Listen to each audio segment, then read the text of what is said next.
All right. Good evening, everybody. I forgot to check my quality settings, so let's get those sorted out.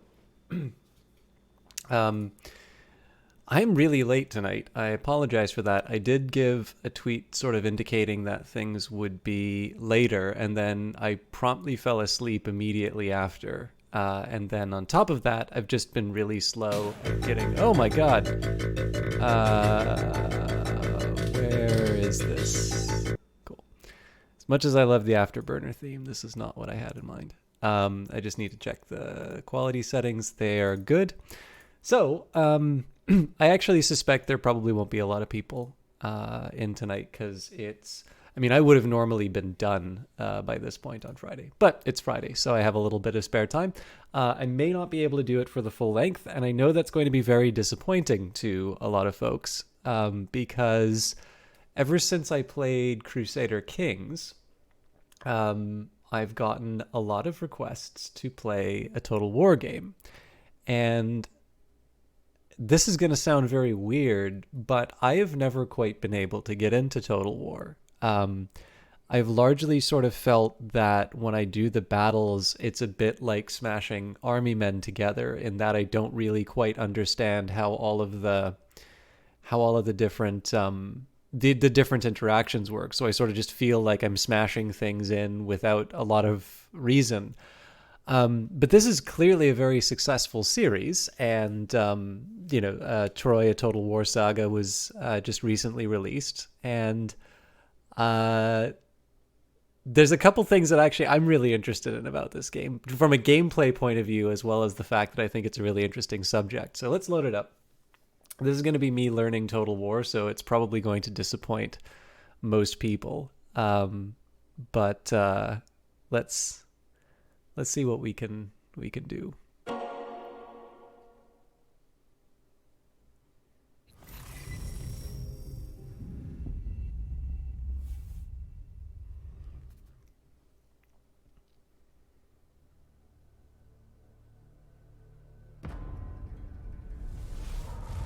So it has come to this. Good men, torn from their kin, to rage and spill the blood of other men's foes. But we will not be forgotten.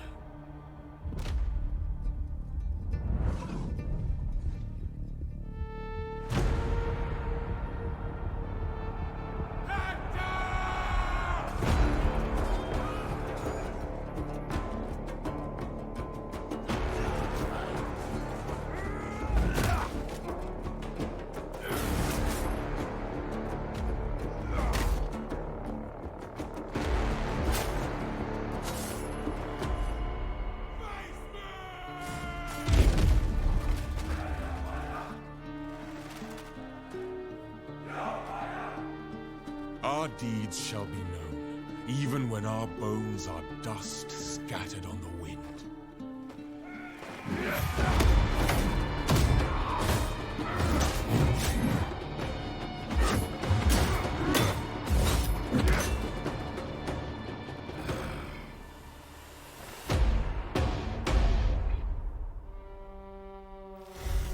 And our names will inspire the mighty to rise.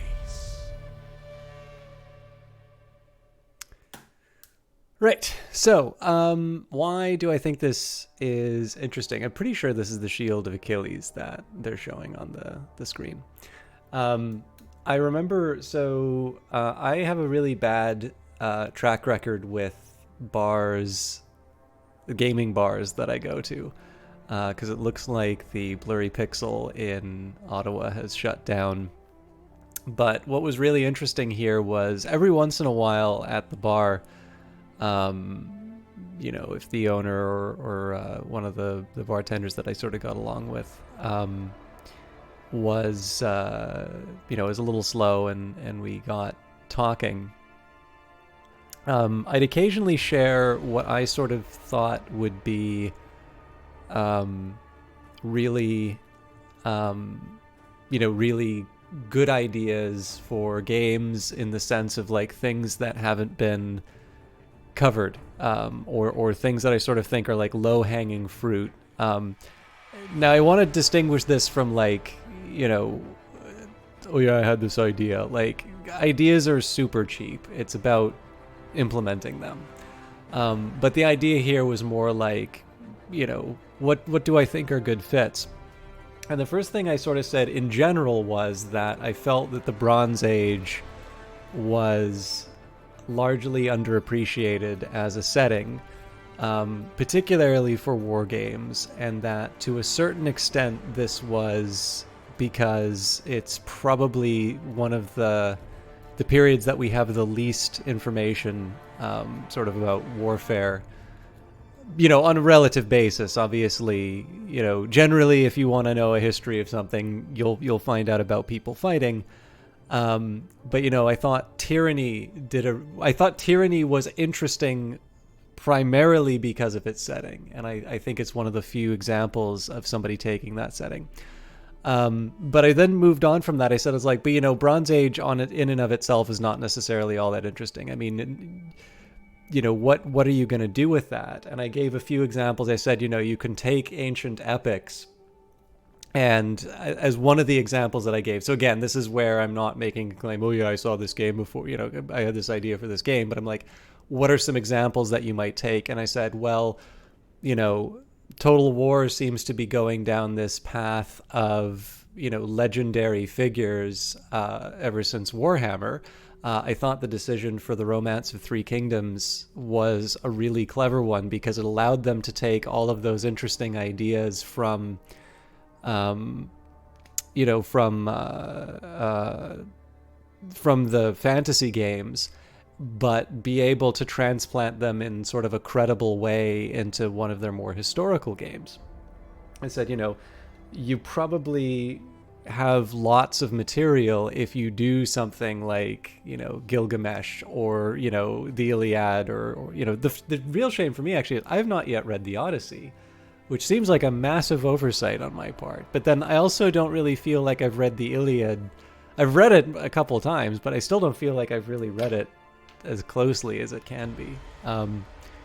But yeah, anyways, what was really interesting was when Troy came out. Now, this has happened a few times with games. I won't give the full alignment here, but what I really liked about, normally people just don't remember these conversations, but actually like the guy I mentioned that to when Troy was announced, he said, it's like, you know, you called that. I was like, well, you know, it was one of several, but the reason why I mentioned that is because I actually think this is a really good idea for a game.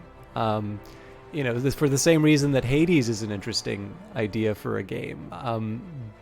These are stories that have, you know, they seep through, you know, even today, a lot of the different stories that we're either familiar with or that we enjoy. And on top of that, you know, when you do Hades, you've got all of the loot, all of the goods that you get from, you know, from the gods. And up to that point, I don't really think that idea had sort of been played around with in, I feel like the volume's a bit low. Well, no, it's high up there. But yeah, I don't know. I feel like that was just like a really good idea hanging out there that nobody'd really picked up on. And then Supergiant made a really good roguelike around it. And then following in a similar vein, I don't know, it doesn't seem like the gods have quite the same direct influence that they do in the Iliad. The game sort of seems to flirt with it, but I don't know. I may just not have been paying attention to the videos all that closely.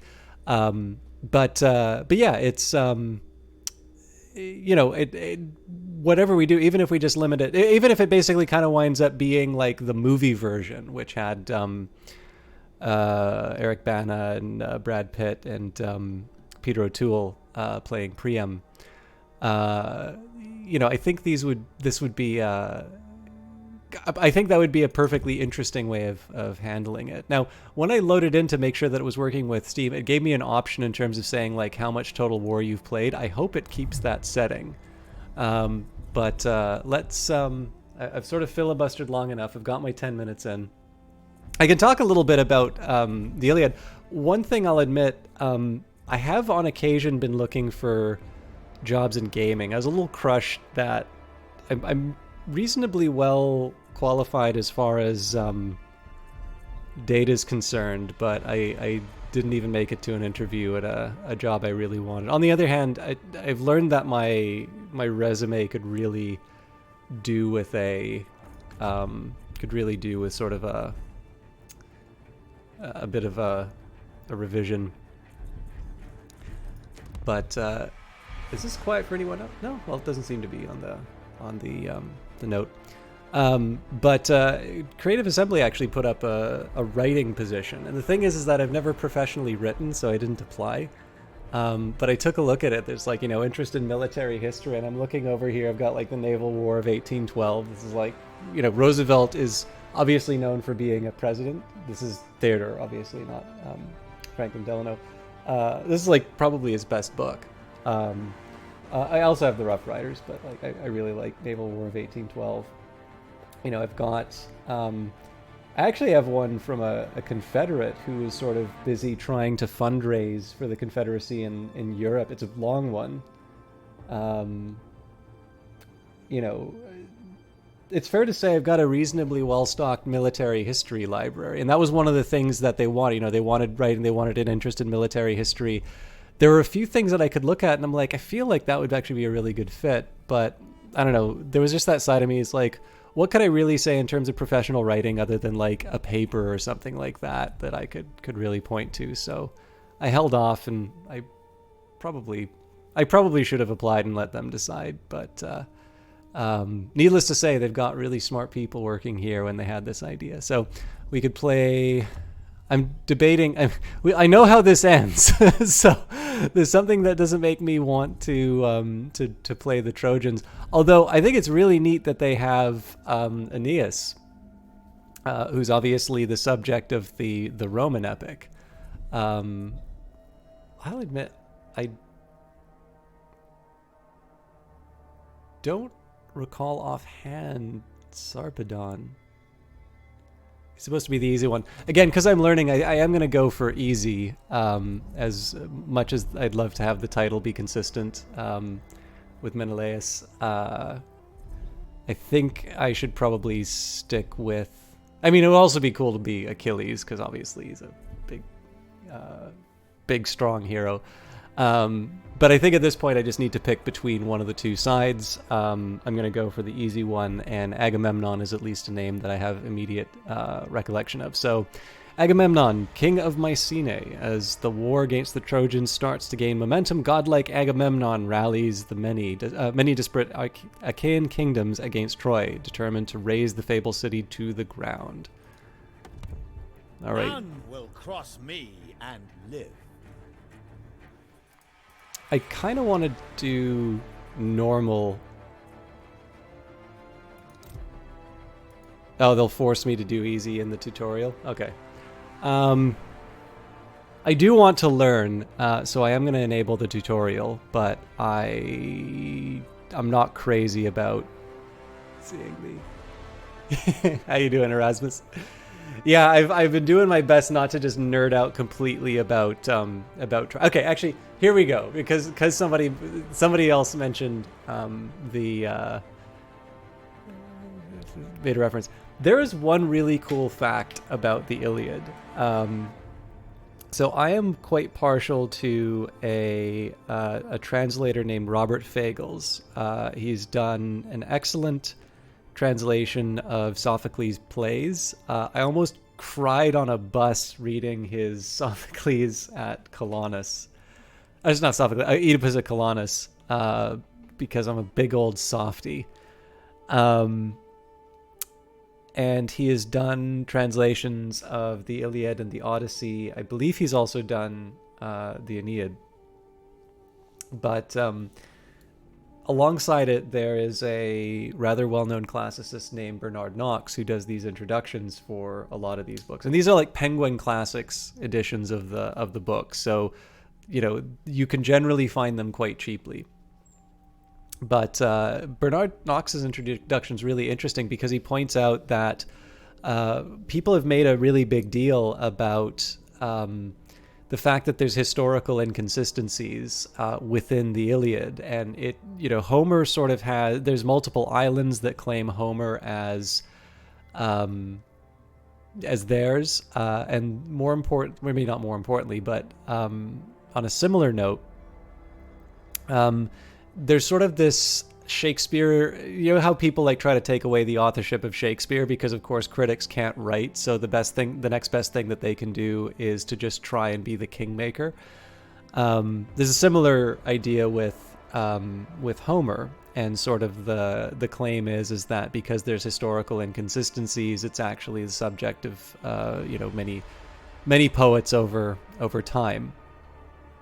And there's a really interesting insight that sort of brought this all together, and sort of, I think it sort of suggests that there was the single author, but instead that they were sort of working from this previous oral tradition, but that these periods that have like the parts that are historically inconsistent, these are traditionally parts that are like really well known, and they're sort of the mental rest. So you're doing your recitation of the the oral tradition, you're doing your poetry slam about beaked ships and some guy sulking in a tent, and because you're not going to want to sustain sort of invention for the entire period, there's just going to be these things that you traditionally do, and so these sort of remain intact even as other parts of the stories change, and this is why you've got historical inconsistencies. And ultimately, it's Homer who is still writing down sort of what is now our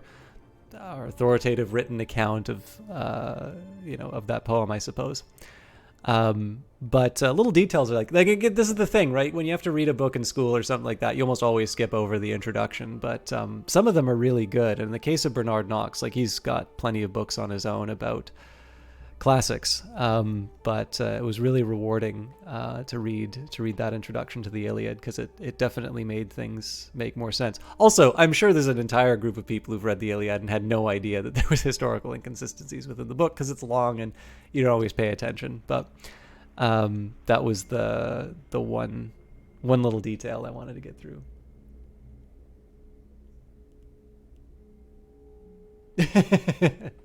Nice.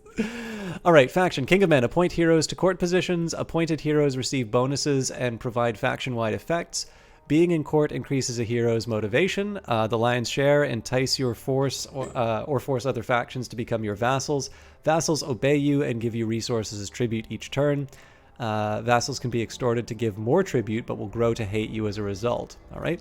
Armies. Recommended playstyle. Agamemnon's roster is the most balanced among the Achaeans, with a good mix of heavily armored infantry, capable range units, and strong chariots. So he's got archer, skirmisher, defender, protector, does not have fighter, does have warlord. Okay. Unique faction units. Agamemnon's guard, two-handed spear infantry. Again, most of this doesn't mean anything to me because I'm not good at these games.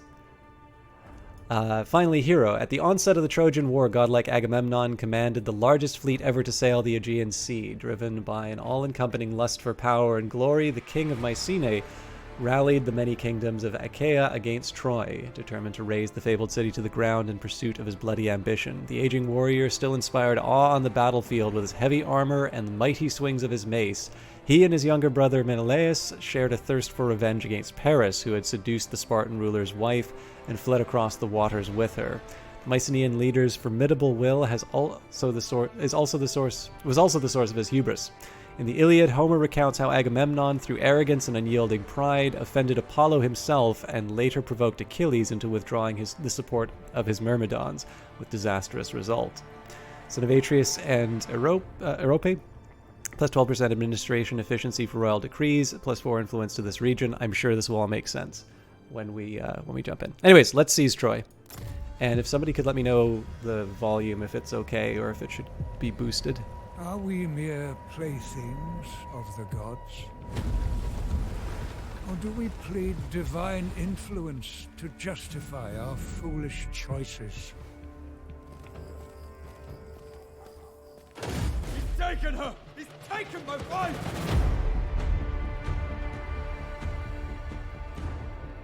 You've risked the safety of Troy.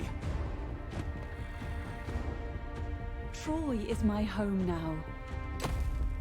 You have my oath, brother. She will be returned to you. Brother, I can fight. Go, seek shelter. There'll be plenty of fighting ahead.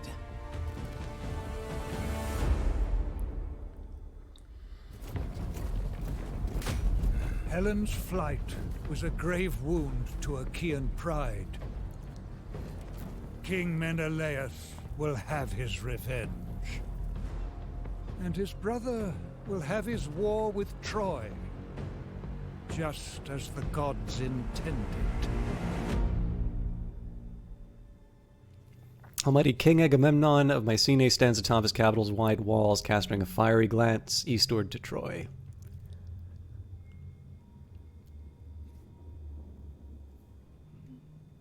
O wide-ruling Agamemnon, there is only one response to Queen Helen's abduction, and that is war. Brother, your foolish passion has doomed us. Fear not, noble cousins. I stand with you. This is a grave insult to golden Mycenae. Enlist the other Achaean kings. The folly of Paris may convince them to support the forging of a great Achaean empire. Troy thinks to slight me, but they will pay the price. Your brother Menelaus will be relying on your full support in this great endeavor. Paris of Troy must pay!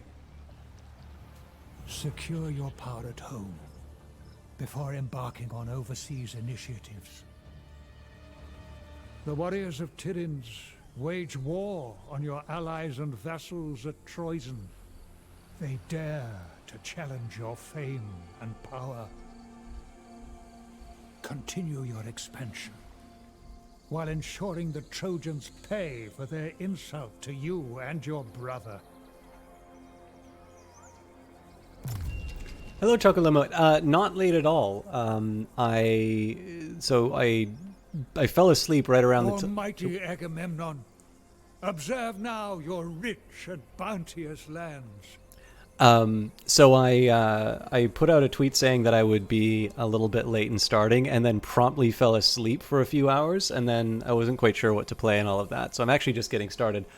Is the game to voice volume okay, guys? It feels a little quiet for me, but if it's only quiet for me, I'm happy.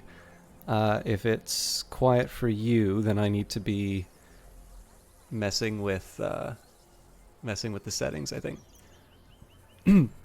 First of all, let me say how much I love this map. I think this is a great choice. I wonder how many iterations they did before they decided on the background, but this is an exceptional choice. And I think this has to be Homer. I don't know if they ever actually label this advisor, but this is another really, really good idea. Could be a bit louder. March Thanks, northwest Louis. towards the land of Corinth, for even now, the Corinth. Sorry, I have to tab out to do that, so. March northwest towards the land of Corinth, for even now the Corinthians plot your demise. Left click on your army to select it, right click on the ground to move your army there. King Agamemnon.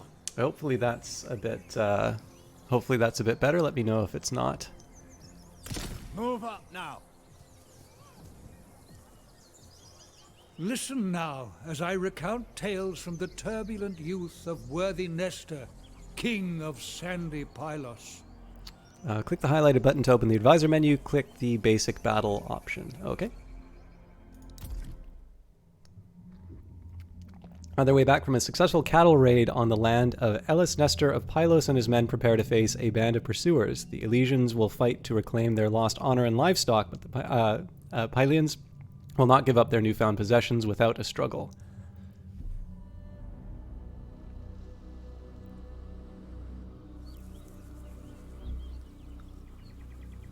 Hearken to the tale of Nestor, son of King Neleus of Pylos. This young prince boldly deprived the duplicitous Ilians of their ill-gotten cattle. As he travels to Pylos, young Nestor is attacked by the Ilians. He must repel them and return safely to his father with his prize.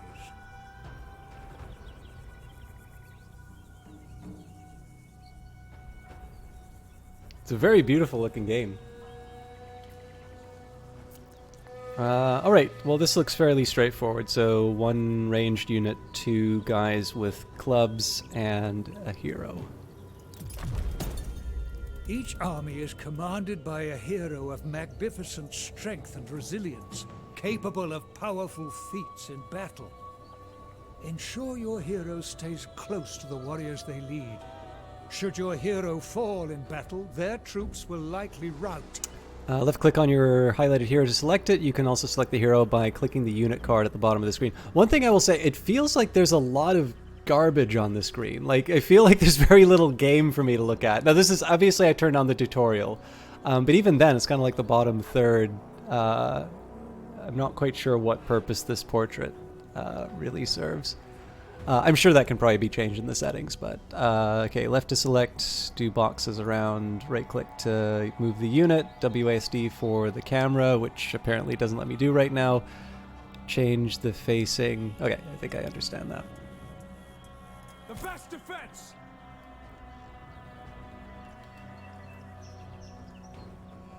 Heard and understood!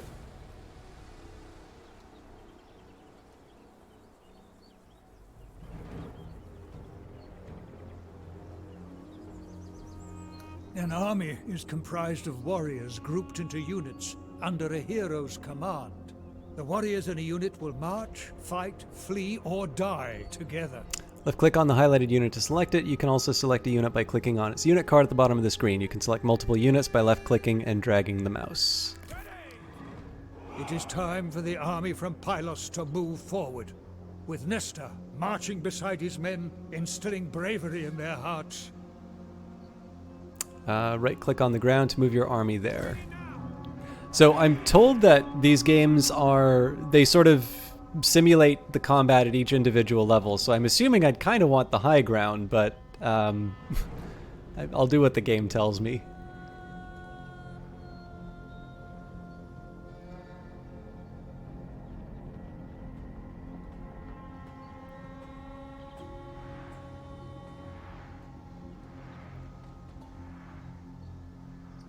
A clear view of the battlefield is vital to victory. A skilled commander must be aware of the location of his forces, as well as areas where the enemy might be concealed. Take your time to look around. Here stands Nestor, son of Neleus. He is young, but has courage beyond his years, and will lead his Pylian men to victory. Nestor is a defendo hero, which makes him an excellent frontline fighter.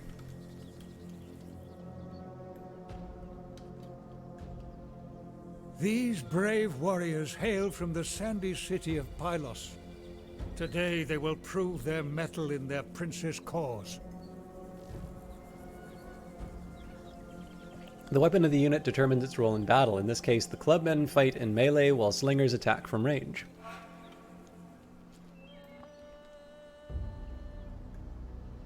The Ilians will undoubtedly come from this location.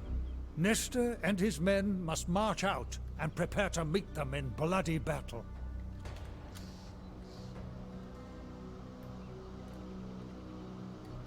It is time for the army from Pylos to move forward, with Nestor marching beside his men, instilling bravery in their hearts. Works for me!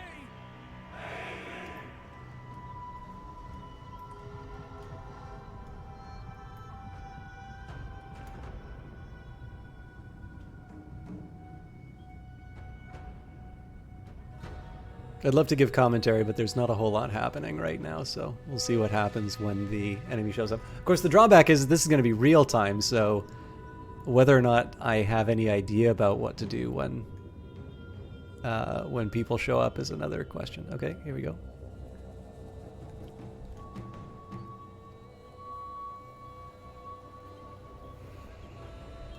So I think this is just an even matching. See how the cowardly Aeolians have mustered their courage and try to avenge Nestor's audacity. Strike them, now! Okay, axe and shield, two-handed club. So what I want to do now, left-click on a unit card to select it. You can select multiple units by left-clicking and dragging the mouse. Once you've made your selection, right-click on an enemy unit to attack them. So what I think I'm going to try here, it says these guys are two-handed clubs, so I'm actually going to take the slingers and throw at them. Okay, it looks like everybody's running. Well, I'm off to a good start as a commander. Everybody's running.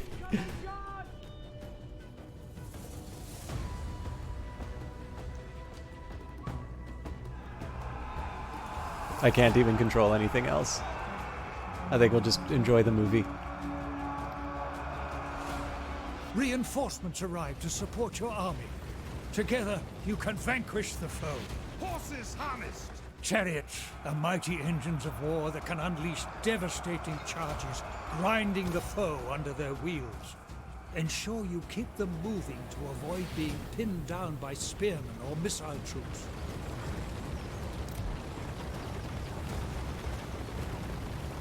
It's not quite as exciting as I thought it would be, but we'll come along with the chariots because I don't think I'm allowed to do much else.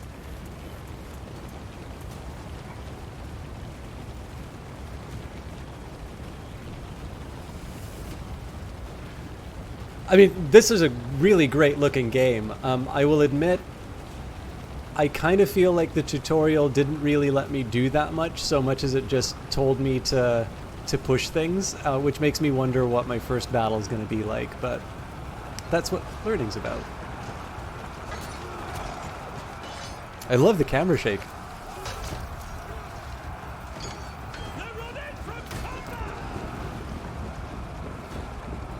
Alright. Crushed by the onslaught of blameless Nestor and his men, the Aeolians flee the battlefield in shame. Their vengeance must wait for another day. No, this would probably be the first. So I've attempted it, but like normally, whenever I've played Total War, it tends to be, I tend to feel like I'm smashing army men together. I have never really been able to get a good grip on the game, so I figured this would be this would probably be a really proper attempt to like learn it. I now feel a little bit bad doing the tutorial because obviously, you know, whenever I see people say this underwhelming, it's like, oh, I don't want to make the game look bad. But again, we're just doing the tutorials. I'm sure when they take off the reins, we'll handle it. I did want to say just one really quick thing. So chariots. This is one of these great examples of where people are saying, you know, the ideas of historical inconsistencies inside of the Iliad. One of the roles of chariots would be kind of like battlefield Ubers. You'd use them to get where you go, not necessarily go and attack from the chariot itself. But again, it's one of these ones where the behavior is quite different. I mean, people riding horses at all, the behavior can be quite different. But that's one decision that seems to have been made for this game here, but isn't necessarily in line. I mean, it depends which passages you care about in the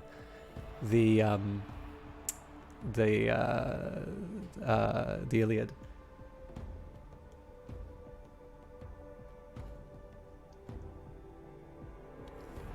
You're victorious. The corpses of the enemy litter the ground with, and those still able to flee do so with the laughter of our gods ringing in their ears. All right. I don't want to rematch because I figure we'll have other opportunities. On their way back from a successful cattle raid in the land of Elis, Nestor of Pylos and his men prepare to face a band of pursuers. The Elysians will fight to reclaim their lost honor and livestock, but the Pylians will not. Oh, okay. That was probably the same one. Would you like to play the advanced tutorial now? Well, let's get it out of the way. Neleus, the old king of Pylos, has taken away his son Nestor's horses, hoping to protect him from the dangers of the war against Elis. Driven by divine courage and deaf to his father's plea, headstrong Nestor leads his men on foot against the Aeolian host.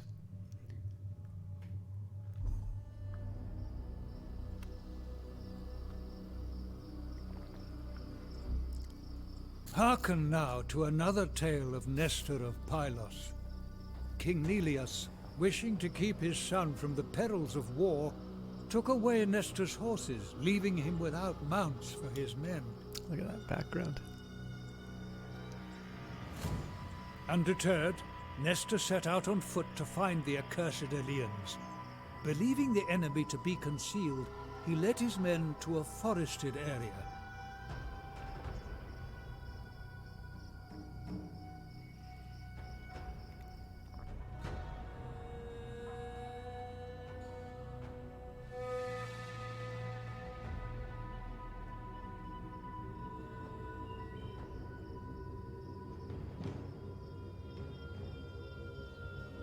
Your warriors stand ready to serve.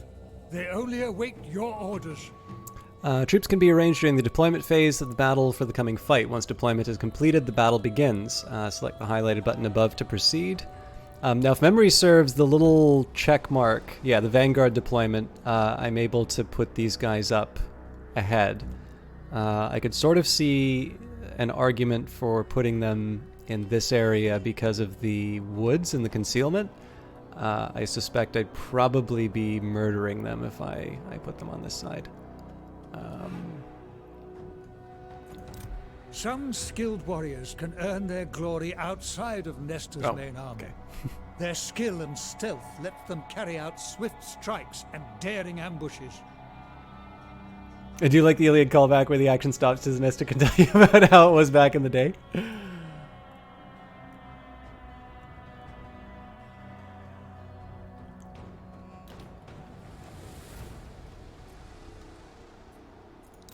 Order the most cunning of Nestor's men to take up their positions and surprise the Eleans. Click on a unit on the battlefield or on its unit card to select it, then right-click on its destination to deploy it. Double-click on a unit card to go to the unit's location. Use the forest to hide your troops. Some warriors may remain undetected in even the most minimal cover, at least until the enemy draws near. This is kind of interesting. I don't think this is a quirk of the... So I don't know if it's because of a line of sight with the tree line, or this is what they're talking about here. So it says here, hidden from the enemy. It'd be nice if I could experiment, but we can do that on another time. So I don't know if this is an example of a unit that can sort of hide in minimal cover. Maybe if I mouse over? No. But I don't know. I won't question it. It's not going to make me let me decide anything, or battle do anything uses otherwise. the landscape to their advantage. Remember these simple rules.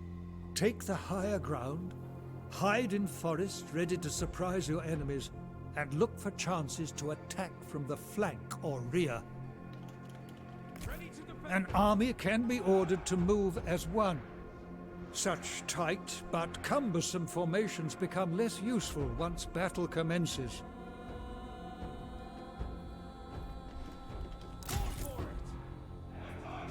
A unit can be ordered to stand their ground rather than give chase to the enemy. By acting thus, your warriors maintain a firm battle line.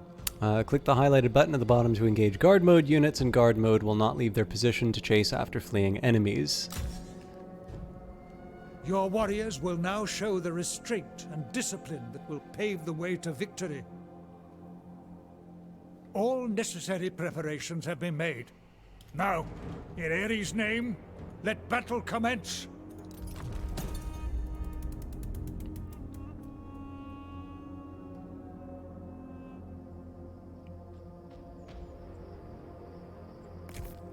The men of Pylos must march onwards, carrying death on the tips of their spears. Standing firm! Onwards, brave Nestor. Onwards, God-cherished men of Pylos. Right-click the destination to issue a movement order. Order your army to reach the destination. Will it let me... Oh, it won't even let me mess with the javelin size. Okay, so the advanced tutorial is just more, we're going to play the game for you. That's fine. We'll get through it and then we'll do the campaign.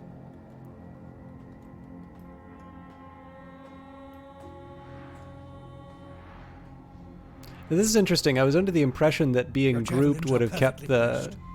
Launch a strike on the exposed flanks of the Aeolian army. I would have thought that lock would keep the positions, but it seems like it sort of seems like everybody's all muddled up.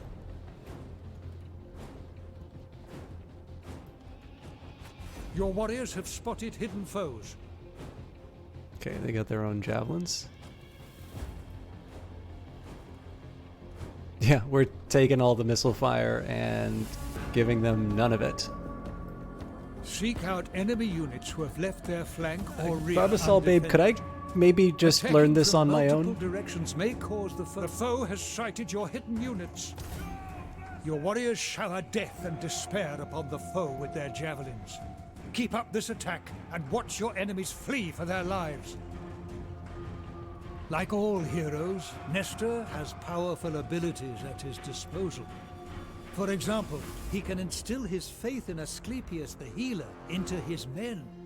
With such divine your hero is under attack. Fighting and slaying enemies fuels the rage of heroes. Their rage drives them to achieve feats mere mortals can only dream of. Victory beckons. Nestor must defeat the Aeolians to claim the glory he is owed. Okay, looks like I have control now, so let's... Okay, so let's get my javelins to get these guys on the side here.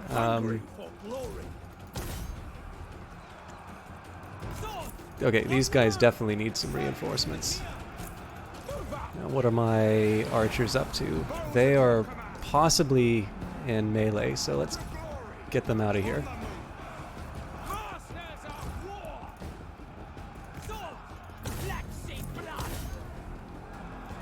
And yeah, you know what?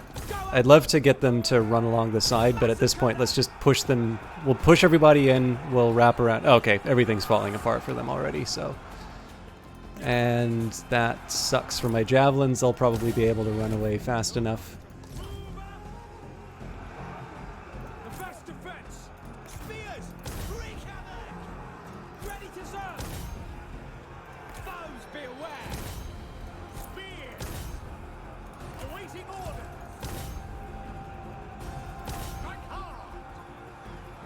I mean, these guys are certainly doing well for being completely surrounded, but...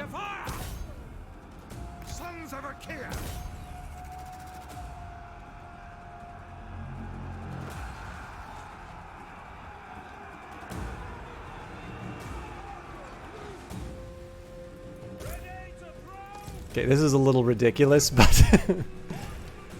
That's absolutely bizarre that the commander would just run off to a seemingly trivial trivial engagement like that.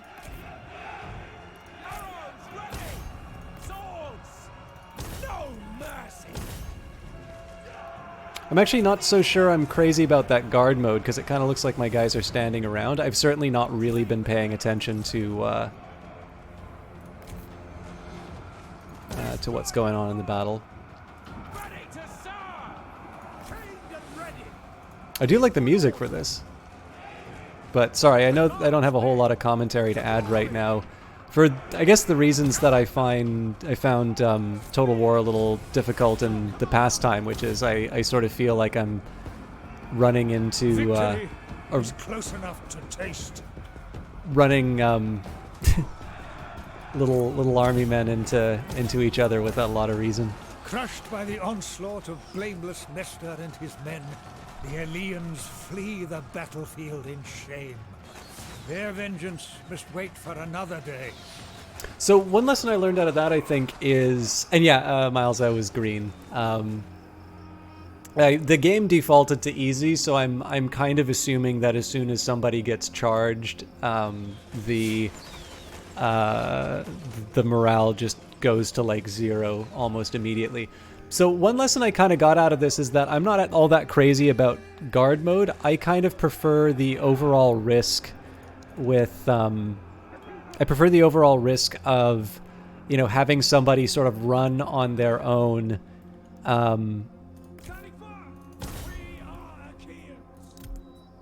And, you know, me kind of go... So, what's the problem I run into? Well, I ignore a unit and they wind up out of position for pursuing a target. And it would seem to me that I would rather learn that lesson the hard way and have somebody out of position rather than... This is shameful. This is bullying. But yeah, I think I'd actually rather have the risk of somebody running too far ahead than just kind of have an opportunity run by.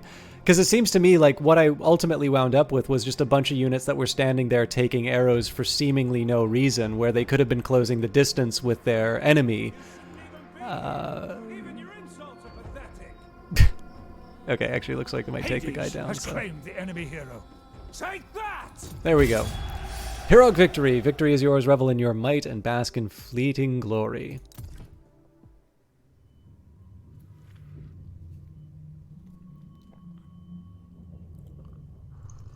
In time, your own feats may eclipse the ones of young Nestor, mighty Agamemnon, wide-ruling lord.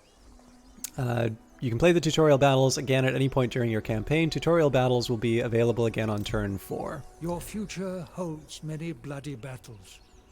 It would be prudent to recruit more warriors to join your armies. You will need additional units. Units are recruited by those heroes in command of armies. King Agamemnon. Okay. These are the units available for recruitment. Left click on a unit card to recruit the unit. So, we've got militia. So I do like the little tips that it gives on the side here. So it says light units rely on swiftness and mobility. Their stamina lasts long, and terrain penalties they receive are greatly reduced. Despite all this, light units are vulnerable in prolonged combat. This unit has poor attack capabilities, shielded, so chance of blocking expendable, witnessing friendly expendable units. Rout does not reduce other units' morale unless they are themselves expendable. Ah, okay, that's actually good to know. They can hide in forests. Oh, actually, I bet I can... Okay. That's also helpful. So javelins, vanguard deployment, hide in scrub and forest. This unit can hide in tall grass, scrub and forest. Okay, neat. So there's... Can move hidden in any terrain. All right. Let's think about who I can recruit, though. So these are people if I just want sort of a mob. Young spears, two-handed spear infantry. Light poor defense, good charge, weak versus missiles. Oh, it also gives you every hero celebrated through the ages. For every hero celebrated through the ages lie 1,000 unsung commoners in barren graves. For young spears, shieldless spearmen can deal significant damage to a charging enemy, but lack the protection to survive a sustained engagement. To a charging enemy? So they're good at both resisting and delivering. I am a bit worried about that poor defense. Spearmen, spear and shield infantry, so medium. Medium units are quite versatile as they can move around the battlefield without losing too much stamina while still being able to hold their own in prolonged combat. Frontline, best used for holding the main battle line against the enemy. Poor attack, shielded. He held his shield before him and shook his deadly spear. Okay. Sling infantry, hit by a slingshot full in the face. His brow shattered and he fell straight to the dust below, there to silently remain. So light, poor armor piercing damage, poor morale, excellent ammunition supply. So as long as I can keep these guys sort of running around. Okay. I'm starting to get some ideas here. And then, Indeed. oops, So. I didn't mean to do that. And I don't think there's a way of canceling that, unfortunately. All right, well, I'm adding skirmishers. managing to move close enough to loose their missiles before pulling back safe distance. No chariot is safe from his deadly hail of javelins. Oh, here's an interesting question. So if we've got slingers, they've got a speed of 48. So spearmen, presumably, yeah, because of their armor, they're going to be slower. I am curious, though, about the militia. So they're 43. Okay, so...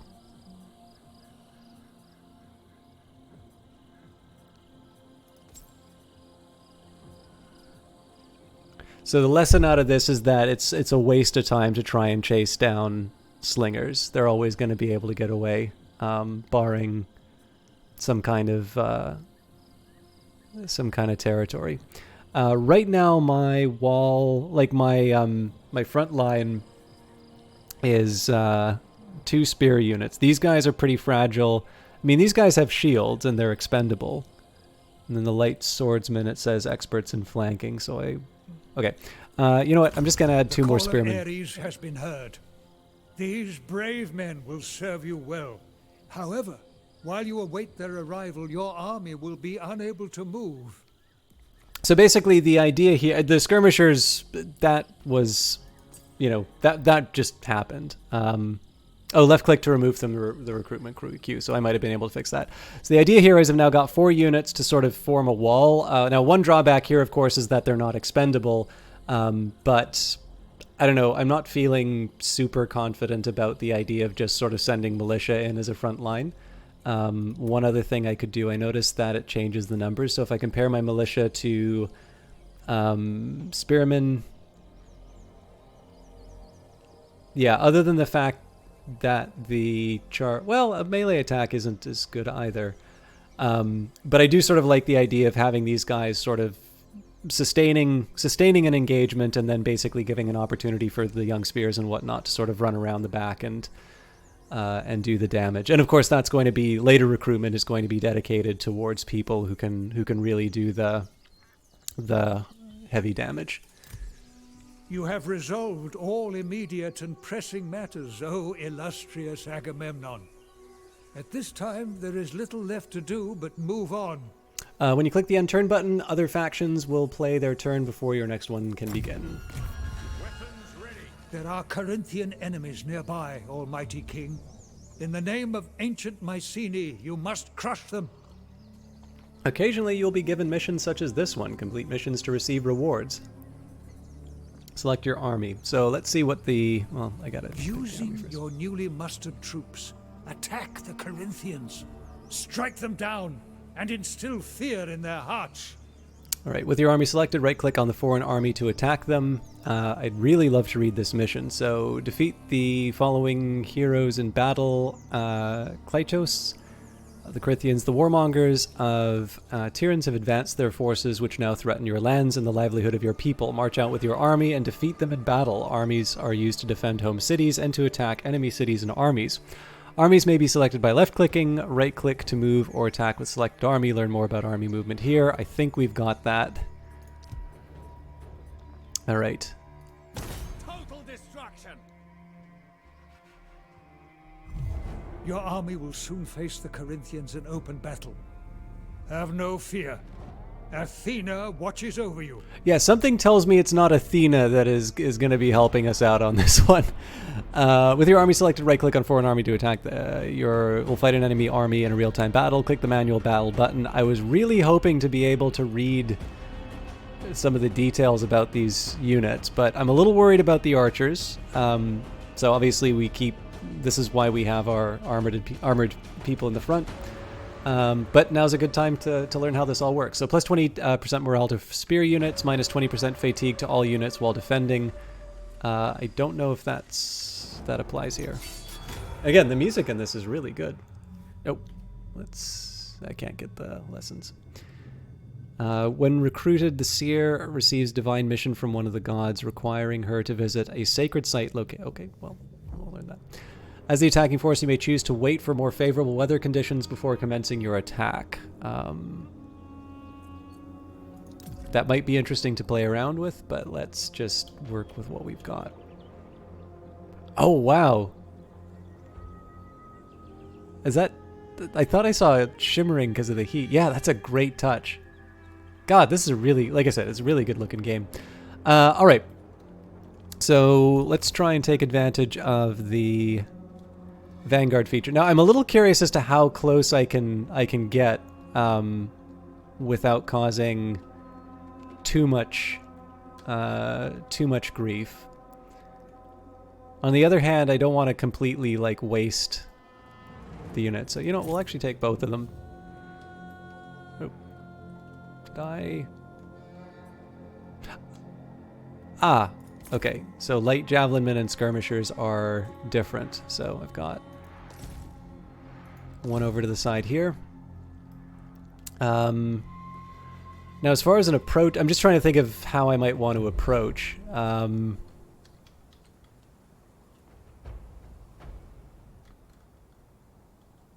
I'm just trying to think if there's a way that I can sort of use these rocks to help me get closer without having to deal with the archers. I suppose...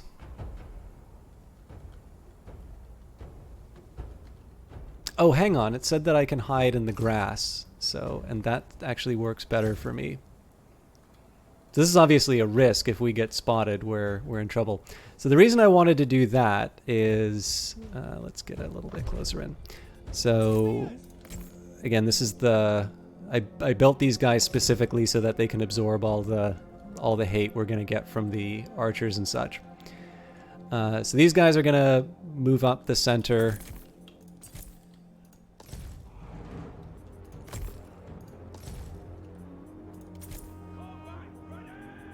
Wait, do I not have slingers? Oh, that's right, because of the tutorial. So the reason why I wanted to move these guys over to the right is I don't really want the enemy to have their attention where my Vanguard unit's going to be. I want them to be focusing on the units that's approaching. So I do want the slingers, the skirmishers to sort of run ahead. I want them to do whatever damage they can early on.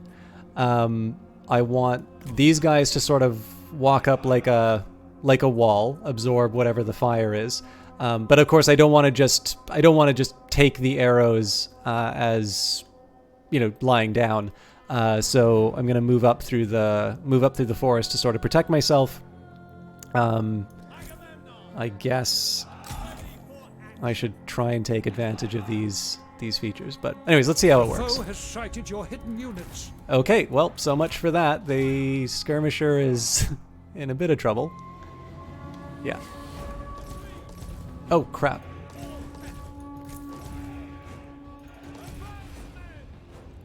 Yeah, so we just took a bunch of casualties for no reason.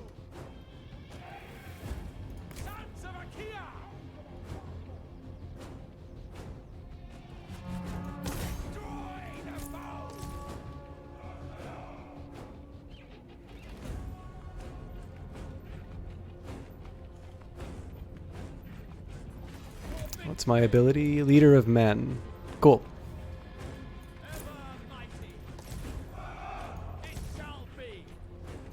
So obviously we're going to take some missile damage here, but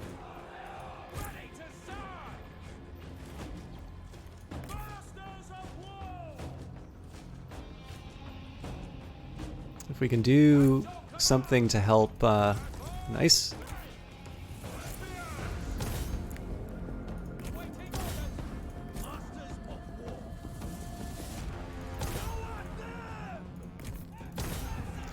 So my javelins. Your hero is under attack. Sorry, my spearmen are still not fully secure. I'm actually going to pull them away from the range danger.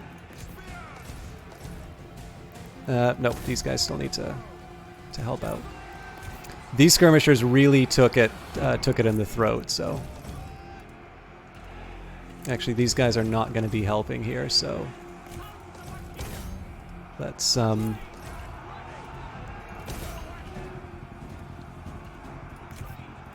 Okay, so we get a good flank on these. I wouldn't normally have used this militia, but this does let the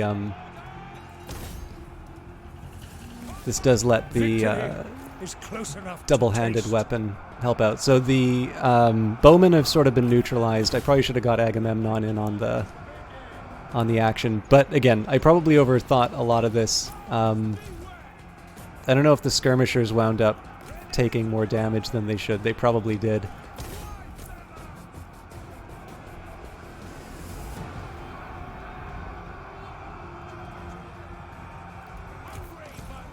But I think at this point we just want to maximize the body count.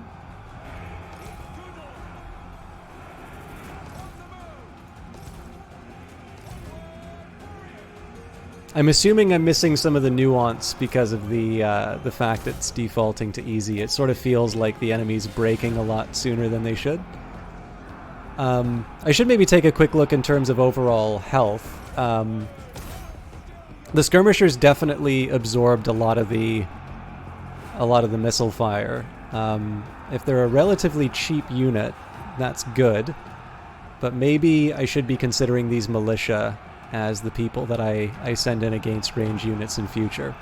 I think at this point here I'm just going to try and run up the score. I'm not sure if it's a wise idea to be throwing missile units at the backs of my allies, but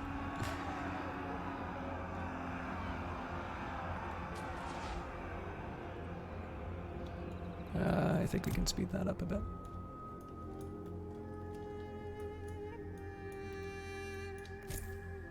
Come on, guys, join the party.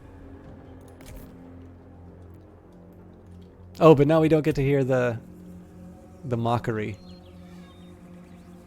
What does Agamemnon say when he's... You're not expecting mercy. Words don't win wars.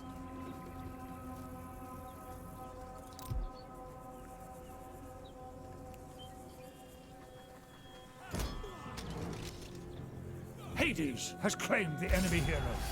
You're victorious. The corpses of the enemy litter the ground, and those still able to flee do so with the laughter of our gods ringing in their ears. So... I don't think there's anything left. Yeah, cool. So we lost 50 people, all in the... or most in the skirmisher unit. Oh, that's really neat. I like that touch a lot. You have claimed victory. There will be time for feasting later. Now, you must decide the fate of the captives taken in battle. Right, after battle, you can gain loot and experience for your commanding hero. You also need to decide what will happen to your battle captives. So we can... Lives as barter. In times of war, resources are precious. We shall offer the worthless lives of all captured men to their masters in exchange for necessary goods. Spill their blood. The impudence of our enemies have offended us and the gods. Their blood shall be fair punishment for such transgression. Your army will gain the following effect. Kill them now for 2 turns. The hatred of their masters will grow. We laugh at the prospect. +8 morale for your own units. Or take them on. Units replenished by 8%. These men are of good skill and brave heart. They should swear allegiance to our cause in front of the gods, and we shall embrace them as our own. That's a neat idea, especially given what I lost with the skirmishers. On the other hand, all the other units didn't really lose all that much. My question here is whether or not kill them now, you know, the bonus that I get for 2 turns, whether or not I'm actually going to wind up going into battle again. So in this case, I think I'm just going to sell them. A natural progression.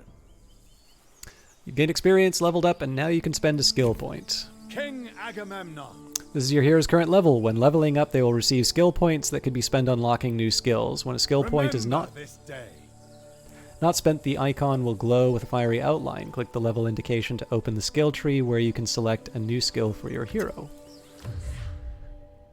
These are the skills that your hero can unlock specific to their class and subclass. Each skill can usually be augmented by spending additional skill points to unlock specialization skills. Unlocking a skill branch makes the opposite branch permanently unavailable.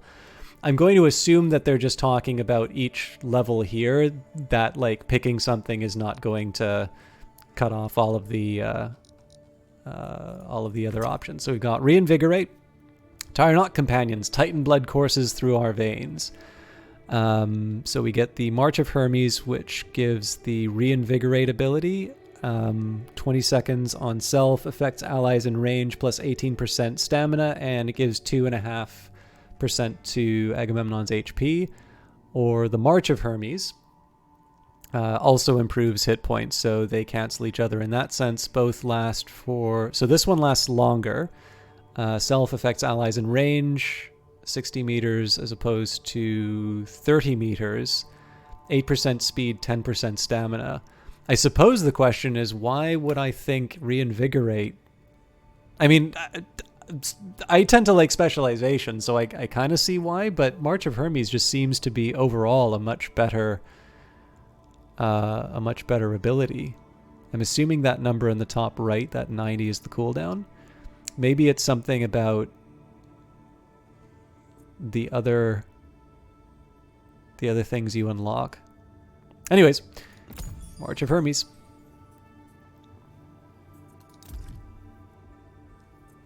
Lineage? Oh, neat. So we're going to wind up getting other items. You have resolved all immediate and pressing matters, O illustrious Agamemnon.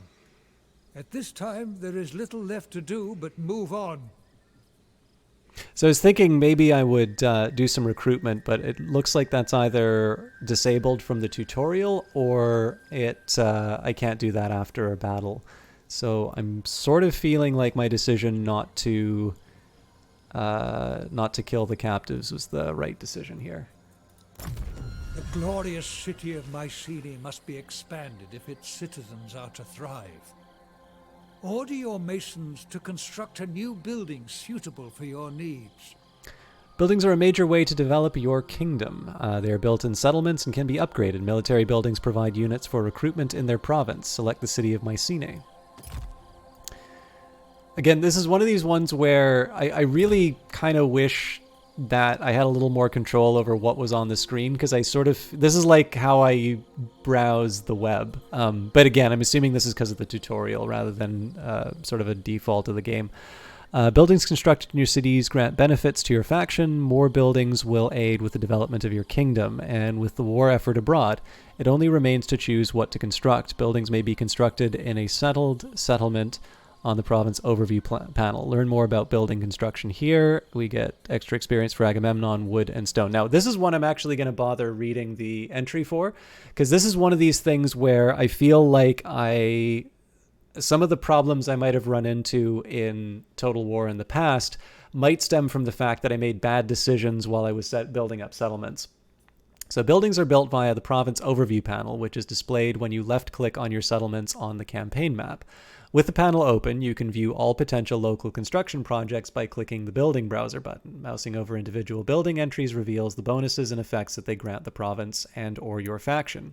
You can also demolish buildings in order to free up the slot for a different building chain. For example, if you have the same building in your province capital and a regional settlement in the same province, it's worth demolishing one since they perform the same function, and having more than one in a province brings no benefits.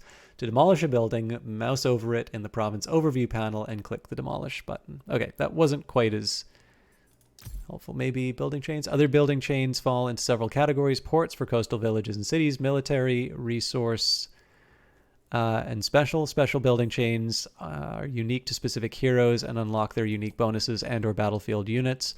All have a cost and a combination of specific resources to... Oh, good lord. Okay, there's a lot of chains, so hopefully we will be able to pick that up from the in-game tooltips. Okay, these were the specials.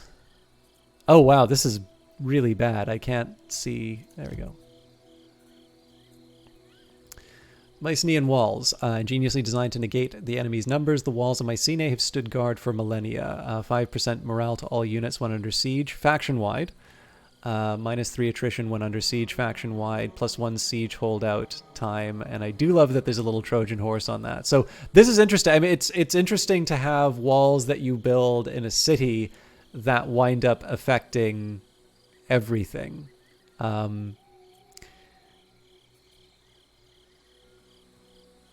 But I also don't think I'm going to be under siege for a while.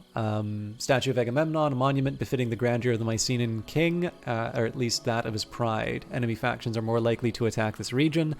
+5 to melee defense for all units on recruitment, own armies in this province, +8 morale for units recruited in this province, 4 to influence over. Okay, so I feel like I kind of have to build this one. A wise decision, O King of Men.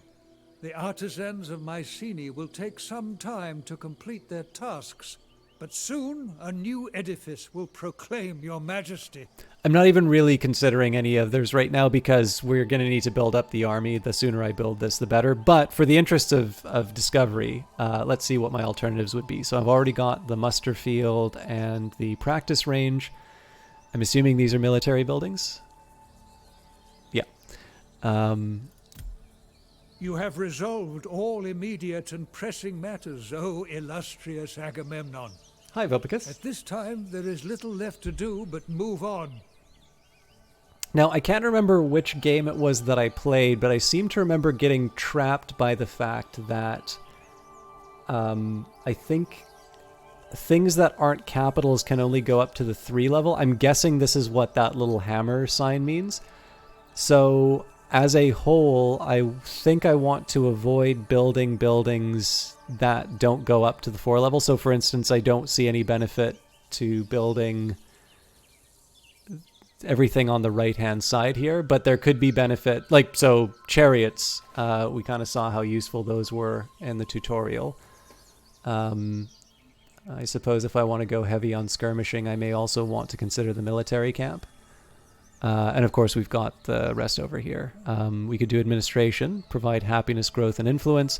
So none of these necessarily are giving me anything that I couldn't put in a smaller settlement. Unless, of course, it says that I can't build these anywhere but the capital. And looks like we've got temples, which, again, I'm sure temples are very interesting and give us lots of cool features, but it hasn't really covered religion, so military buildings seem to be the right way to go anyway. And I mean, we wound up building the statue of Agamemnon. The other interesting question is, it looks like I'm able to do some upgrades. So I suppose the question would be, do I want to try that now? I can move my club, so my shielded clubmen cease to be expendable. Club warriors, same idea. Weak versus missiles, shielded spearmen.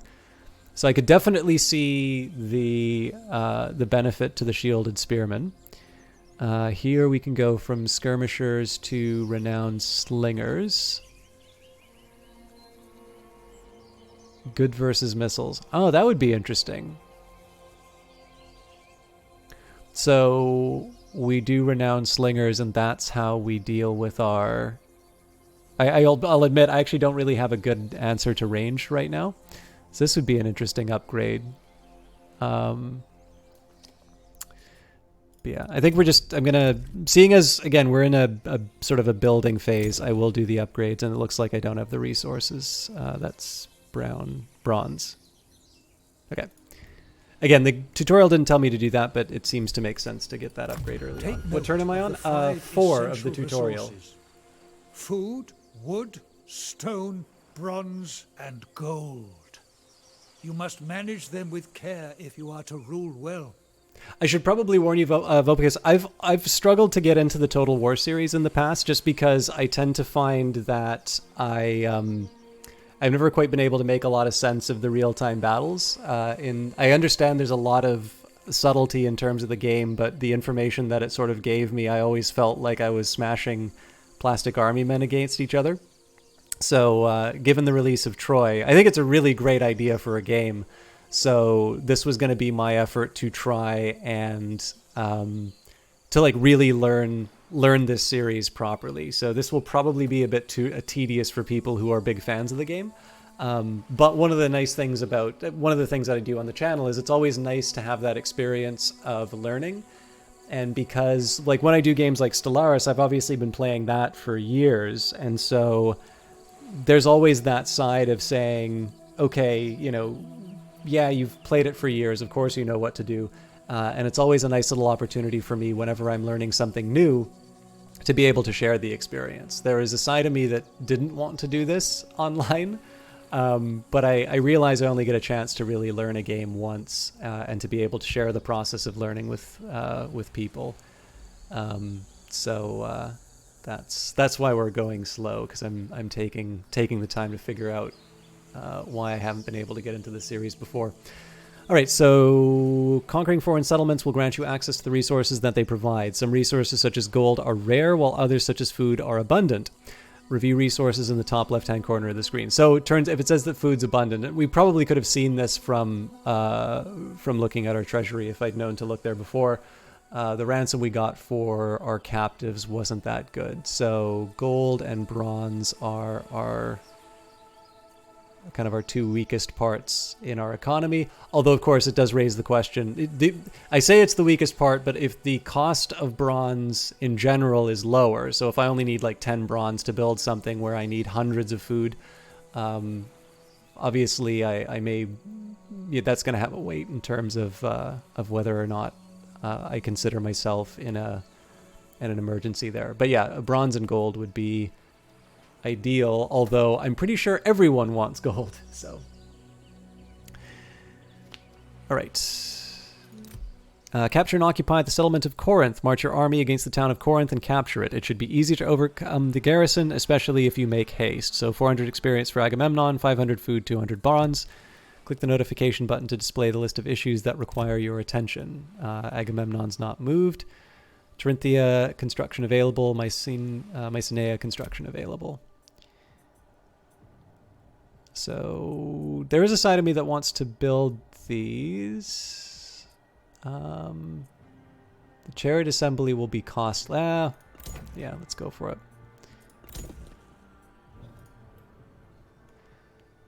And do I have anything left?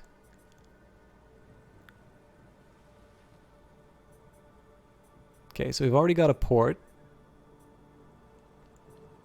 So, of course, if I want, I can build additional military buildings.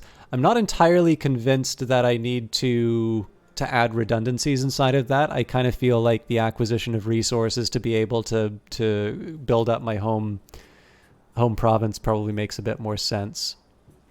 So let's say I'm not... Oh, actually, that's not entirely true. The Boye would be...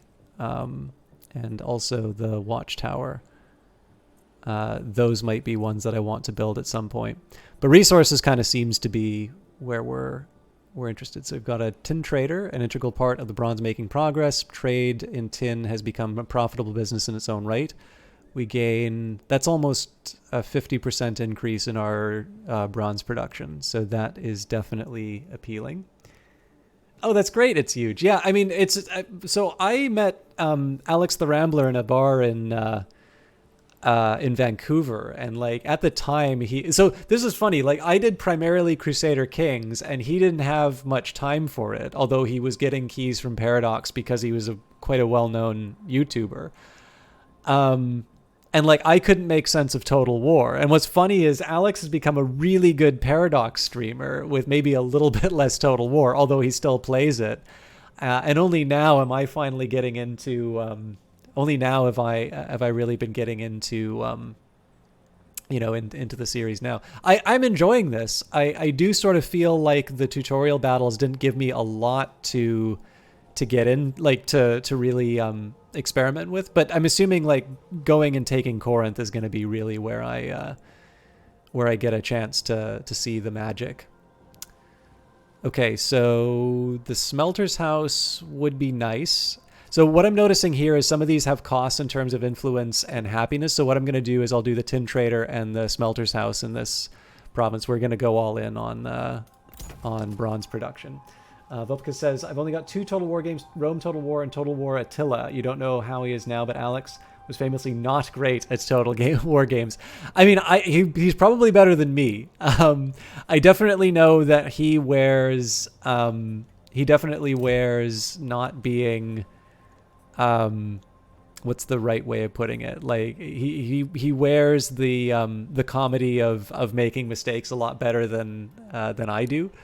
But I don't know. I know he really loves that series. Like he talked about when he first got into it, and it was clear. Like he talked about it with the kind of passion that I do something like Alpha Centauri. It was really charming to hear him talk about it. So, is he? Okay, that's interesting. So now I gotta bug him for a mano a mano paradox fight. Our skirmishers haven't quite fully recovered, but I think I can live without that. I probably don't want to sack this. I want to occupy it. So I'm really only gaining food, but well, that's life. Massacre the lot. Gods have abandoned us! Yeah, so the balance of power seems to be... Hey, Luffy Alec. Yeah, I mean, unfortunately, the content is probably not going to match the cleverness of the title. But I am a fan of classics, so... I'm probably not bold enough to try and do a full parody of rock. So okay, so for those of you that don't know, there's I think it's from the 80s, song called "Rock Me Amadeus," and it probably doesn't require any other explanation. The Spartan King in this might have a similar sounding name.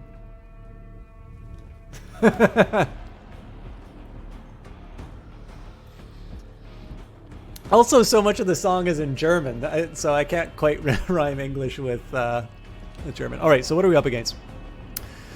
Axe and shield infantry. So yeah, I mean, it looks like most of these, actually all of these units are shielded. I've definitely learned that... Okay, so one lesson that I want to pull away from this was my skirmishers really took it in the throat when I tried to weaken out the bowmen. The renowned slingers are going to make my skirmishers absolutely miserable, so I want to keep an eye out on those. In terms of matching up, our front line is 4 units, so they actually have a little bit more. They have a little bit more than what we can, what we're ready to handle. So I think what I'm probably going to do here is I'm going to take the Islanders. I'm going to match the Islanders to the Spearmen. I will match the militia and the... Well, see, it'd be nice if I could get the swordsmen to do a flank, but at this point, because they've got a little bit more of a balance in terms of the numbers. I think what I just want to try and do is... Basically, I want to take the rock, paper, scissors game, I want to kind of try and lock... Well, see, here's the thing. If I lock people down, that's one thing, but I still need to deal with the range. All right, I have a basic idea though, so let's see where this goes. I'm pretty sure it wouldn't be connected with the... I know the movie quite well. I don't think it would be connected with the movie, but the movie was hugely influential at its time, so I wouldn't surprise me if they... they did it in response. Okay.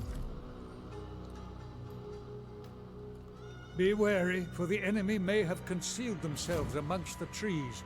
Keep your wits about you. Okay, so I've definitely learned that the ability of javelins to hide is not unlimited. Thank you very much for the follow, Lofi Alec. This game of a good tutorial. You claimed it, but so many menus overwhelm you a bit. You've never played Total War. Well, we're actually in a similar boat. So I've played Total War before, but I've never really been able to get into the series.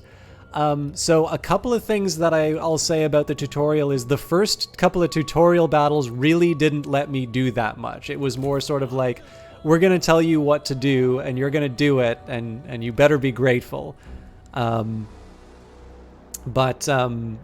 I think, like, I haven't been too confused at this point. I think this is going to probably be the first battle where I get to see whether or not I've really taken these lessons to heart. So these guys, I still have the illusion that I'm going to let them flank. All right. I'm just trying to think if there's anything else I could Oh yeah, actually, I guess here's the other important thing. I don't need to commit to the left-hand side. Yeah, this is the funny thing. Everybody's like, why do you find it hard to get into Total War? Like, they're so much easier than Paradox. And I'm like, well, the real-time factor is a big one. So I'm a little weirded out when it says that the enemy might be hiding in the trees. So one thing I want to consider is, do I necessarily want to... Do I want to deploy anywhere else? I mean, if they... Obviously, I've come to them, so probably in their case it makes as much sense to just sit on this hill and pick me off as I arrive. But assuming that they do that, I'm not entirely sure I'm any better positioned. Well, okay, there's actually one way that I'm better positioned, which is this is a slightly more central location. Yeah, so you know what? Change my mind. I am curious if I can fit everyone. No, I probably can't, but...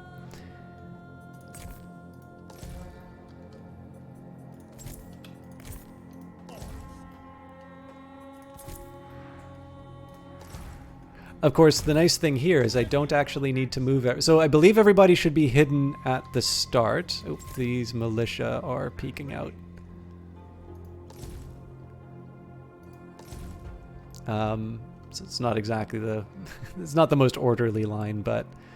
oh. Okay, we can worry about getting information later. Right now, I'm happy to just sit in the woods.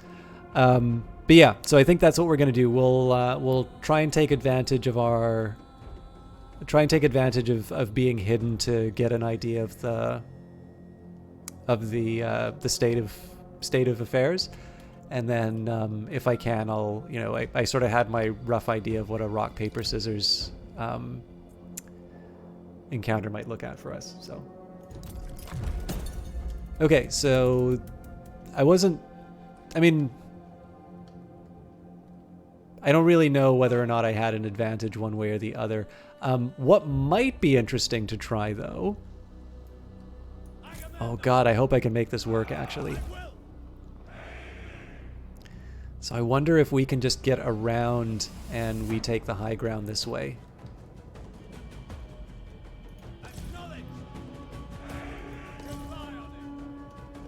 Oh, they spotted us. All right.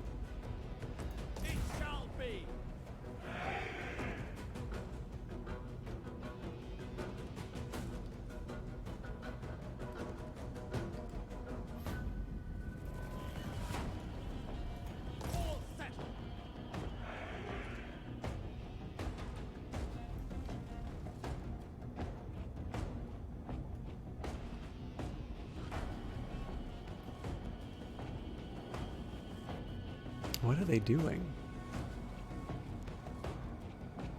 I love the little weather details like clouds coming over the sky that you see in here.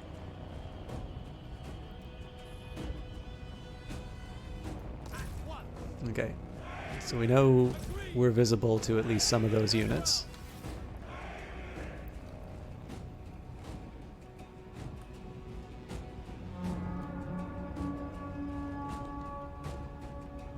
Hey, Sunny Sun Sun. I am learning Total War.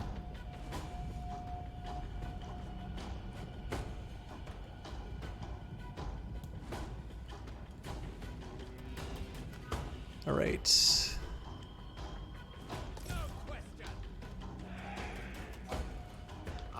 I would never want to See. Vulpicus, thank you very much for that follow. I think at this point, we just need to accept our fate, so I'm gonna move the speed experiment. Oh no, we're not. I'm not quite that brave yet. Let's try and keep as much of the high ground as I can. I know we're gonna get cut down by the missiles, but again, I want to put the people who are able to withstand that right up front.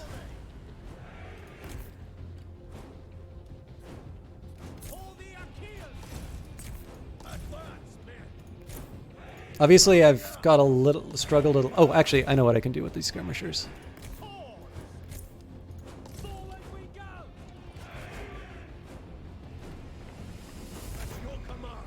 So I'm going to keep them around the edge. I'm going to have them run in.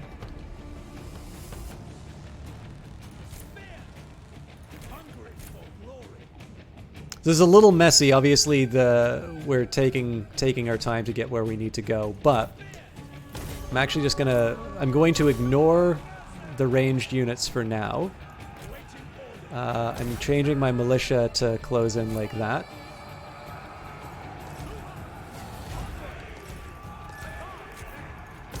So let's try and get what we can out of the skirmishers because we know they're in a position of safety.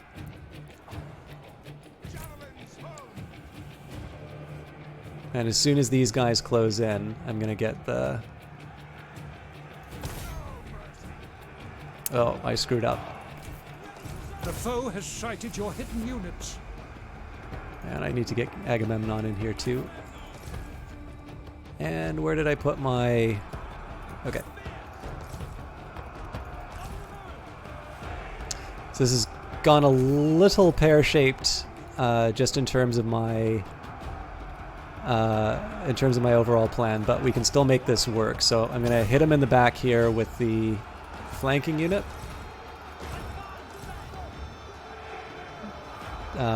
Here I think we're actually going to... I'm just going to take advantage of the charge from the young spears. We know that they're free from ranged threats. And I need my skirmishers in. So as you can see, the fact that I've got some of these spearmen just sort of sitting around doing nothing, that's not great. These guys are potentially threatened by the renowned slingers, so let's make sure that they get cut down. Is close enough to taste. All right, and this is pretty much done.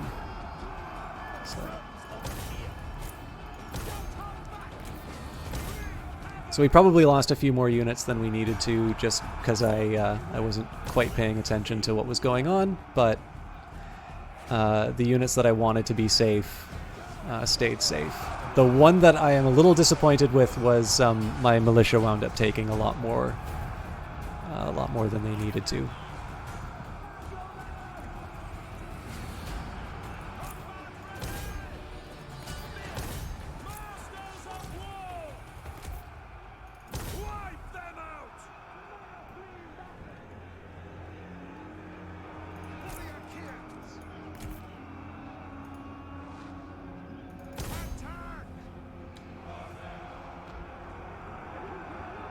I think we can just fast forward to maximize the damage.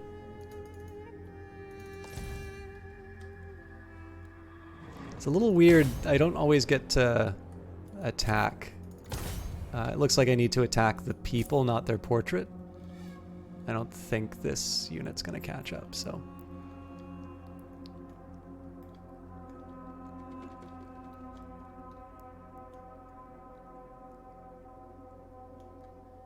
I also suppose there's no... Because it's a garrison, I don't really need to worry about inflicting the casualties.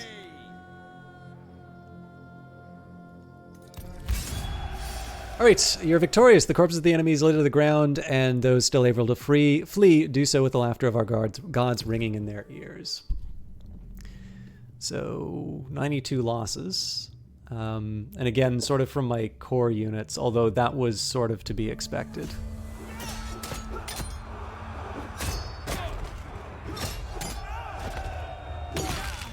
So, I know this is not new to the Total War series, that normally you would see these battles happen on the strategic map. What I really like about this...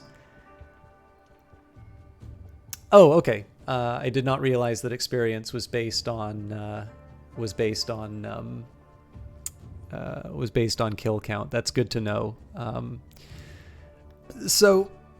One of the reasons why I like this particular focus, in addition to the fact that it just really looks cool, one of the things that I like about it is the fact that it sort of reinforces this idea of great heroes and, you know, the the face me kind of moments. So it's a subtle touch, but it's one that, especially again, if you consider the Iliad, this work of literature, this really important book, just in terms of its significance, to kind of give it a little bit of a Hollywood treatment is a nice touch. Right, so we get to occupy. Now, there is a side of me that is debating loot and occupy, so good for unit replenishment for sure. The returns maybe not so much. Next turn only, and then happiness penalty applied to the province, deteriorating at 1 point per turn. So we're effectively getting another -7. And it's a little tricky. You can't believe how rare it was for Homer to write dough in the Iliad. Well, I haven't read the Odyssey yet, so maybe he was just saving it up for his really, really famous one. And sorry, Sunny Sunset, you said you guess you am too. I actually completely forgot what you were replying to, just because I'm a little fuzzy still. So you're a little surprised they don't seem to have imported the duel mechanic from Total War 3 Kingdoms. It would have fit really well here. Oh, I've never played 3 Kingdoms, but yeah, duels sound amazing. I mean, the opening cinematic sort of implies that there are duels in this, so maybe there will be. So yeah, it's a tricky question because I'm not 100% sure what the severity of provincial instability is. To be honest, if I saw, I'm going to get over double the instability from looting, and these were just the rewards, I wouldn't take it. But the fact that I can get unit replenishment too, I think we will loot and occupy in this case. You must consolidate your rule over a province. Empires are given form by the houses and temples their rulers raise and maintain. These buildings need attention if they are to reflect your true glory and ambition. Buildings may be damaged in battle or by enemy agents. Damaged buildings do not provide their full benefits until they are repaired. Build repair may be carried out from the rollout that appears when the cursor is placed over a building's icon in the province overview panel. I have a feeling that was probably us doing our looting. So yeah, assuming that this came from the looting, we're effectively giving back all of that loot. In this case, it seems to make sense to demolish this one, seeing as we're already upgrading the trading camp. How long are we running now? I've only been streaming for about an hour and a half because I got a very late start, but and then I'm assuming I probably don't have enough money. Yeah, I don't have enough wood to do anything else. Although I do eventually want to do this the smelter's house. So that's probably going to take me 3 or 4 turns to get enough wood. And then of course I'm going to be building other things in the meantime. So I wonder, okay, it probably wouldn't hurt for me to try and do a little bit more recruitment. So this is probably going to be the next target that I'm up against. I wonder if there's a way for me to see. All right. Doesn't really look like. So it tells me a garrison strength, but it doesn't necessarily tell me. Doesn't necessarily tell me what I'm fighting. I know there's like okay. I know there's like spy units in the other Total War games. I also want to take a quick minute here. So I just noticed that these icons have like province capital, farm settlement, and whatnot. So I just want to get an idea in terms of if I'm going to be expanding, what are some likely candidates. Obviously, it said that gold is scarce and very valuable. So anybody who's got that, we need to take over. But of course, that is probably on this side of the map. Oh.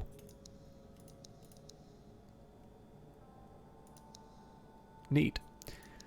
So the other ones that I'm short on would be stone and bronze. So in this case, the most likely candidate for invasion would be Manatea.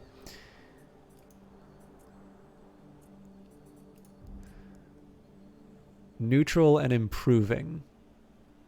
So, and they're actually, oh, they don't like the actions against the Corinthians. They do like the fact that I have treaties with Sparta and Pylos. So it's a tricky call as to whether or not these are natural allies or not. It definitely seems like I'm going to have to wait a while before I move against them anyway, because I obviously don't share a border. But this is probably the one that I would want from a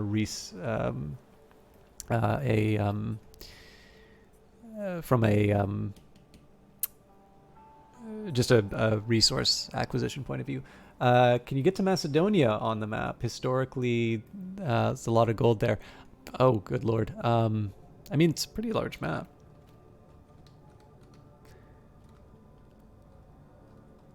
I'm pretty sure Troy is where we're gonna get all our gold, though, and the glory.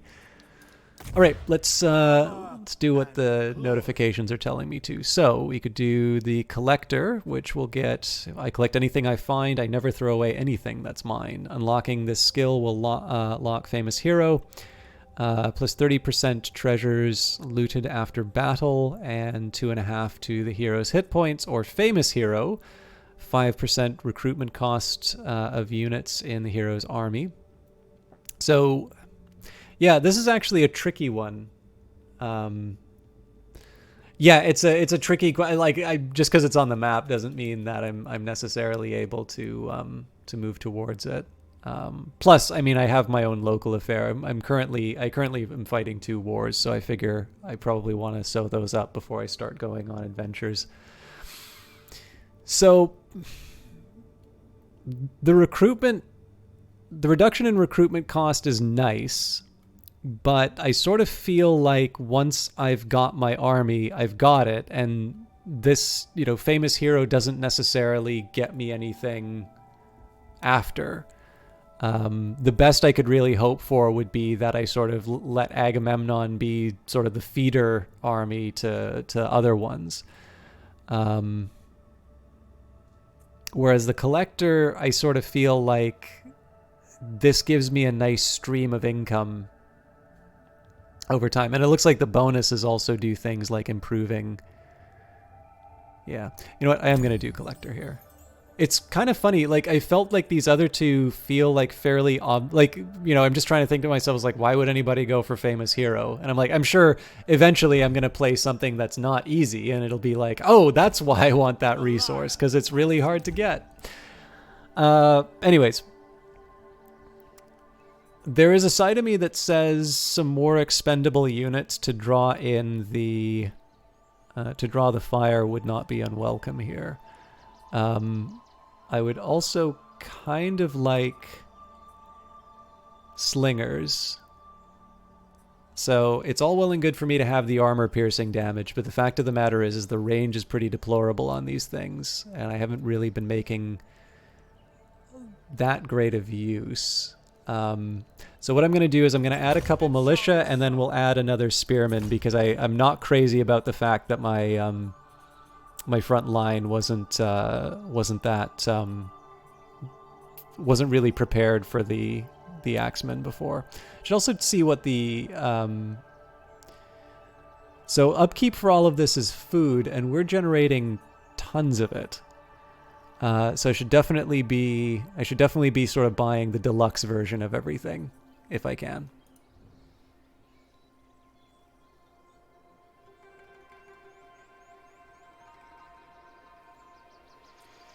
All right. I think we said we were waiting to build the smelter, so. Mighty King, there are many ways to seek advice in matters of state and war. Take the time to become familiar with them.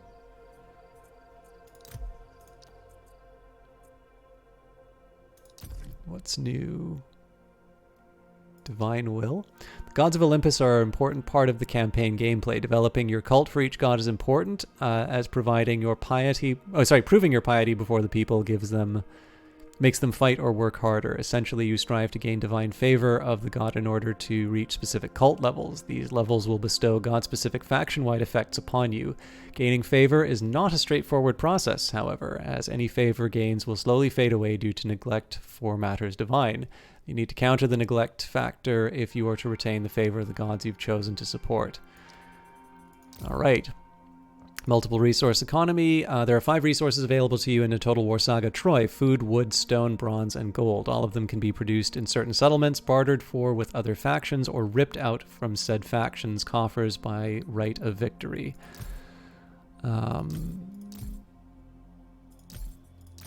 Gold is the ultimate expression of your power. Scattered around the known world are gold quarries with rich veins of the metal that should be quickly taken and exploited before they deplete and produce a mere fraction of what they once could. This resource is required to recruit elite units and to construct the best buildings in your kingdom.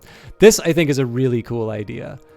And I feel like it doesn't always get used in strategy games as often, but giving people a reason to fight in terms of the finite resources.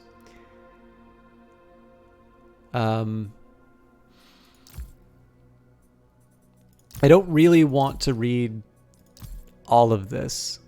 Oh, maybe we can answer the question about duels.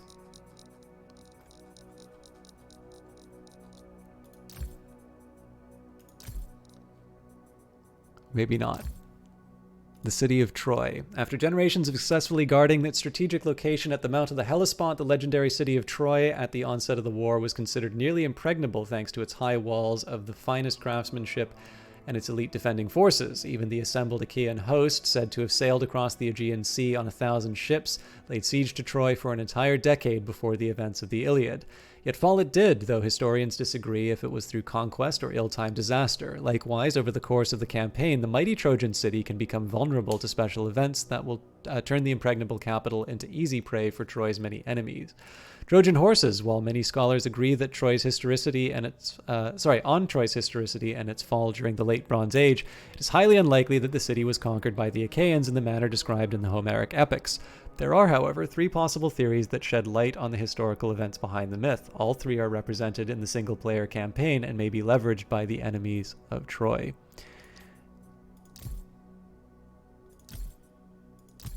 I'm actually really interested in this, but I want to hold back because I kind of feel like this is a nice little reward for getting to the end of the campaign to find out what the theory is. Incidentally, it was not always true that people take it for granted now that Troy was a real place, but it was actually kind of an amateur archaeologist who went out. The academic community thought this guy was just a complete clown doing this, but he actually was convinced of the existence of Troy and went out and found it. That was not always taken for granted that Troy was a real thing.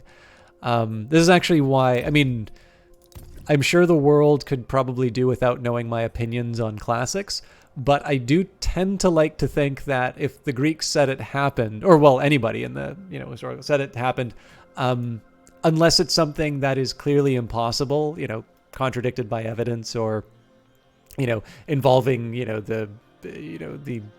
the will of the gods or whatever, it probably should be taken rather seriously. Because I don't know, I've never really been fond of the type of reading that says, okay, well, I'm gonna take this and now I'm gonna wrap a whole bunch of my own meaning around it, and I'm gonna say what they really meant if only they were speaking with with our modern perspective.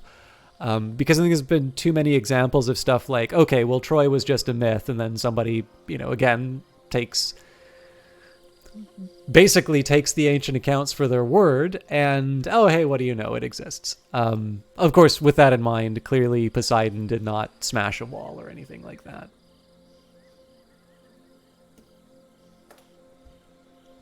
Anyways, we have demolished the... Okay, let's just do the... Okay, Agamemnon's not moved. So I suppose the question would be, do I want to go to Stymphalus right away to wrap this up, or do I want to try and boost my army even more? It did say the garrison was size 9. but maybe it wouldn't hurt for... Well, okay. I don't exactly want to rush things, but I know I've got a couple of better units coming up in a couple of turns, and so I can do all the recruitment. Yeah, I can do all the recruitment after The mighty. taking this out.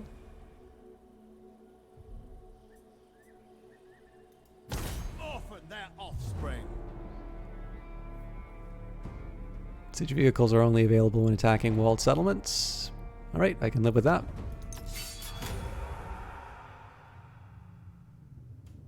Yeah, obviously, I don't mean to, you know, I'm not going to try and like make him some kind of a saint or something like that, but I just think it's kind of interesting.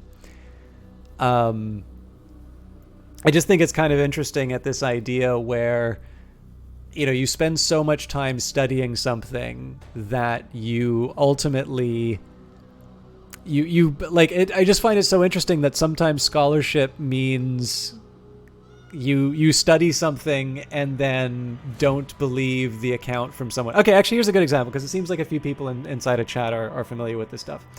Some of you may know about the Zeno's paradoxes. So this would be Zeno, the student of Parmenides of Elea. And one of the things that really interests me is that a lot of people look at Parmenides and they try and kind of come up with these accounts of his philosophy that are trying to kind of not say what he's saying. So for those of you not familiar with Parmenides, basically he has this poem in which he says, so it starts with this idea that you cannot say it is not.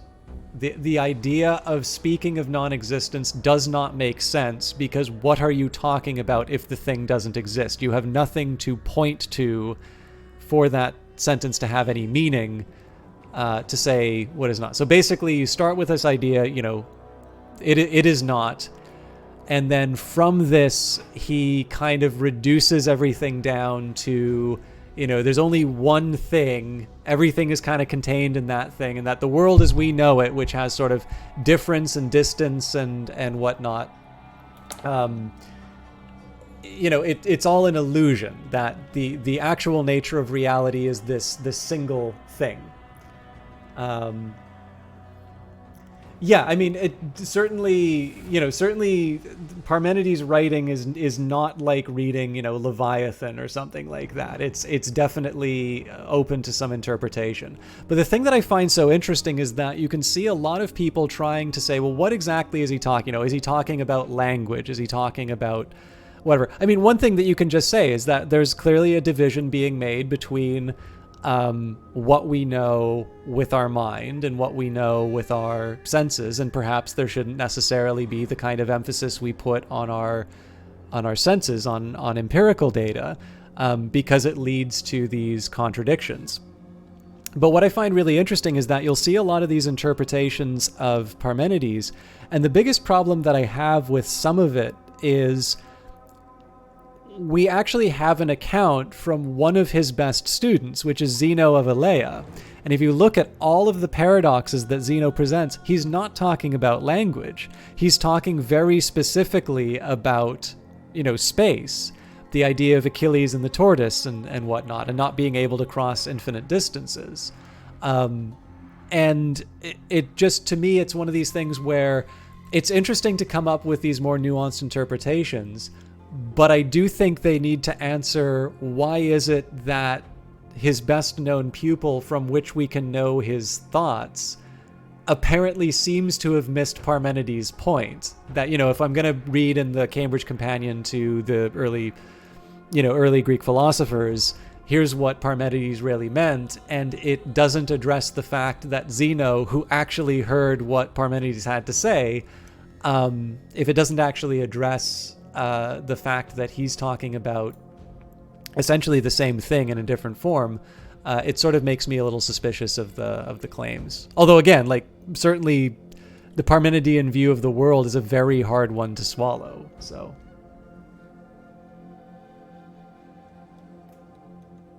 Yeah. I mean, I'm obviously trying to be.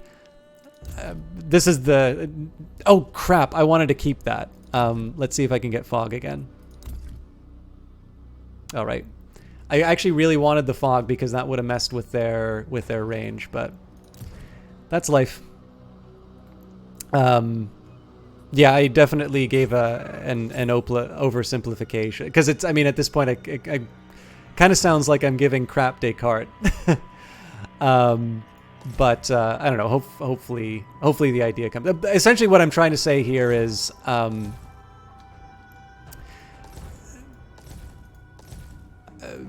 Leaving aside the story of the discovery of Troy,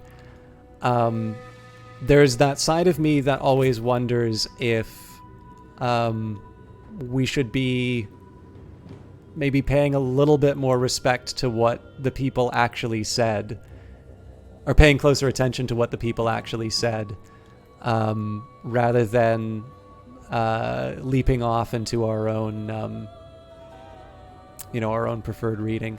So this looks like mud, which I'm going to assume is really going to screw my guys who are in armor.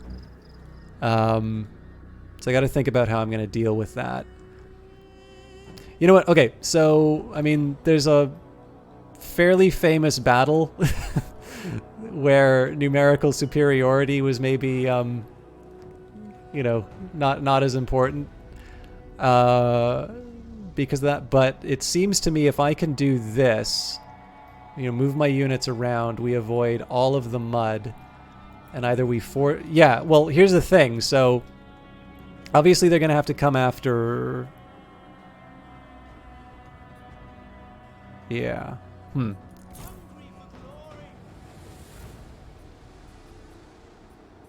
I wish there was an indicator as to what was a heavy and a light unit. But yeah, what I think I'm going to do is I'm going to take advantage of this area over here. The other thing I want to do is try and...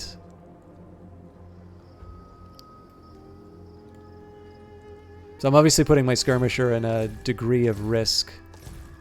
Yeah, they count as hidden. I really want this for the intelligence, so...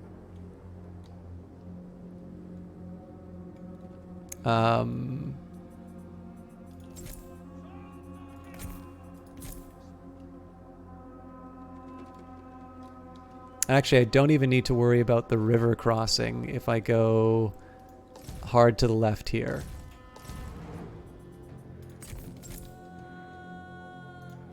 Yeah, I should probably...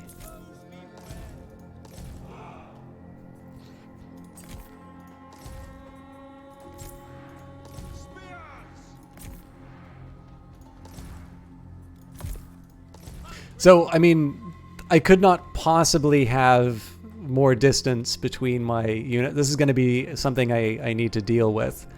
But it would be nice to have a little intelligence on what's going on inside the city, particularly while I try and find an effective route. But let's run. Oh, okay, they're ready for me. As each warrior has their unit, each unit has their place in battle. Group units into formations to better take command of the field.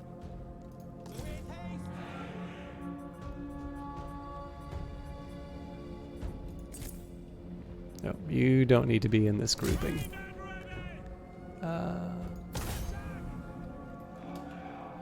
But with that in mind, I'm going to cause him a little bit of grief by running the skirmisher in and capturing the city ahead.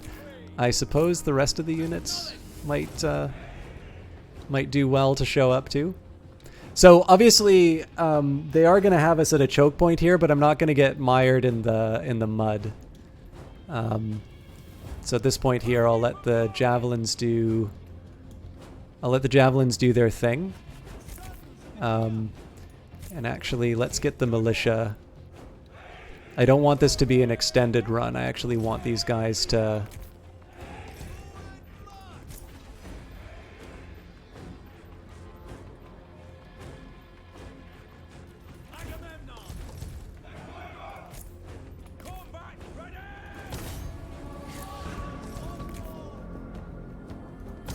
At this point, I'm just going to thin out whatever ranks I can, and we'll use the expendable units to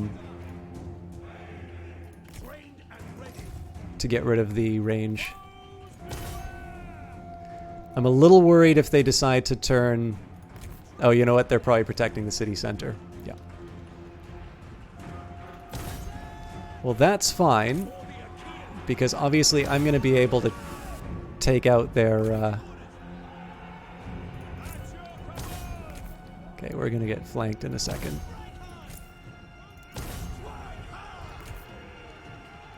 The foe has sighted your hidden units.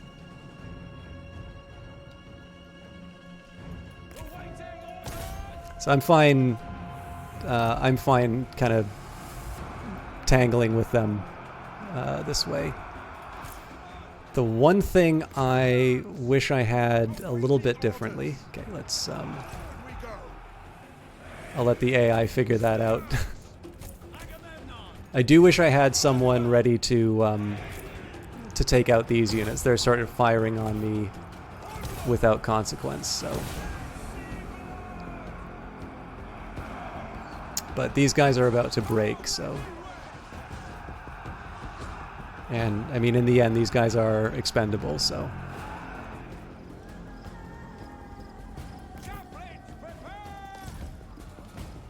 Okay. For this, I actually want... If I can, I want these guys to run into the mud. Because they... Oh no, these are the young spears, never mind. Oh, but they are weak to... They are weak to ranged, so... But of course the key is that this has given me... this has allowed me to sort of take out all of their ranged advantage. And so of course when we come to take the city center, they're in a far worse position than they otherwise would have been. Although I didn't think that they were going to... I didn't think I was going to get chased down by the young spears, so this is a little nerve-wracking. I might want to try and fix that.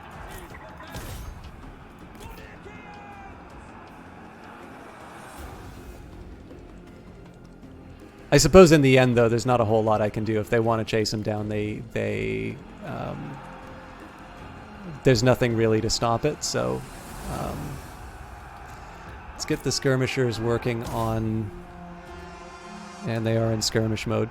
So at this point here, for the rest of it, I'll get these guys ready for a flank. Let's get the... Okay, so looks like they're coming after the militia after all. Victory is close enough to taste. Okay, you guys need to get a bit closer. And in this case, we're actually going to pull back here. Because I'm not ready for... Oop, okay.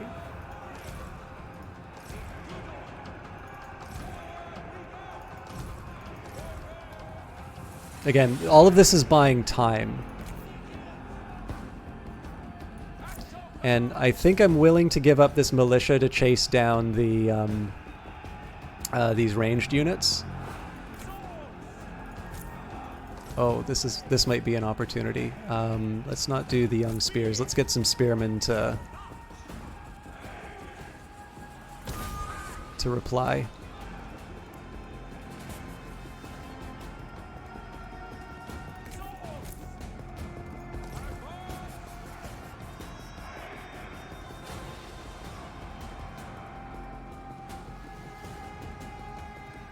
Yeah, the less famous Thermopylae? That's a really good point. Alright. Somebody didn't do what they were supposed to. Oh, you guys really needed to not stop running. We had the setup for a really good flank there, and it failed.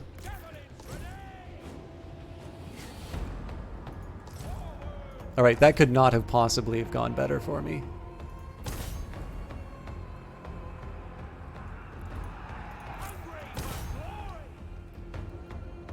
Okay, overall, we're in good shape. Let's get the skirmishers up. I know I'm making them tired. Oh yeah, they're very tired actually. I think they can walk, especially because They don't have that much ammo anyway. So, I suppose the real question is... Your warriors are losing heart. Oh, god damn it. Who is this? Huh. Oh, because they count as attacked in the rear. Whoa, whoa, whoa, whoa, whoa, whoa, whoa. What are you guys doing? No, nope, nope, nope. Get back. We will move the wall of spears up, but I want to get these guys to back off for a little bit.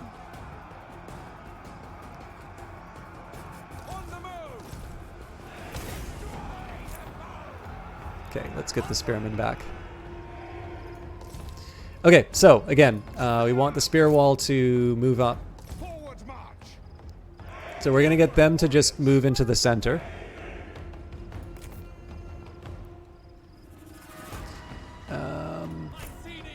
Agamemnon should probably run in. I need to be using his abilities a little bit more, but...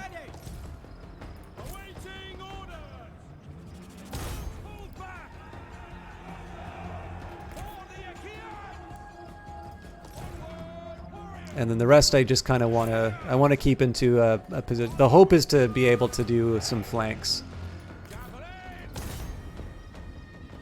The javelins have been doing the Lord's work so far. They've been tying up a ton of their better units. You will soon hold the enemy's victory point. Okay. We'll get these guys moving in just for some support. But I'd prefer to have stronger units. Alright, this wasn't exactly what I had in mind. Again, I was hoping that my spears would sort of form a wall. But I'm happy to work with this.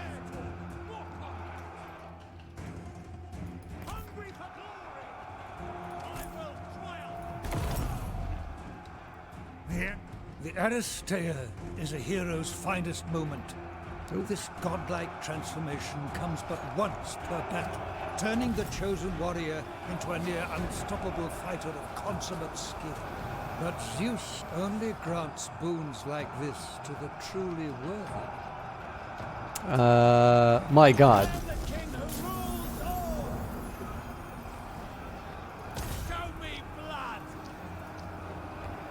Most powerful hero ability greatly improves their combat potential while the effect is active. You may only use it once per battle. Well, that's fine, because we're about to... I mean, we've already won, right? The question is, can we...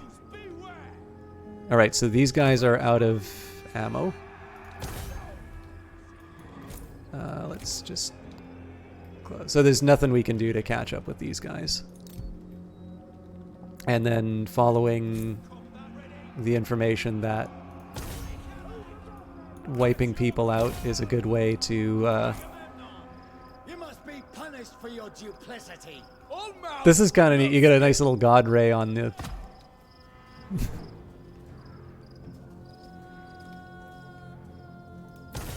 Did you forget where he went? Know my might.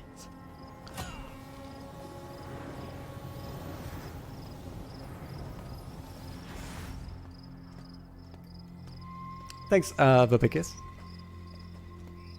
And Angry Cat 365, I'm sorry, I don't have an answer to the Lovecraft story.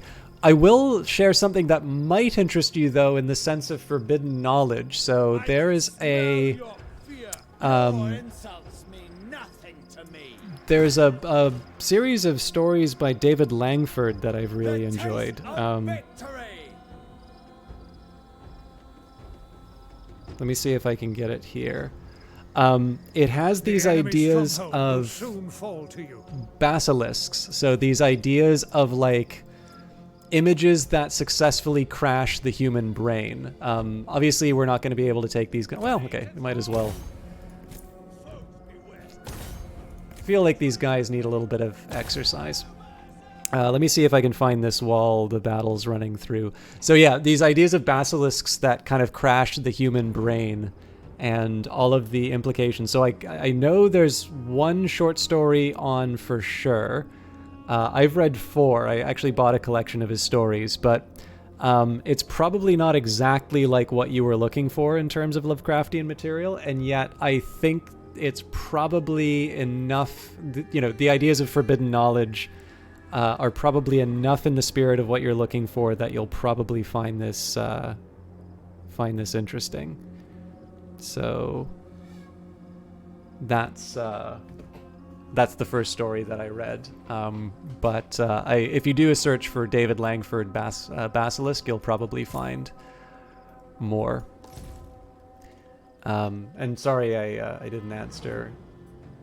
Sorry, I didn't answer right away. All right. I'll run out the clock just to see. It probably would not be bad to see exactly how fast people can move. And it turns out that Mud really did have a...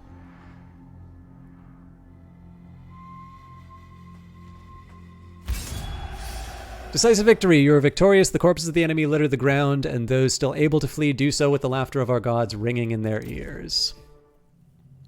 So our losses keep going up over time. Yeah, I found it really interesting. So the first story isn't necessarily the best one. I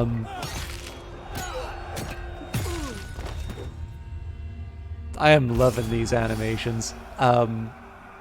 It wasn't necessarily the most interesting, but just the concept was so interesting to me that I really felt I really felt compelled to check out the others, and I kind of went down a rabbit hole with that. So, all right, this is a tough one because again, it would be good to get. It would be good to get the replenishment, it would be good to get the resources and all of that, but I feel that adding even more provincial instability is probably really not the done thing right now. So in this case, we'll opt for occupation. Once you have united a province, you can issue a commandment. The populace will have no option but to comply. Okay.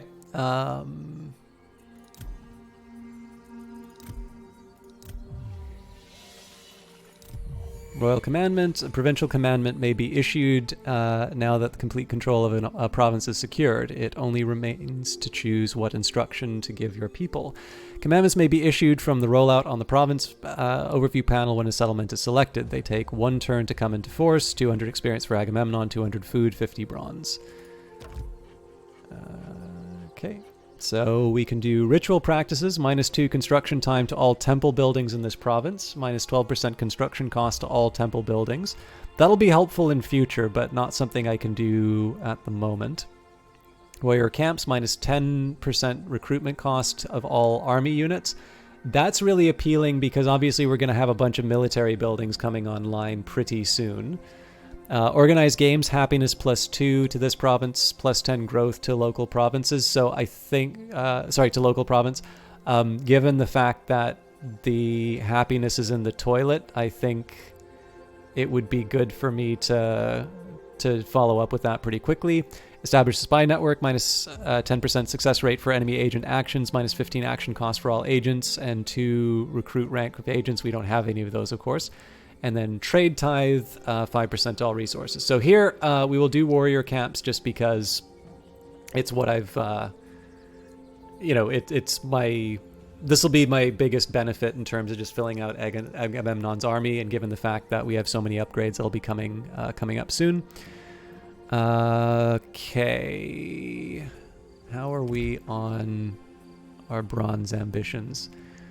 So we need 660 for stone. Yeah, we are not building that smelter's house anytime soon. Okay, so sheltered ship stands, 160 food per turn, +7% resource gain in the province, 35 growth to the province. Besieged armies can leave the settlement via the port, 30% line of sight. I kind of feel like, I know it's not my main center, but it is a port, so. I noticed that for the city we just took, we didn't need to do any repairs, so I think it's fair to say that sacking the settlement produced some costs for me. I am somewhat inclined to build the Boye, but obviously I'm going to need to wait a turn for that. And of course, the question would be whether or not I necessarily get the same benefit from bows that I do from my slingers. Well, I suppose I haven't built any slingers yet.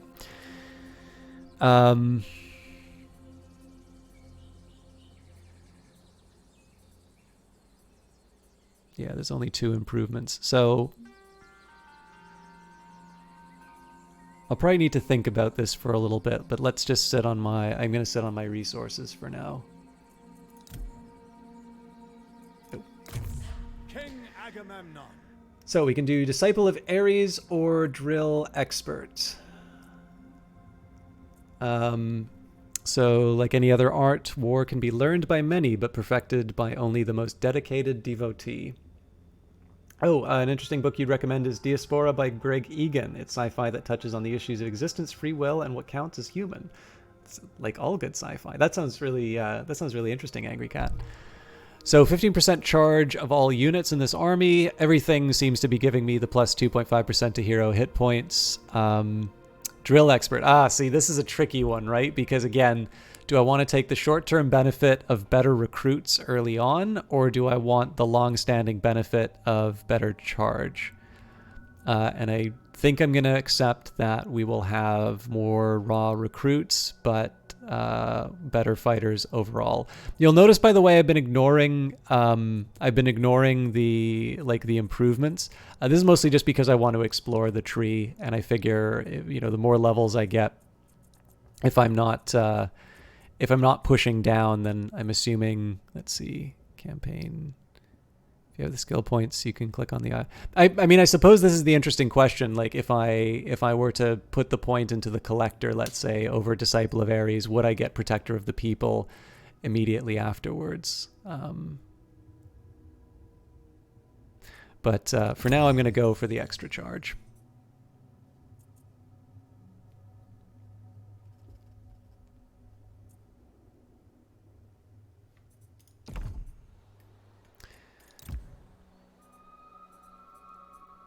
I'm going to hold off on recruitment for now because we will be getting our training camps and whatnot online fairly soon. The Aegean is home to many tribes and peoples. Some will stand by your side while others are not to be trusted. Extend a hand of friendship to the former, and they may make useful allies against the latter. Press F1 to open information overlays and get additional information about what you see on the screen. That will be helpful. Access the diplomacy panel to converse with other factions. You can declare war, make alliances, or exchange resources. Click the missions button to review the list of currently active missions, which you can complete for rewards, and click the notifications button to display the list of issues that require your attention. So definitely a lot happened this time around. Buildings constructed in your cities grant benefits to your faction. More buildings will aid in the development of your kingdom, and with the war effort abroad, it only remains to choose what to construct. So we've got some wood and stone. We've also issued the commandment, so the path of peace. Sign a non-aggression pact with any faction. A non-aggression pact may be agreed between two factions via diplomacy as a statement of mutual trust. It is usually the first step in building relations towards trade and eventually an alliance. Non-aggression pacts may be agreed on in the diplomacy panel. Learn more about non-aggression pacts here. 300 experience for Agamemnon, 50 bronze, and the precious gold. This seems to be the exact same information. This seems to be the exact same information that we were just told. Federation is one faction takes complete ownership of another's regions and settlements, resources, generals, armies, and agents. The confederated faction is effectively dissolved, with all assets passing to the confederating faction. Note, however, that suddenly gaining additional armies may increase the unit upkeep to unacceptable levels, and also that a very high diplomatic attitude is required in order to achieve confederation in the first place. Okay. If you don't wish to manually negotiate, you can click on the Make It Work button. This will reveal a baseline requirement from the other party in order to accept your offer, usually in gold. This can often be a useful starting point from which you can begin to modify your offer. Quick deal menu shows a list of many common diplomatic options available at any given time and with whom. It's a time-saving way of sorting which heroes are likely to do a deal and which are not. Multiple deals can be secured with multiple factions in a very short time via the quick deal menu. Click on a treaty type in the quick deal menu to see an indication of how much each hero desires such a deal with you. Ranging from red, negative values, to yellow might be possible, with some negotiation values, to green, positive values. Any positive values from other heroes mean the deal can be immediately secured. Those with yellow values may still be achievable, however. Double-click on the faction in the faction list to open negotiations. So this sounds very helpful, because I definitely know diplomacy can be tedious in terms of like bouncing around in numbers and not really understanding, you know, what you need to make something happen or if something can happen. So what it just described seems like an improvement. We'll check it out in a second, but I want to see what's going on here. Trait gained. Firm but fair. This one is sometimes stern, sometimes stony, but always entirely equitable. Spent multiple turns in a settlement with low happiness, +1 happiness in the local province. Nice. I wasn't even thinking about the fact that he might be providing some bonuses to the province. I am, of course, a little concerned about the fact that we have enemies here, so I figured I'd get a little bit closer to Mycenae, especially because, of course, we've got the statue coming up, which means we'll be attacked a bit more often. But we are going to hang out in the settlement, particularly because we seem to be doing... we're still in the happiness pit, so if I can do something to boost that. But it did say diplomacy, so...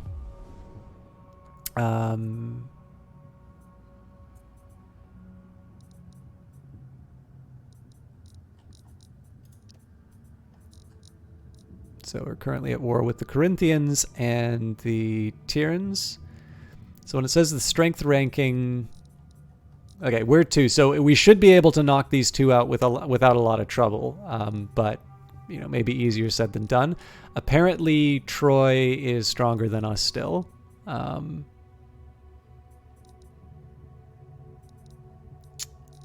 But let's do that quick deal option I was talking about. So do we have any... Okay, so Argos is apparently our most likely...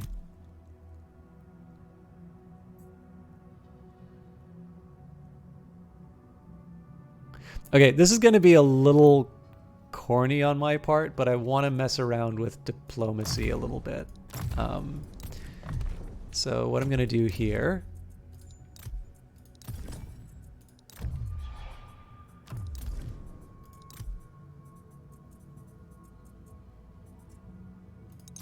This is a good time to talk.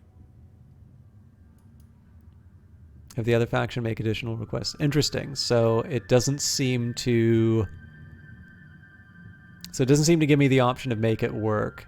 So the reason I saved is I'm very curious about this idea when it says Craven.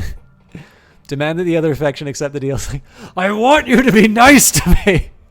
So if I do the ultimatum, are you sure you want to issue an ultimatum? In the case the other faction declines, war will erupt between the 2 of you. This is why I saved. There is no other way. Oh my god. We're now at war. Yeah, I don't want to do it that way.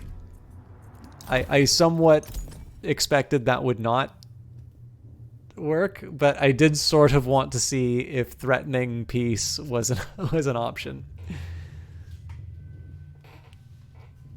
All right, so what I'm getting by it saying there's no make it work option is that effectively I don't have... Effectively, I don't have a way of obtaining that treaty right now. This is a good time to talk.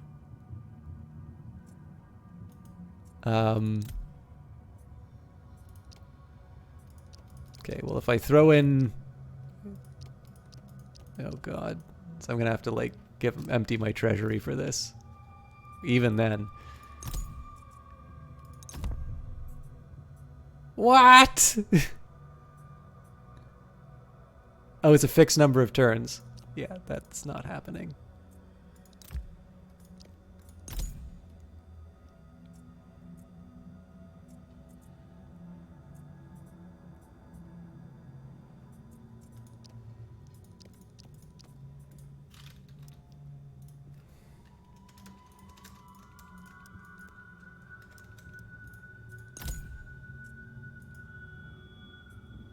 Yeah, so it just seems to be that there's no price at which this is going to work. That's how I'm interpreting that, so. All right. There may be a way of making that work out, but for now I'm not going to pursue it. Settlement upgrade available in Corinth. All right, this will be an interesting one. So if I upgrade Corinth, so 160 food per turn, 30 to growth, happiness +1, more construction, better garrison, alternatively... Yeah, so I definitely feel like I need food over wood, given the fact that I'm going to have a larger army. So we'll upgrade to Farming Town.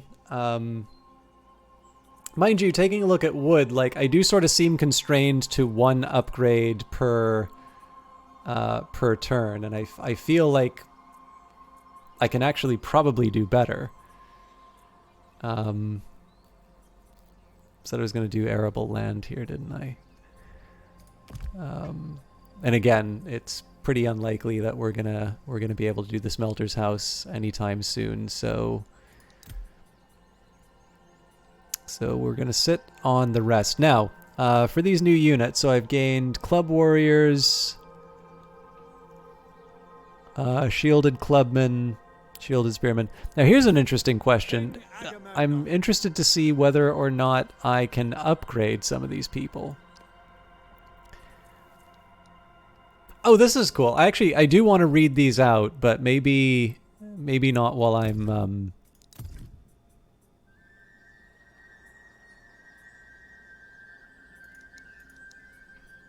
maybe not while I'm making some plans.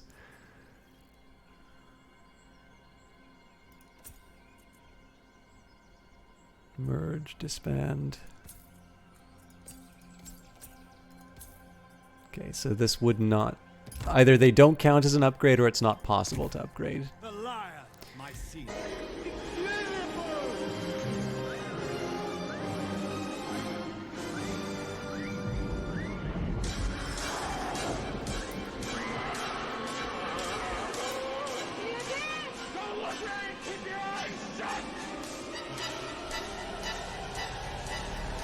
Hey, Last Ember. So I've just been doing the tutorial. I feel like the tutorial definitely makes things quite easy as far as enemy units running away. So I'm maybe not quite... I'm probably not in the best place to talk about you know, its overall status as a total war game, but I do think there's something to be said for revealed preferences, and normally I have not... I've sometimes found it difficult to really get into or get a good grip on the total war games, and I feel like this one I've really been able to sort of get into it and have a better grip for the time being. So so far, I'm feeling pretty good about it. I mean, again, you can get an idea in terms of the fact that I've really just been learning live, in the fact that we're on turn 6 and we've almost been playing for 3 hours. But I'm people familiar with the channel. This is probably not news. So here's an interesting consideration that I have. So we've got bronze. We're earning 100 per turn. But clearly now that we've got better units, we're going to have a maintenance and a recruitment cost. So I'll willingly pay it. Obviously, we've been talking about how, you know, I like this idea of sort of a strong front to be able to handle the bad guys. If we take a look, so shielded can switch weapons. Shields have a chance of blocking arrows, javelins, and slingshots, but only in a forward-facing arc. Good morale. Two-handed melee if I switch, presumably. Battlefield healing. Wow. Yeah, so some of these seem really good.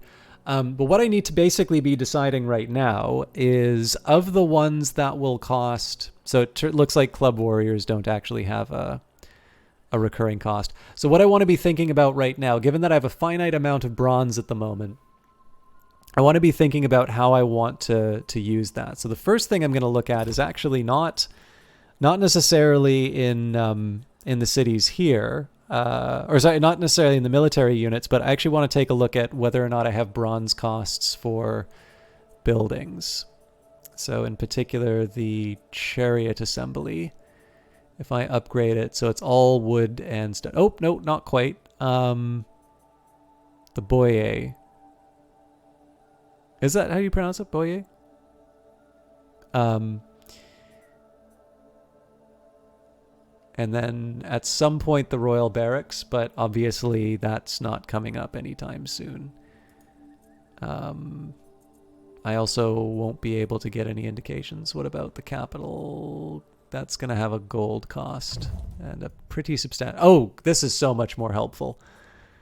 Okay, this just has a stone cost. Temples cost wood.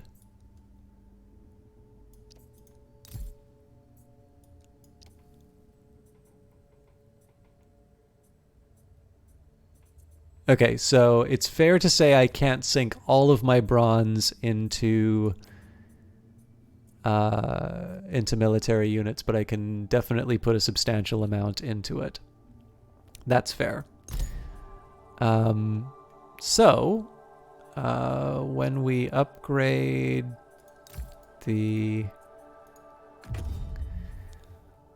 So this is what we've got right now. We can eventually upgrade to renowned slingers, and it's very tempting because obviously I want to try and kill ranged units as quickly as possible. But let's say that let's pretend that we've got an answer to that at some point. So instead, let's say chariots.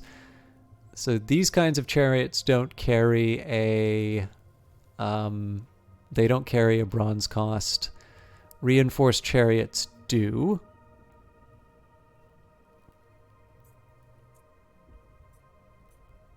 And I suppose the question then is, do I consider that cost to be worth not building these other... Okay, so I'm going to say I'm going to limit my choices of these bronze costing units to these folks.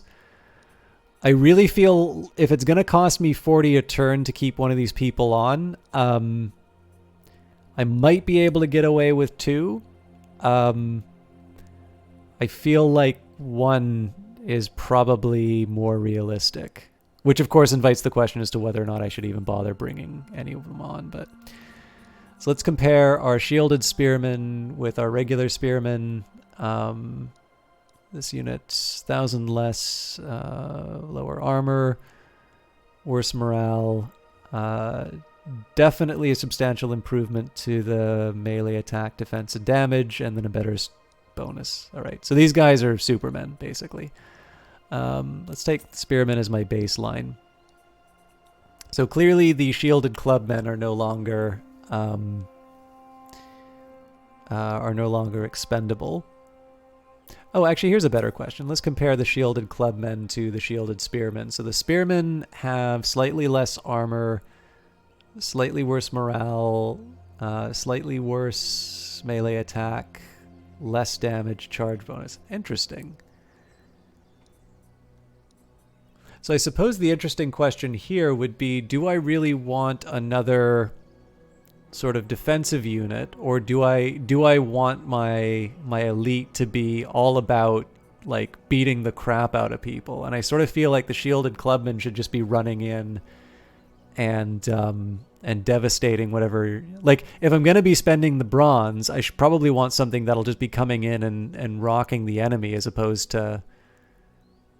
Oh, but then there's the question about the switching weapons.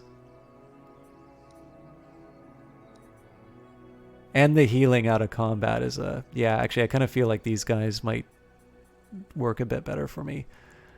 Club warriors, it says they're not... Well, they're good flankers. So the interesting thing about these guys, of course, is that they have a bronze cost, but they don't have bronze maintenance.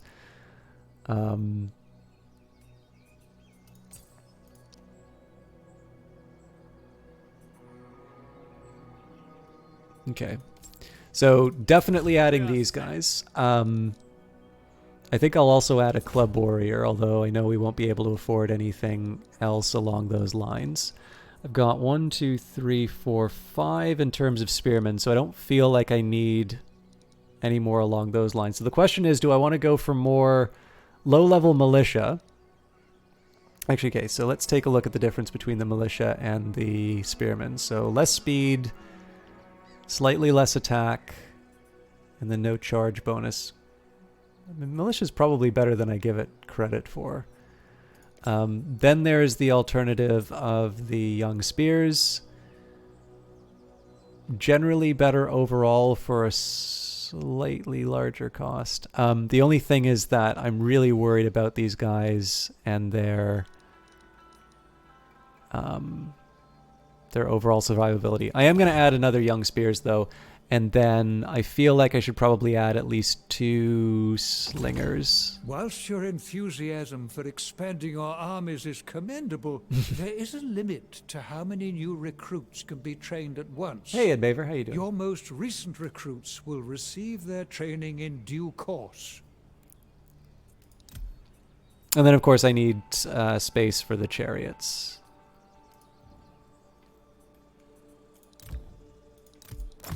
A prudent ruler looks to stockpile necessary resources. To build even greater cities, you will need a reliable source of stone. Make sure you have enough when the time comes. Ensure that you have sufficient income from stone. You can use the diplomacy panel to barter for stone with foreign factions. We do have a big surplus of food, so we might be able to turn some of that into stone. I'm not sure I want to trade away the wood, and we definitely don't want to trade away bronze.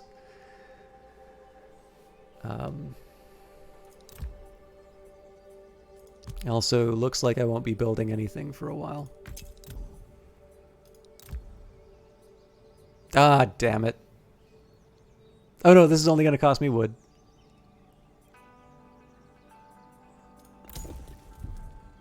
Okay, I've got chariots. Ah, but I need wood for that. Well, that's fine. I'll live with that. So let's try...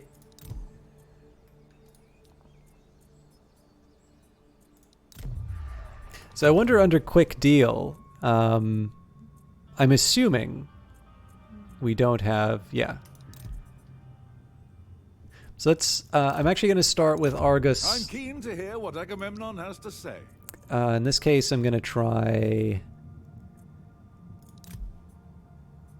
barter agreement.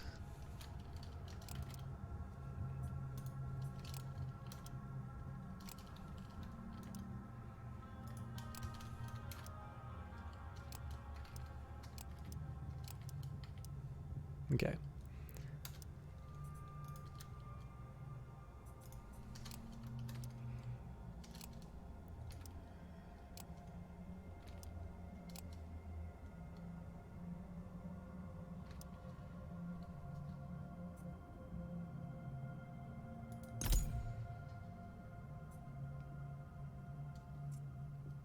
It's interesting it doesn't show me... Oh, change next turn. So that's almost half of my food that I'm giving up there. I agree. So I've got 567 to play with. I'm going to try... So part of what I want to be doing here is seeing if I can do these trade deals to make people more inclined to do non-aggression pacts with me. Achilles. All right. Let's make a deal. And looks like... Okay, they're not interested. Oh! Okay. I should have paid attention to that.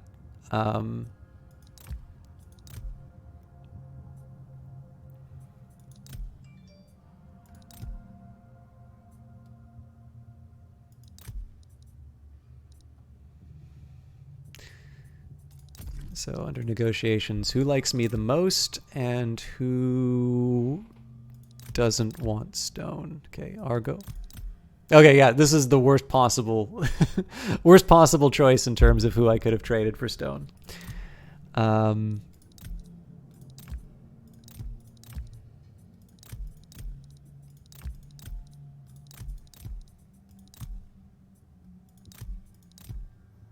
Yeah, everybody wants stone. Okay, fair enough. I'm gonna leave that. Well, no, hang on. Let's not be too hasty. Let's see if I can convince Achilles that... King Agamemnon's words have weight.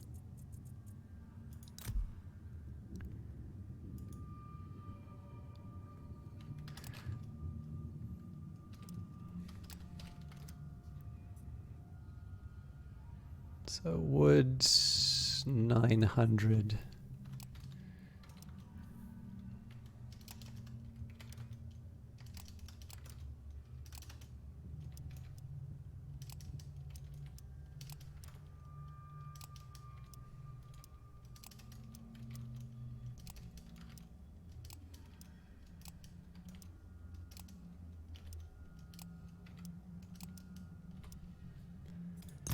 Okay, I can live with that. I'm happy with... I obviously would like to, if I could, I would like to, you know, try and boost up bronze and whatnot. But right now I've sort of, I do want wood for construction. I do want food for armies. This will at least give me a little bit of a boost in terms of what I get for stone per turn. And in the end, the mission is so I can get 1,000 stone. So at the minimum, it's going to take me, well, not 5 turns, but 2 or 3 turns to get that finished. Just saying, though, Egan's writing likes to get into some technical aspects of the world. I don't actually think that's a bad feature. I'll admit, Angry Cat, I've got a ton of stuff that I've been meaning to read anyway, but I'm always looking for recommendations, especially when it becomes stream-related, for the simple reason... Your people are the Achaeans, one of the 8 great tribes. Make sure that Achaean traditions and rites are maintained, and your subjects will be unquestioning in their service. When it comes to stream recommendations, because this gives me an idea of what people are interested in, and you know, there's tons of interesting games, there's tons of interesting stories, and if it happens to line up really well with things that people have recommended in the past, I take notice. Like, you never really know where your next favorite game is going to come from, and so I try to be as open as I can to recommendations like that. All right, influence measure how prevalent different tribes are within a province. You have received an epic mission, the beginning of a narrative chain. Complete epic missions for rewards and shape the destiny of your hero. Maintain 60% of the following influence in the specialized province. Achaean influence in Mycenae. On the throne of stone-enshrined Mycenae sat King Agamemnon, and his hunger for conquest grew dire. Your brother Menelaus demands vengeance against Troy, for one of Priam's foolish sons has fled across the Aegean with the Spartan queen Helen. The injustice angers you greatly, yet therein lies a unique opportunity for conquest. If you are to conquer new lands, you must first pacify your own, wrestled from the grip of your uncle Thyestes but a short time ago. So we would get, for doing that, by your Sword of Spear, you've rallied all Mycenae under your rule, 20% boost to food, stone, and wood, 1,000 experience for Agamemnon. So this also seems to be introducing the idea of influence. So at the moment, it changes by a little under 1% per turn. So over time, it seems like this is going to be happening. It seems like this is going to be happening no matter what. But it wouldn't hurt to find some other ways of managing. It does look like we're no longer on the sort of the downward trend for happiness. So, yay. I do like the idea of bonuses to growth, and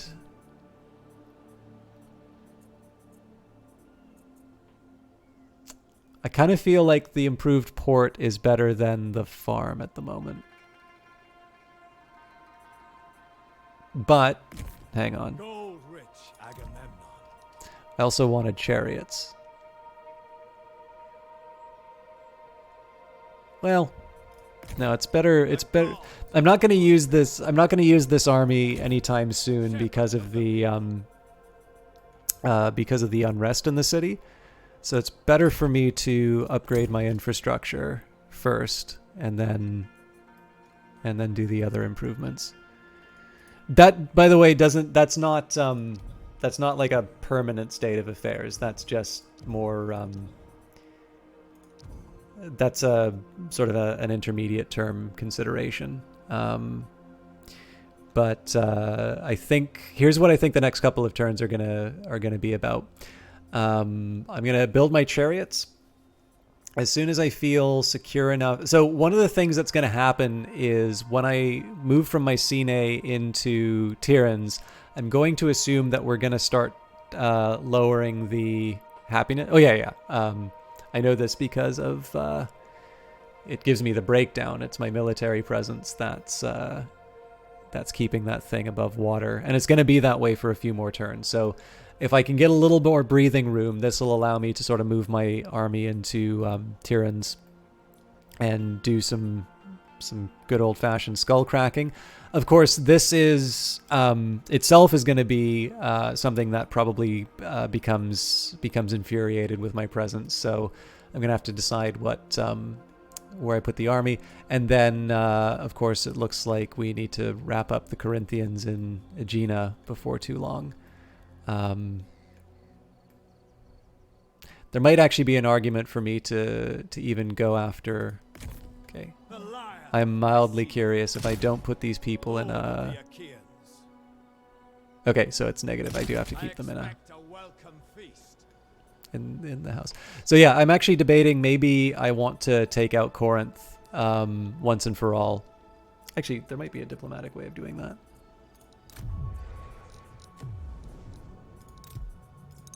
I can't see this ending well.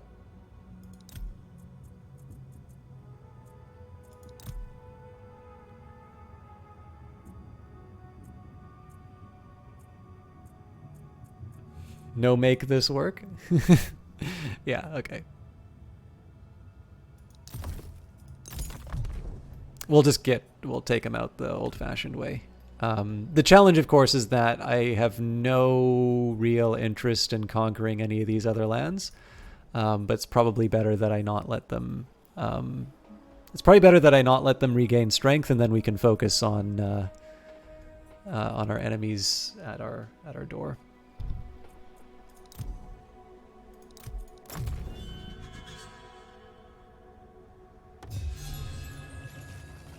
All right, we've got the stone. It's prudent to create reserves of materials and resources in order to rely on them in times of crisis. Begin by amassing a stockpile. Fine. Now that I know I'm going to be adventuring, I think I'm a little more comfortable knocking out a couple of chariots. Let's see what else we can do. So if I do this upgrade... experience to all units per turn. Wow, I really should have considered that one a lot sooner. So that's very tempting. What's my alternative? Well, we're still not... Oh yeah, we've got the stone to build the smelter's house finally. Okay, well, I am actually quite attracted to this option here. Looks like... Yeah, it looks like I don't have the option for the arable land and whatnot, but maybe we'll consider the bronze smelter in Epiteros, just because I'm going to need more bronze if I want better units. And yeah, we'll... Now, Agamemnon, shepherd of the people, you have the chance to expand the city of Mycenae itself. Bring your capital closer to the lasting magnificence it deserves. Once you have enough population surplus in a province, you can upgrade the main building in a settlement you own. Upgrading the main building will unlock an additional building slot. Developing a settlement increases the number of buildings that may be constructed within it. Expanding your facilities in this way will greatly improve your ability to defend your borders at home and wage war abroad. A settlement may be developed by upgrading the first building within it, shown on the province overview panel. Growth points earned in the province over time must be spent in order to do this. Okay, so that's a fairly high priority. What are we going to need for that? Lots more wood. You know, it pains me to do this, but Oh, I can even upgrade the tin merchant. I'm actually going to hold out to build the smelter's house. Well, okay, hang on. So the delta for that is 41. The delta for this is 19.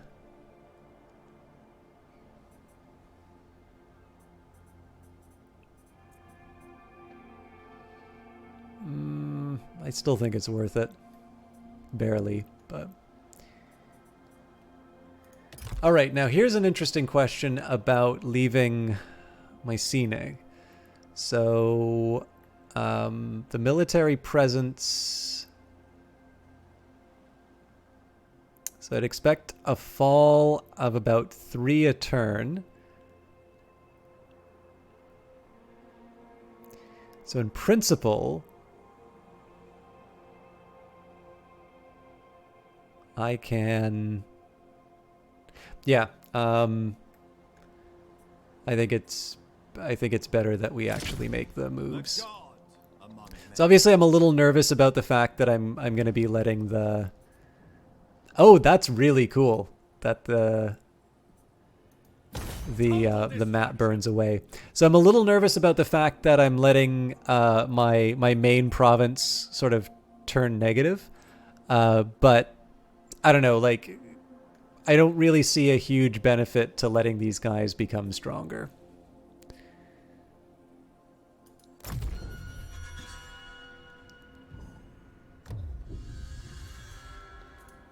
All right.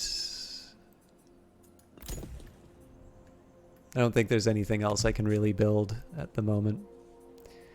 But so the question, of course, will be, do I want to build up my resources, such as I actually feel like investing in the ability to get more lumber might make sense here. Food less so, but we'll see. And then I think for the rest of it, we'll put the effort towards building up Mycenae. In fact, yeah, we'll need 2 turns. Shepherd of the people. I think it's worth it. Hold your nerve. Massacre the lot. Okay, they're a bit stronger than I thought they would be, to be completely honest. But it does look like they are not very well equipped as far as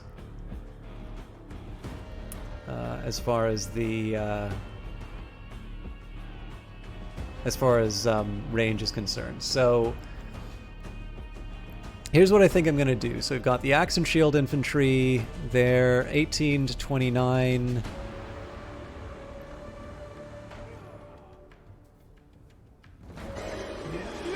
Oh my goodness, Mad King Brutus, thank you very much for the follow.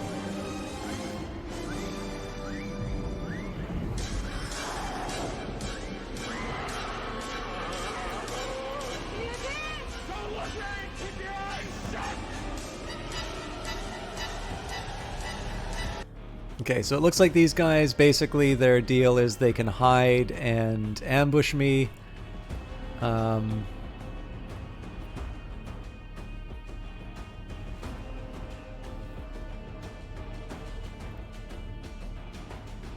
It says bonus versus axemen. I don't know if these guys count as axemen.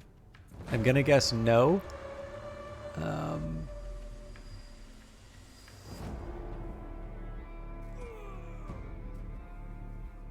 don't think we have any bonuses. Okay, these guys are good against...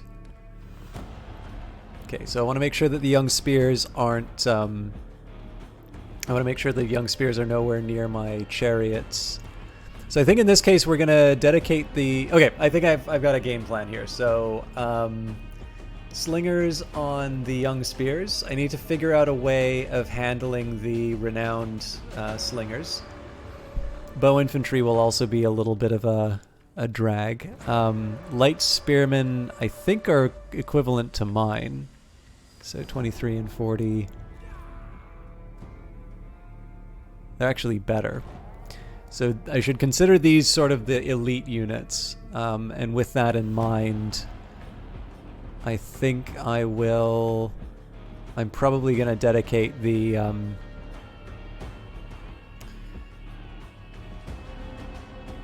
All right. I think I've got a game plan. The biggest thing is that like the numbers are pretty fair.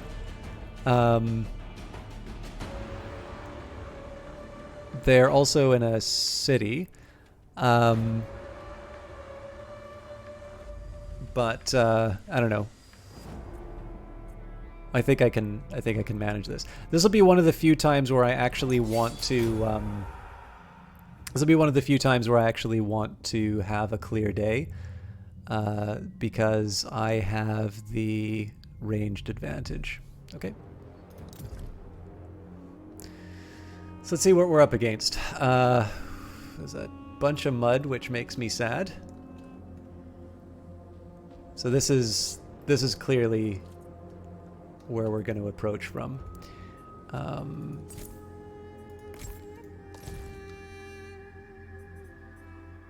Okay, actually, let's...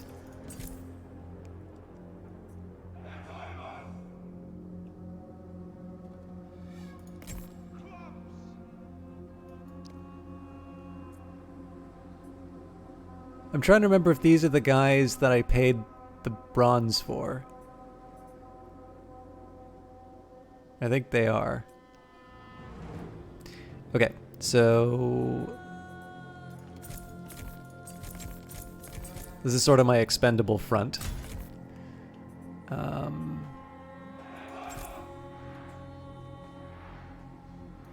This actually, it's going to be a little tricky figuring out what I want to do with these guys, simply because I do want them up in the front, and they are going to be able to absorb.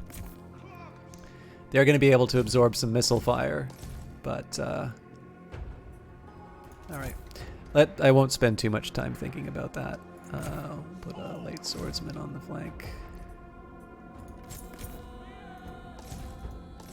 Yeah, we'll keep him. Greed, for lack of a better word, hey, is good. I don't know who just bought something on the Humble Store, but thank you for that. It's not very often that I get to see that, so thank you very much. I really appreciate it.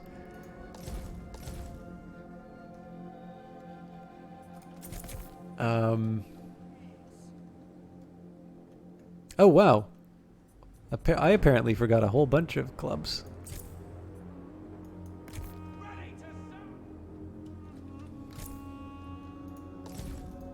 Oh boy. What's going on? Stop!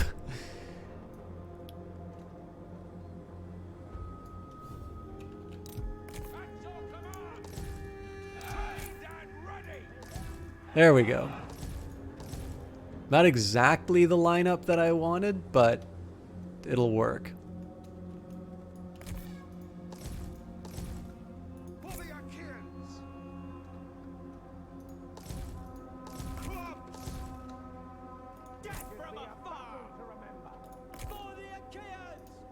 Yeah, I'm just gonna...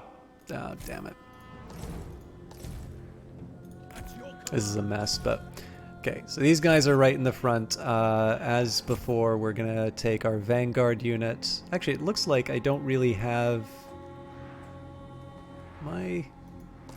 okay, nope. That's fine. So can I deploy them? There doesn't really seem to be any limit to where I can put the Vanguard. So one of the principles I want to keep in mind here is not to put them in front of the army, because if they decide to get brave and like charge me, that's not so good. So I'll put them in the grass here. Although there is of course the worry that they're gonna get spotted right away. And this is particularly nerve-wracking because they're like, this is muddy. So if I want to run away, I'm actually gonna have to go straight to the right and then back. So again, it's a risk, but I would like to get some intelligence on where the enemy is, and there doesn't seem to be any like long grass. Well, it's all sort of long grass, but this gets a special icon and the others don't. So I guess the final question is chariots. Now, obviously, mud and chariots don't mix, so we're gonna run these guys back. Well, wooden chariots don't mix either, so you know, this will seem a little silly, but I think I'll actually put them right up Yeah. Yeah, I gotta put him right up front here. My hope, honestly, is to just kind of move them up and sort of park them while I wait for the rest of the force to move in. But like I said, this is a really messy start. So let's see what we're up against. Oh my God! Okay, get the hell out of there.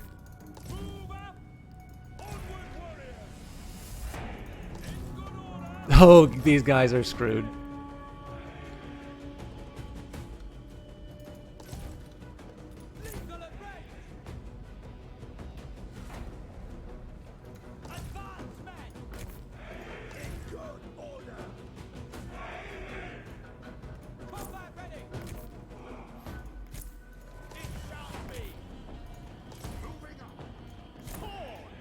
Okay, this might work out a little differently than I had planned, but we can still make this happen.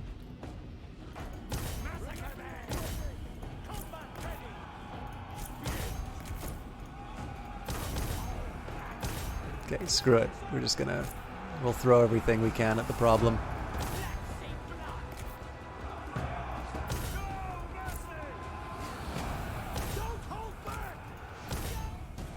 So let's get these chariots in as quickly as we can.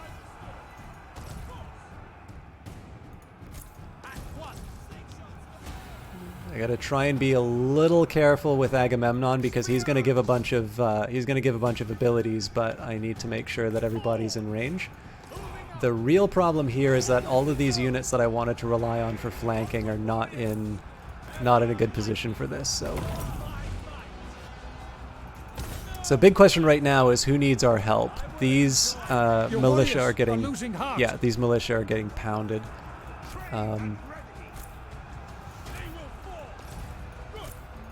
As long as they can hold the line. Okay, they're running around, but this is gonna be a bit of a risky play because there's some spearmen waiting to hurt us.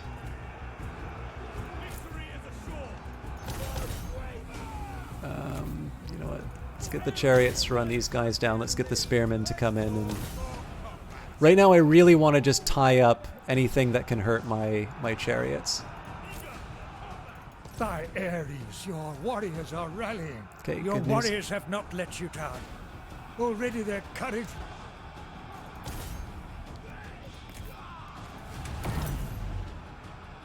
All right, this is a disgrace. So this has got to.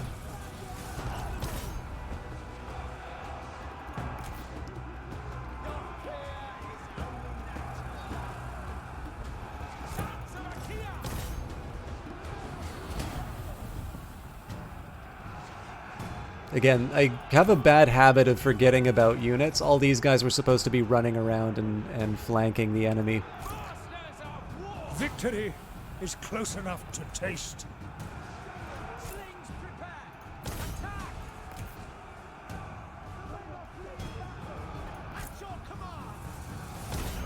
But doesn't seem like it's going to be too much of a problem.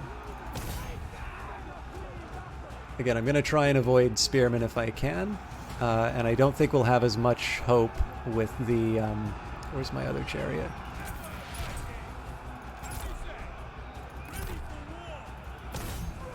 Right, we're stuck in the mud with these guys. Not so good. I think at this point, though, it's a mopping up job. Let's try and take advantage of the mud to kill as many as we can. I mean, at this point, it's kind of a free-for-all, but I don't think we have a lot of hope of catching these folks at this point.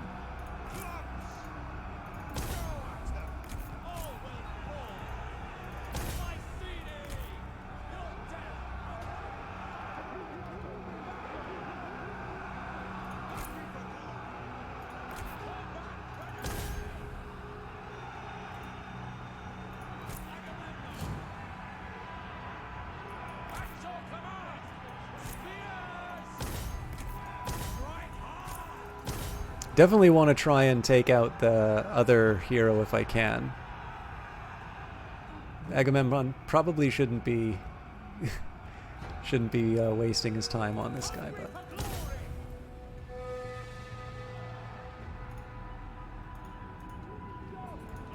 and obviously I should take it. Well, actually, if these guys are running over here, this chariot should be cleaning up the people who are further away.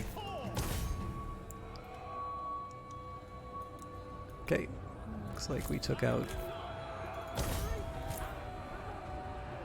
Again, not a lot of hope in terms of what's going on in the mud here, but it does seem like a good opportunity for my slingers at least.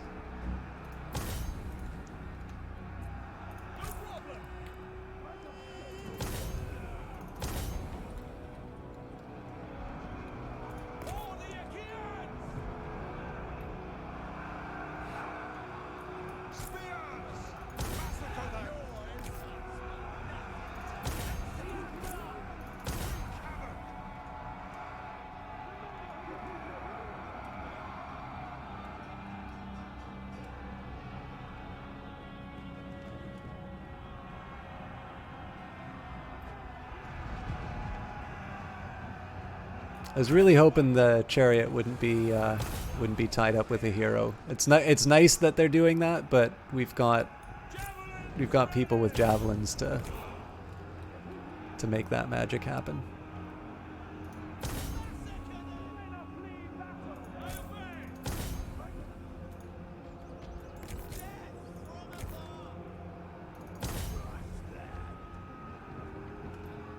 Hades has claimed the enemy hero. Cool.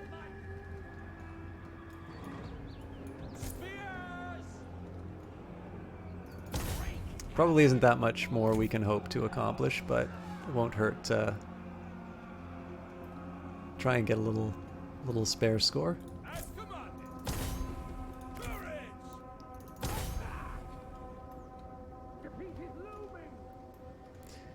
Get these spears to turn around.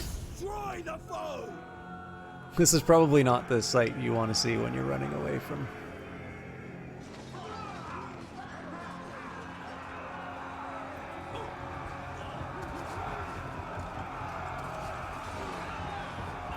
The men are fleeing battle! Doing it now! War awaits! I'm not staying here to get killed.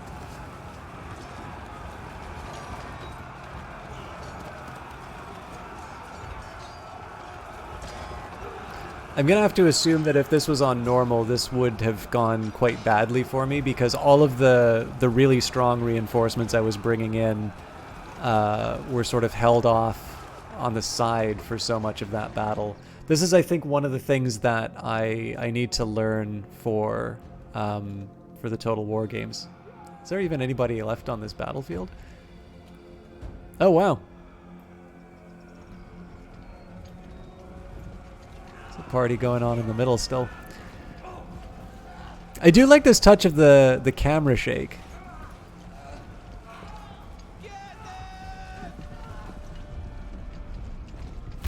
There we go.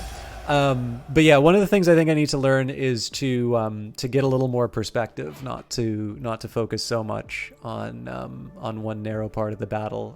The fact that the tutorial defaults you to easy, I think, has gotten me out of a lot of problems, but it would definitely be nice to sort of feel a bit of punishment for, you know, for losing the plot a bit. Anyways, I don't believe we lost any units, which is nice. Who did the best in terms of the... Oh, it doesn't...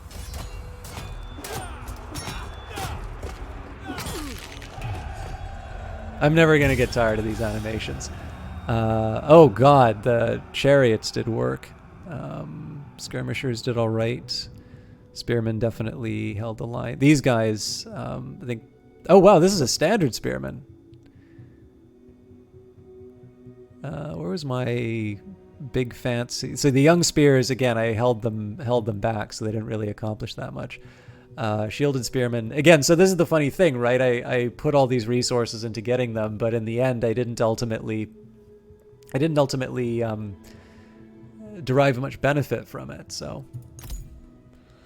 Okay, I can occupy or loot and occupy. Now, normally I would like to try, or I mean, oh, this is so interesting. Vassalize. It definitely, that definitely cures a lot of headaches.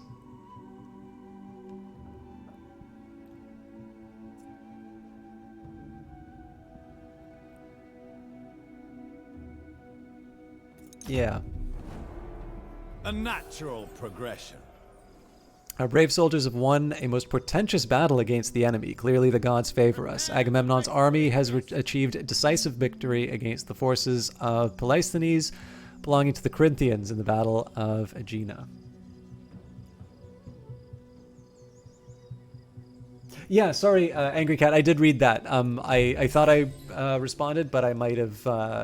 again, I'm really absorbed in this game, which is a great feature for the game to have, but not so good for content creation. So...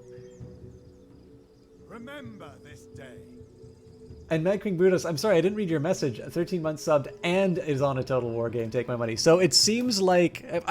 So normally this would be the time that I finish, and it is like 3 o'clock in the morning. I'll try and go a little bit longer because I feel like we've got some momentum, and I'm definitely starting to face some battles where it's a little bit more of a fair fight. But I think it would be fair to say that you guys would not mind me doing some more Total War in the future. Because I feel like that has been a big oversight in terms of the stuff that I've done. I do have the Warhammer one as well, so I don't know if that's something you guys would like to see. And I do rather... I mean, I like Rome stuff, so I could see myself playing Total War Rome as well. But yeah, thank you for the book recommendation, Angry Cat. I will definitely check it out, because your description makes it sound like something I would be interested in. And Mad King Brutus, I appreciate the sub. I know I said thank you for the sub, but I didn't see the part that said Total War. So I'm very stoked you're liking that. All right, Pleisthenes, our enemy from the Corinthians, has perished in the battle of Aegina. Aegina Megaris. The realm of Hades is hardly home for such worthy foes, yet we will not be denied our rightful place. Let others see what fate awaits them at the tip of our spears. All right. So yeah, especially given the fact that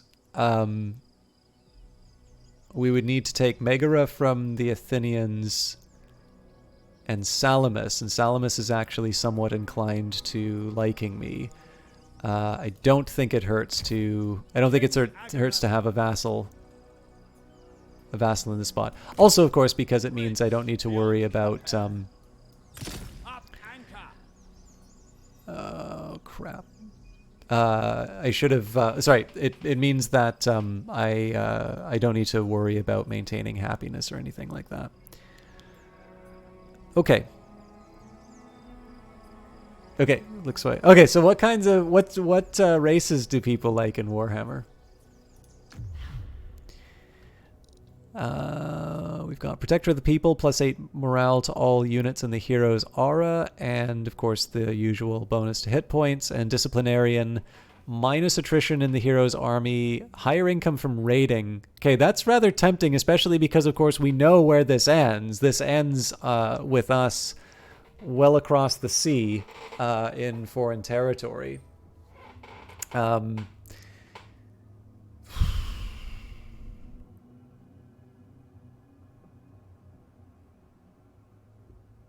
Stealing spoils, casualty replenishment. Yeah, I think I'm going to do Disciplinarian. It's not an immediate term benefit, but I definitely think that that's something that we're going to be able to make the most of. So now we get to turn our attention to Tyrannus, and of course Mycenae itself, because it's still generating unhappiness. I believe I was... Oh, yeah. So I was going to try and boost my loggers' tents. That's a tough call. I'll have to decide later. Let's take a minute here, though, and see whether or not people are more inclined to a non-aggression pact. Interesting. So, looks like Achilles is just on the border. I would not have expected Achilles to count as Craven, but let's see if we can make this happen. Agamemnon's words have weight. Oh, beauty. Okay, so if we give him military access. There is wisdom in allying yourself with others, O master of Mycenae. They may aid you against your enemies. However, an alliance could also drag you into situations you would rather avoid. You mean like our alliance with Sparta? All right. A non-aggression pact may be agreed between two factions via diplomacy as a statement of mutual trust is usually the first step in building relations towards trade and eventually an alliance. Non-aggression pacts may be agreed on in the diplomacy paddle. Bonus, yeah, okay.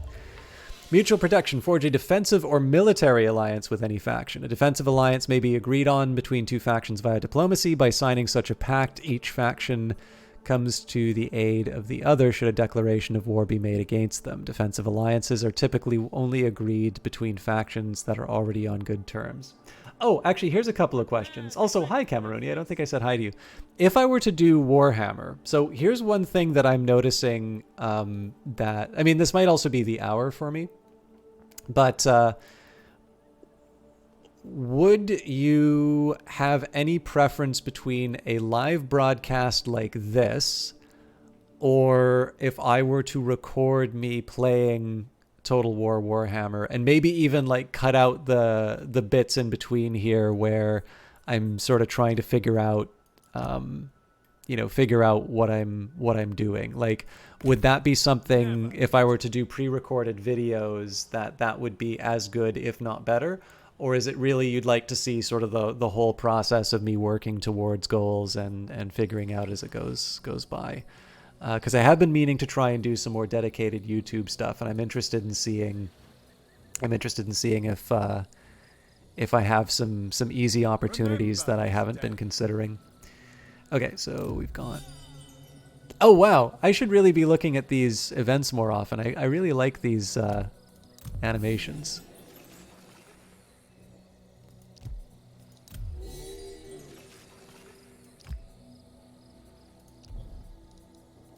Paris of Troy and Asia. Okay, Hector.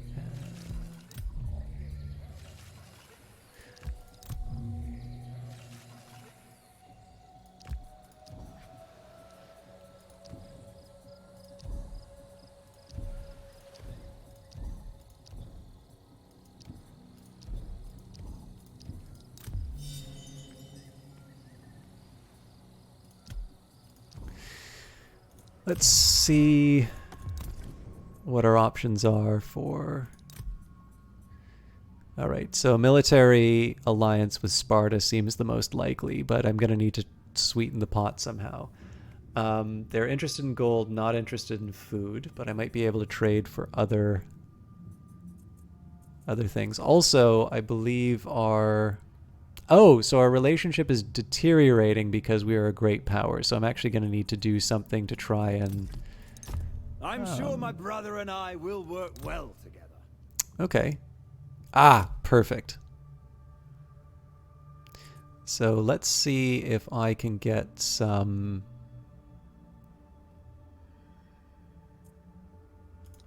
Do the single barter.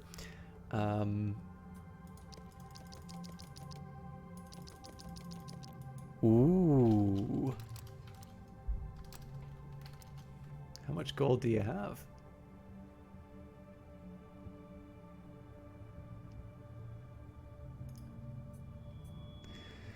All right. So I also find wood hard to find. So can I get away? If I can get oh my. Okay, yeah.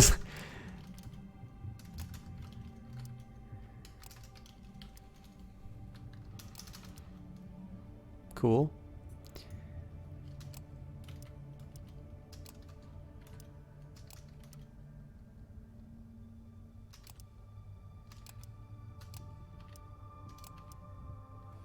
I'm gonna get him. I'm gonna get him for everything they got.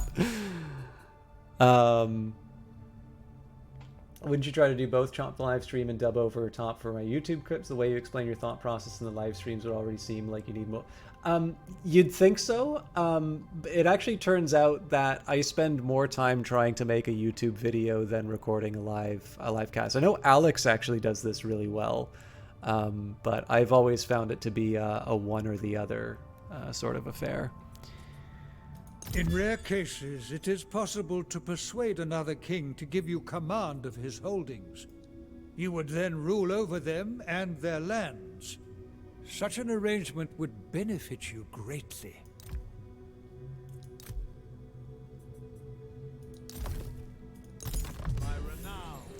All right. Join Destiny. Make a faction. Join your confederation. 2 factions may decide to confederate into one if mutual relations are strong enough. Confederation permanently combines the 2 factions and cannot be reversed.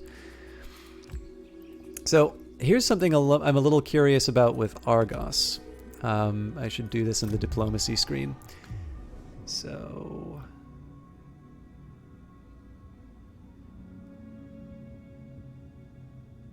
I think it's the fact that I'm a great power that's causing the...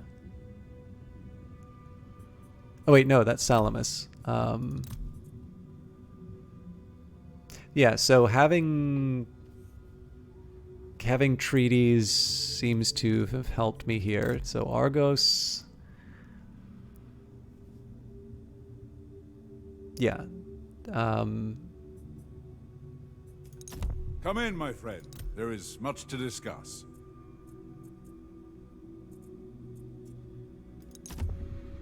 $92 gold.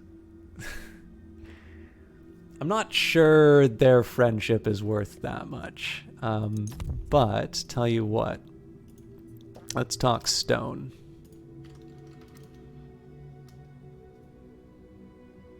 I generate 264 a turn, so I could give up 1 turn's worth. Yeah, they're not gonna bite. I'm definitely gonna feel it on the bronze, but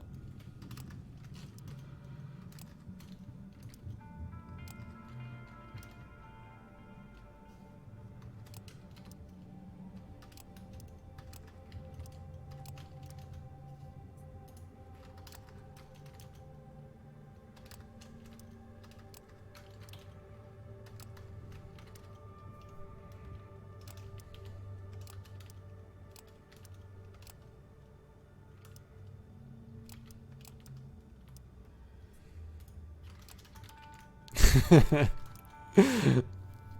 don't want to give him penny more. And this is partly because I'm assuming food doesn't mean anything to them.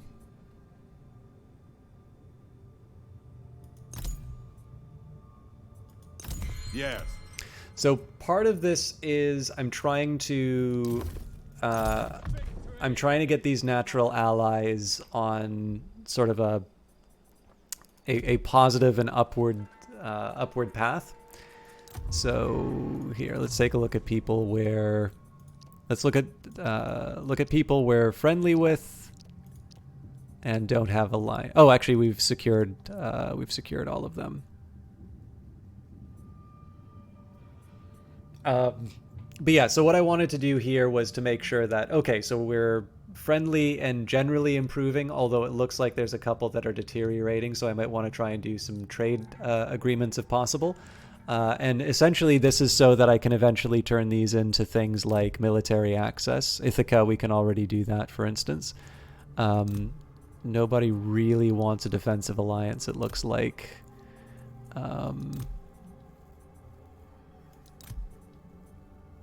Troyzen is the most likely to join the Confederation, and I'll admit it would be kind of interesting if it could tell me a little bit more about what I'm actually going to need to accomplish that. But I'm not going to spend too much time thinking about that. What I do want to do, though, is for anybody with a deteriorating attitude, I want to see if I can get away with a bit of and let's talk. I want to see if I can get away with a bit of... At this point, I want sort of the existence of trade to try and boost the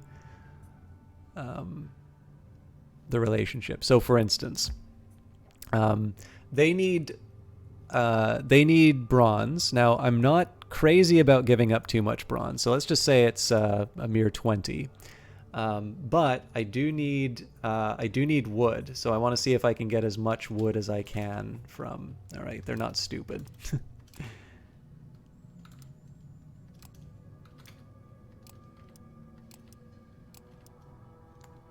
Okay.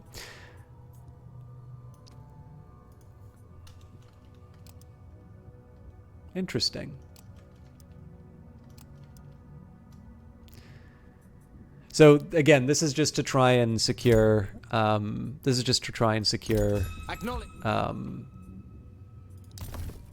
Friendly relationships with people.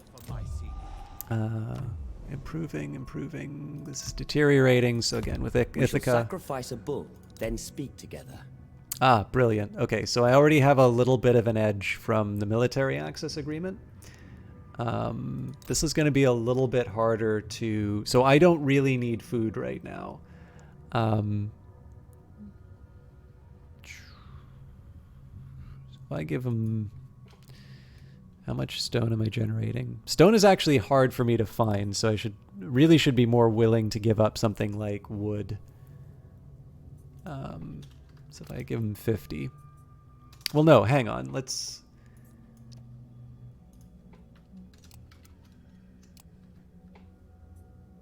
So if I ask them for something like... Yeah. Okay, actually this gives me some possibilities. So let's recover some of the lost... bronze from before, so... No, they're not going to want something like that.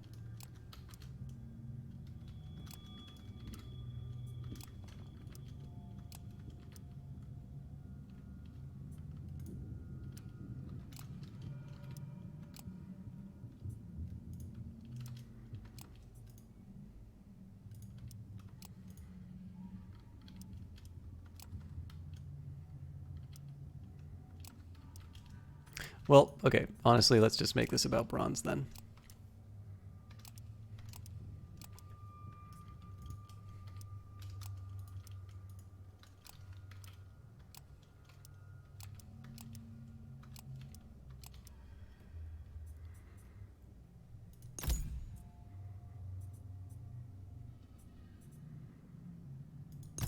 I am. Yeah, everybody seems to be craven here.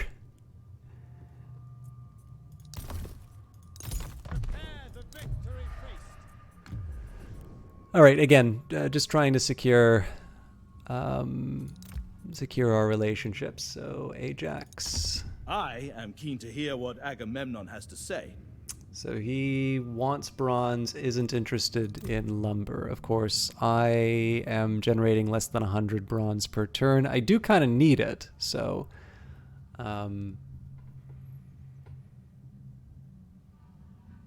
But he might take food. So how much am I generating? Oh, actually, I don't have as much of surplus as I thought. So if I say 100, what's that going to get me in terms of lumber? And then we draw that out. Okay, he's no dummy.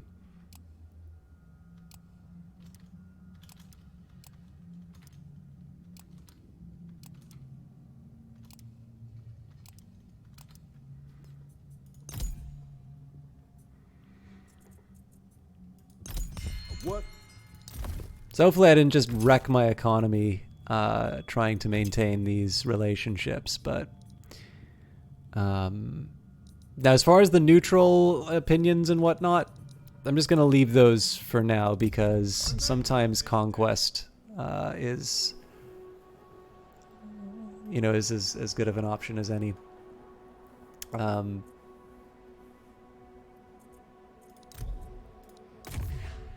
Of the Achaeans. Okay, so we've got shield wall ability, 45 seconds, 20% missile resistance. That definitely solves some problems I've had in the past. Or rallying cry, bonuses to morale and melee defense. I think it is very, very tempting to do shield wall, but I think what I'm going to do is I'm going to double down on my strengths. And in this particular case, I'm going to give rallying cry. So the idea here is that I don't want Agamemnon's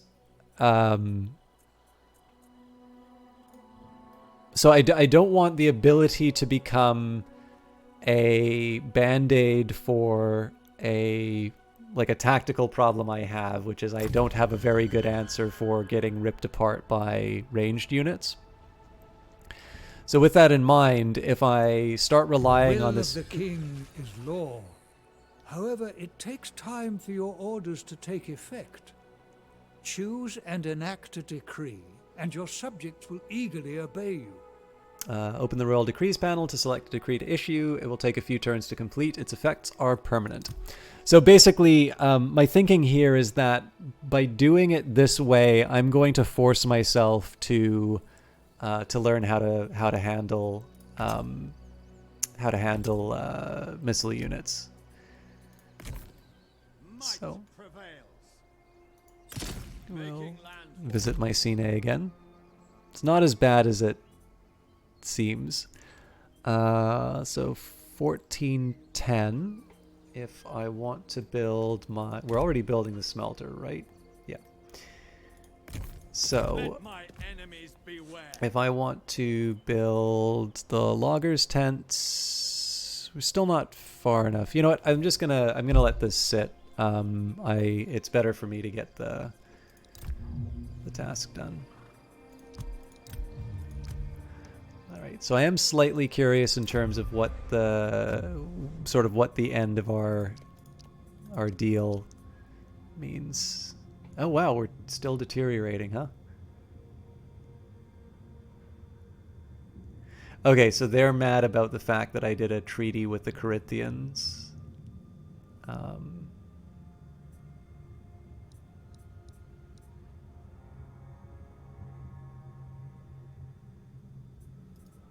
Okay, fair enough.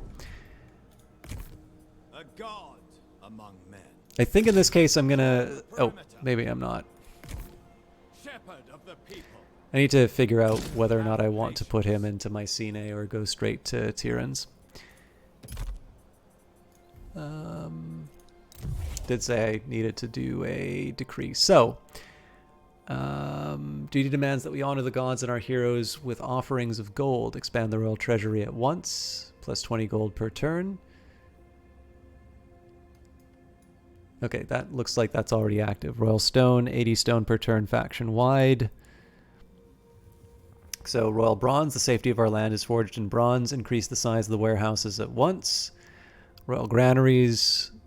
Okay, so it looks like all of these are based around resources. Now, it looks like there are other improvements. So we've got cadence drills, 8% to battle speed of all units, reduction to recruitment costs of heavy infantry units.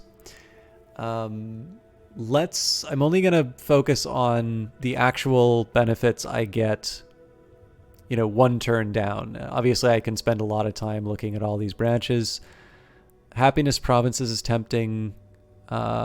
Influence, though. Okay, Songs of the Age. To all our great poets I command, go forth among my subjects and sing praises of this age. So I'm doing this one because, of course, our heroic mission is to get 60% influence. So obviously being able to boost our influence is key. Thriving settlement, we're on our way. Confederation will be waiting for a while, and we will issue a decree in 3 turns. So I don't think there's anything else for us to do this turn.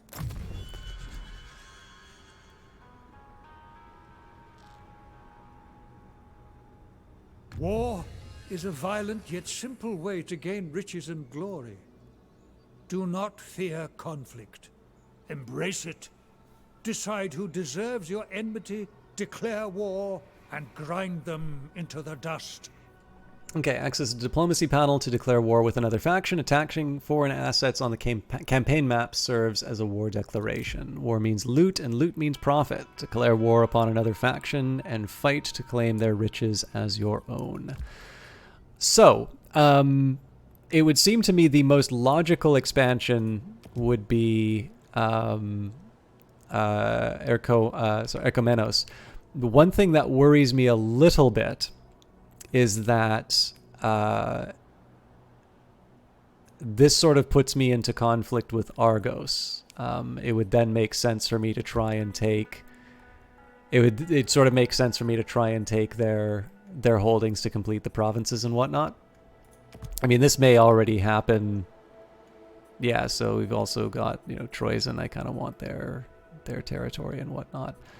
But given the fact that, you know, neutral attitude, we share a border, there's lots of places that we can take over. They sort of seem to be a very natural expansion target. Also, I mean, they're stronger than the people I've been going up against so far, but I feel like I can handle them. The other alternative, of course, would be to go up into, would be to go up and to take on the Athenians, who may be weaker. No, they are not. But that suddenly means I'm island hopping.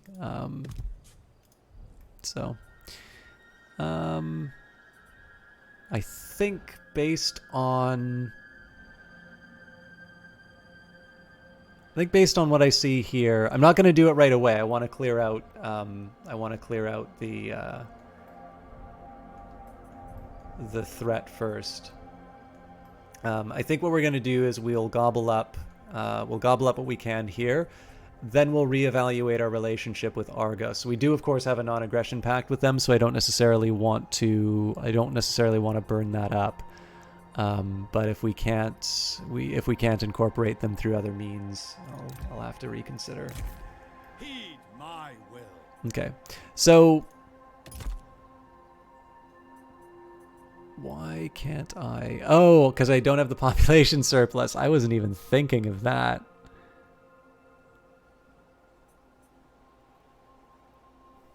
Yeah, we're gonna be waiting a while on that. So okay, let's get some improvements in. What is my lowest growth? I feel like I'm doing okay for food right now. Oh, but if I upgrade the town, then I give up the population. I think, yeah, I'm gonna sit on my hands on that one. Logging camp, farm.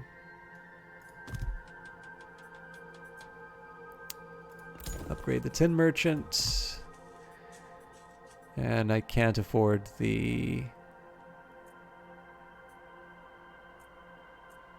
Yeah, see, this is such a tough call, because to a certain extent, like being able to give up a little influence, give up a little bit of happiness in order to get some resource boosts is nice, but I'm not entirely sure I'm not quite sure I'm good enough to be able to balance those priorities yet. So I'll admit I'm not entirely comfortable with the fact that I'm leaving this city to continue to grow its discontent for so long, but I've got a wide open target. It's hard not to pass this up.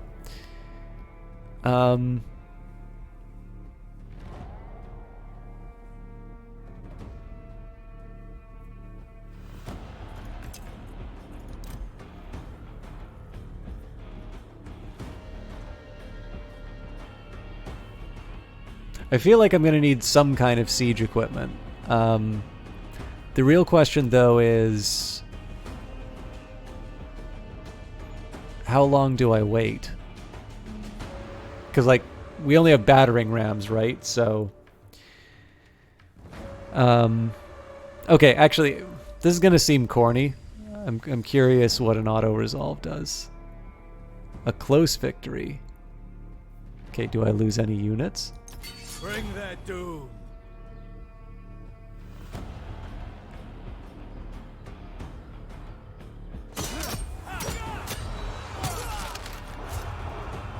This probably isn't a good way of learning, but Yeah.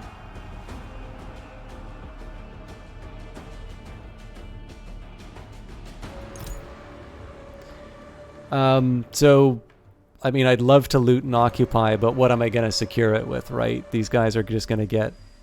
They're going to be mad for a long time, and I'm going to have to defend one city or the other. Then again...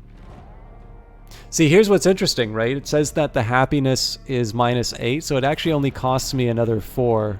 I am going to loot and occupy now that I think of it. Our brave soldiers have won a most pretentious battle against the enemy. Clearly the gods favor us.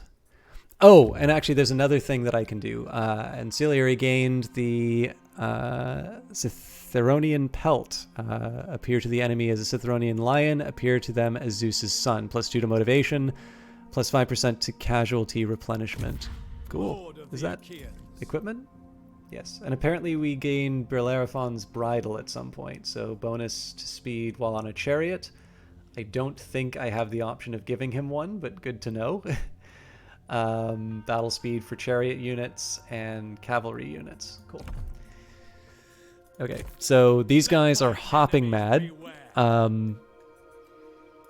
It did occur to me that I've been wasting the decree because we've not been recruiting. So what I should be doing instead is organizing games. That will actually tip me over to positive happiness as well, in addition to the extra growth. So it lets us sit and improve our... It lets us sit and improve our units. I could theoretically merge some units as well and just recruit new ones, but I don't think I want to do that yet.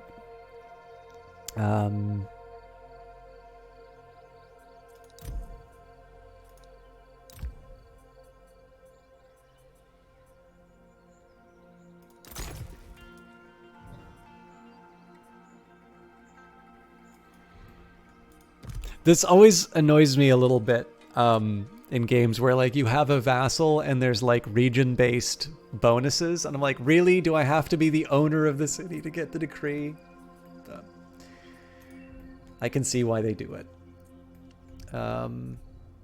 So I'm assuming unless Menelaus does anything about Cythera, we're probably going to be sitting on our hands for a while.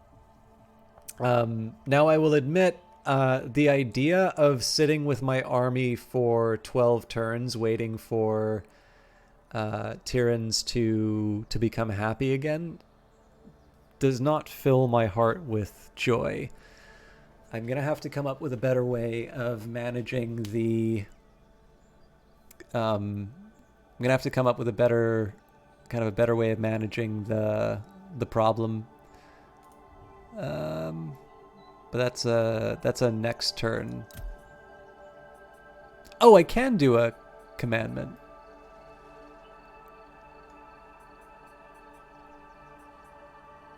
I mean, I suppose I just do the same thing, organize games, right?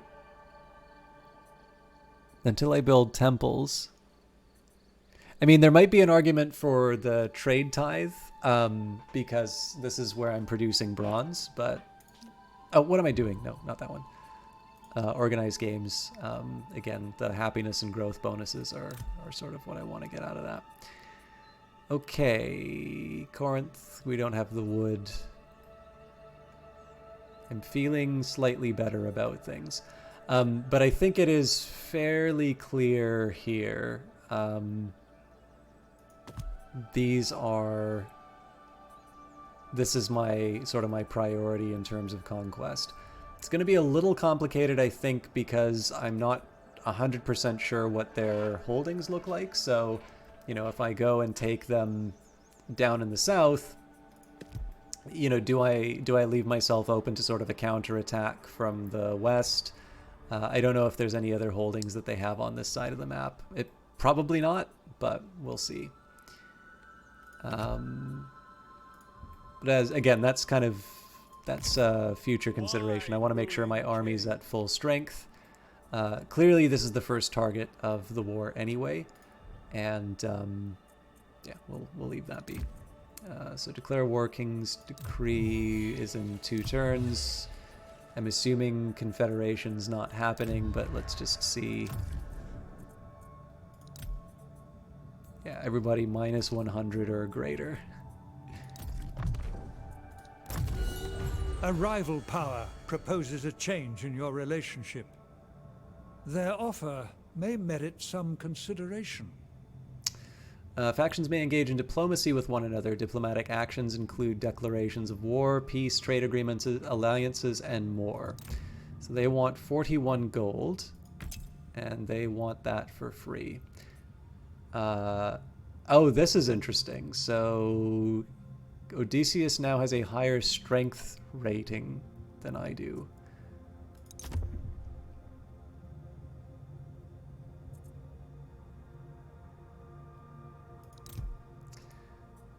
So I might be willing to give up some gold.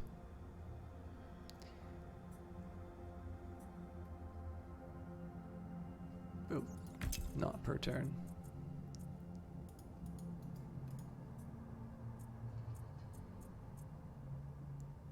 Oh, I'm declining then. If I can't give the... Oh no, hang on. There. What am I shortest on? Technically bronze, but I could really use bronze and stone, so...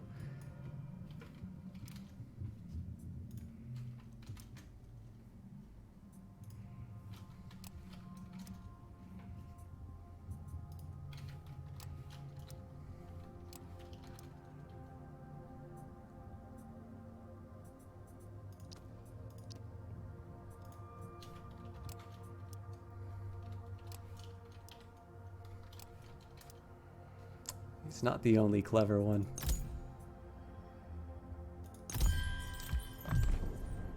I'm trying to keep him happy by doing trade agreements and whatnot. I don't know if the game necessarily models that, but I figure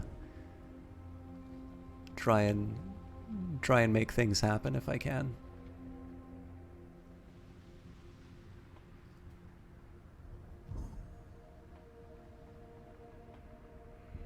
Are they coming to... Mighty as you are, you need to attract more heroes to your banner. Oh, this will be Entrusted welcome. with armies, these men can become valuable assets, though none will match your prowess, of course. So this will probably mean that I need to get my food up. If I'm at 781, I'm not really sure I'm going to be able to sustain all that large of an army, but I bet I can have a garrison force to deal with this this threat down here.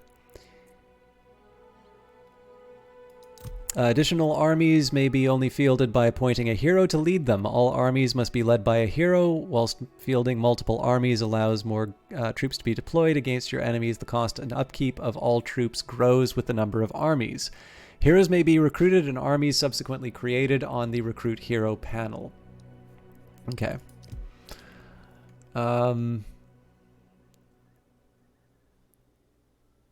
So one thing I am curious about before I go too deep into it. Let's take a look at the strength. Okay, I'm up to strength. Oh, you know what? It's probably the casualties that I suffered. Damn it, Priam. Yeah, so I want to get on... I definitely want to get on Odysseus's good side.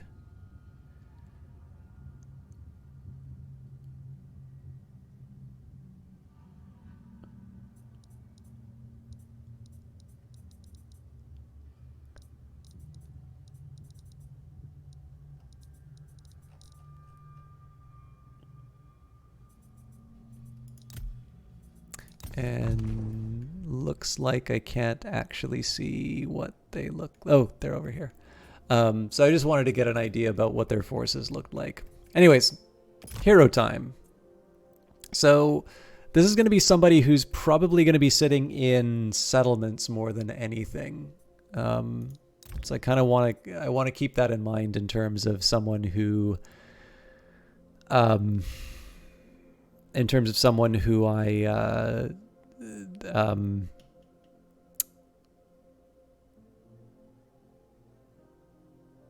what am I trying to say? Just if I want to try and get the maximum benefit from keeping them around. And so if they're going to be garrisoning cities, things to help with the happiness, things to help resource production.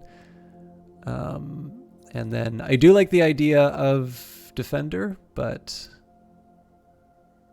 Oh, but then there was warlord. Right, okay, so it's defender. Whilst a little often more than a series of charges and retreats, the hero stands strong, ready to surprise the foe with its terrible might, particularly once they're already tired and spent. Archer, blessed by steady hand and the sharpest of eyes, this hero prowls the battlefield as a hunter, felling foes from afar, choking their charges, and reaching for those who think themselves safe to pull them to their deaths. So yeah, I think we'll say let's focus on warlords because of their management capabilities. It looks like everything's the same, so now what I'm doing, each non-epic hero has motivation level which depends on a personal motivation trait. Always take this into account as hero performance is governed by them. So, Valorous, this one does great belly laughs right in danger's face, taunting it to retaliate. Bonus motivation when it ends its turn, and Athena is respected by the faction. Motivation after the hero wins a battle. Loses motivation when they lose a battle, and loses motivation if they end turn in an owned province with a negative populace. So, one thing I want to keep in mind is I want to minimize the number of times that this person might be losing motivation. Owned provinces with negative populace, I think, is something that's fairly straightforward for me to avoid. So, Orsilokos seems to be a reasonable choice here. Warmonger, +1 motivation if they end turn and Athena is respected by the faction. Fights a battle against a weaker army. Lower motivation if they lose about... Okay, so similar motivations to the other. +1 motivation if they win a battle against a Danon army. +2 motivation if they loot, sack, or raise a Danon settlement. Now, it's going to be a while before we can do this, so... -4 motivation after signing peace with a neighboring Danon faction, and -2 motivation after this hero occupies a Danon settlement. Oh, yeah, so they want to, like, just burn it to the ground. Okay. I mean, this is interesting, right? But I feel like the opportunities to grow motivation aren't quite there. So,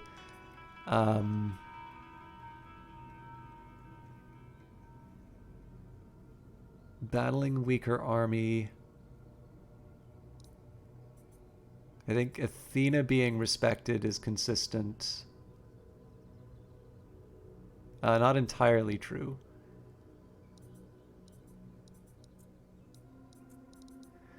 So I'm going to say this warlord's a no-go because I want the option of peace. I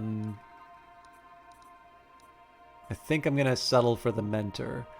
It gives me a reason to consider Athena as a god. I feel like I should be able to win battles. If nothing else, I can at least remove them from situations where they may lose battles. And I'll just, again, make sure they're not in provinces with negative populace. I'm not 100% sure what causes negative populace, but anyways, we are gonna see our food growth cut in half, which heroes I want must to be thoughtful properly about. motivated if they are to serve you well. Always make sure at least one of your heroic subjects is fully committed to your cause. Each hero is affected by their motivation level. Highly motivated heroes enjoy bonuses, while those with low motivation suffer from penalties. Each hero has a motivation trait that determines what makes them gain or lose motivation. Additional armies may only be fielded by appointing a hero to lead them. All armies must be led by a hero whilst fielding multiple army. Okay, we've already covered this. So, achieve maximum motivation for a hero. Okay, so I do want to throw them into some battles, but obviously I need to give them an army, and I'm quite limited in terms of my ability to do that right now. 5 turns till population surplus, and even then I'm still waiting. I'm going to be waiting on this for a while. I do need to consider the... I need to consider my food situation, though. So one thing for me to keep in mind is what kind of gains I'm going to get from my various conquests. Looks to me like Celator is the one I want to keep my eye on. Again, I'd love to... Oh, hang on. So this province has its own considerations. All right, so if I build a walled city, bonuses to growth, happiness, influence, all good. I think I'm going to wait on Corinth because I do need the extra food.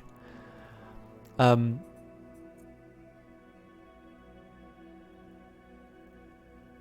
this is nice to have, but not where I'm sitting right now. Okay.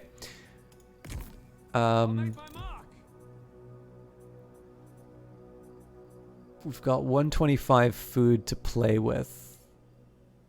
This is going to make it very difficult to manage. I can make it balanced by bringing in a spearman, but I probably want growth. I don't just want stability. On the other hand, I do want an army. So I will recruit one. You know what? Screw it. I'm going to have spearmen at some point. I might as well just say yes. We are going to be stagnant for a little while, but I also know next turn I'm going to be improving my food, so... Good for the commandment, good for the commandment. Founded an army, which is not going to be doing that much. Just and true, this person always keeps the morally correct, even-handed view squarely in sight. Spent multiple turns in settlement with low happiness. Agamemnon is now level 7. So we could do Despoiler, 30% income from raising, 15 from sacking, or +1 recruitment capacity for the hero's army. I don't really plan on doing a lot of sacking, but I kind of feel like Despoiler is more interesting of the two. I mean, this will be nice in a pinch, but I feel like the opportunity for the extra recruitment was... that possibility left a while ago. One difference, of course, might be that I want to put some more junior units. I might want to hand those off to my other commander. But that's a consideration for another day.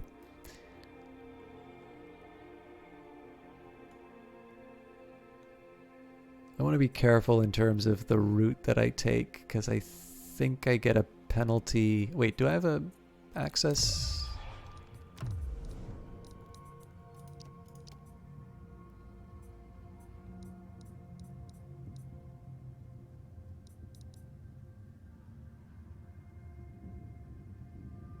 I don't have an access deal with them, and I'm not going to get one.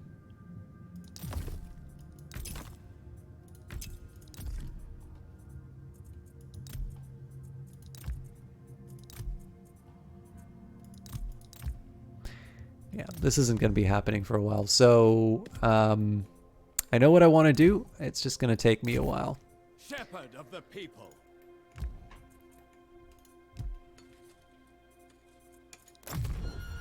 Let's see what our...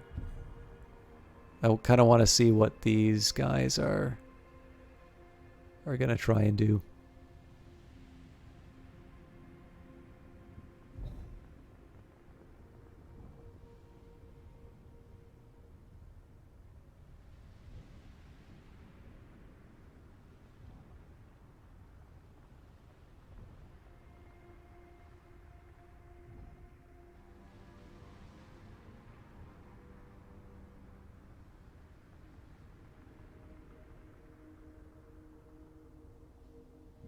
I'm going to have to protect my vassal now. The gods dwelling on cloud-crowned Olympus.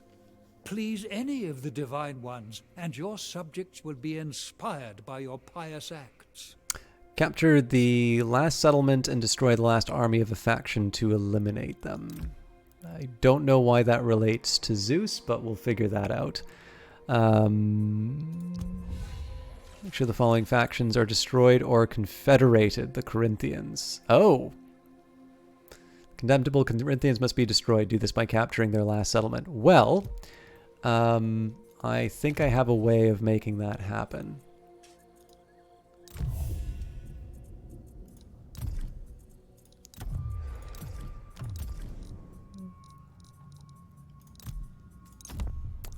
So if I say confederation or death,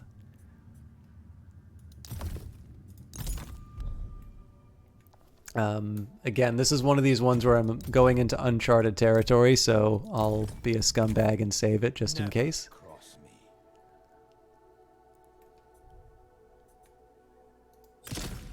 The Lion of Mycenae.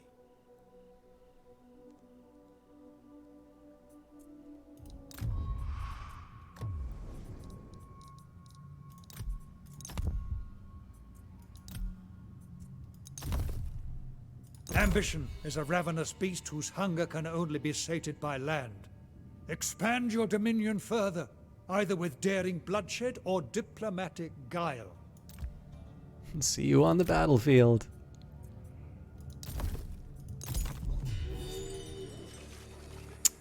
So this was not the expected way that we would go to war, but fair enough. We already won that one.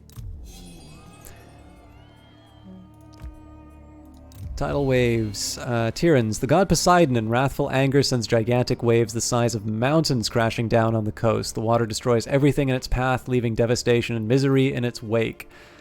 Okay, so lower resources in the region, lower recruitment. Just, it sucks. Vassal succeeds from Mycenae. That's life.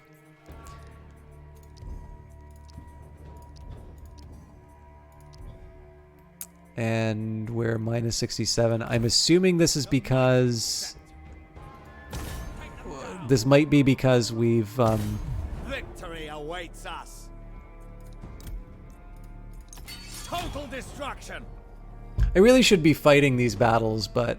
God,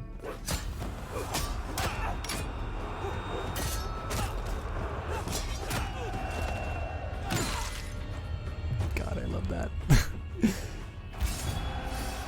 I'm kind of curious what the Achilles animations look like. A couple of these don't... this sort of feels like a repeat of some of the stuff we've done before. Ajax?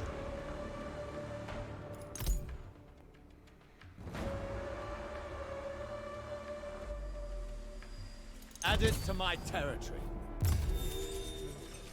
All right. I don't want to... I don't like the idea of raising these kinds of settlements. So we have tried to... I believe we are on friendly terms with Salamis. Yes, we have a non-aggression pact. Again, presumably people are not going to confederate, especially after they saw what happened to the last batch of people, but... That's life. Okay, so we're back to a surplus on food. Actually, it did occur to me that here we've got a little bit more for our armies as well. So we'll build a small apokia. Toil the motherland so that she may flourish on distant shores. We will also boost the measured fields. We can do another royal decree. Now, this sort of interests me. So just plus influence overall. Okay, so here's something I want to consider. We've got royal stone. That's plus 80 stone per turn. Cool.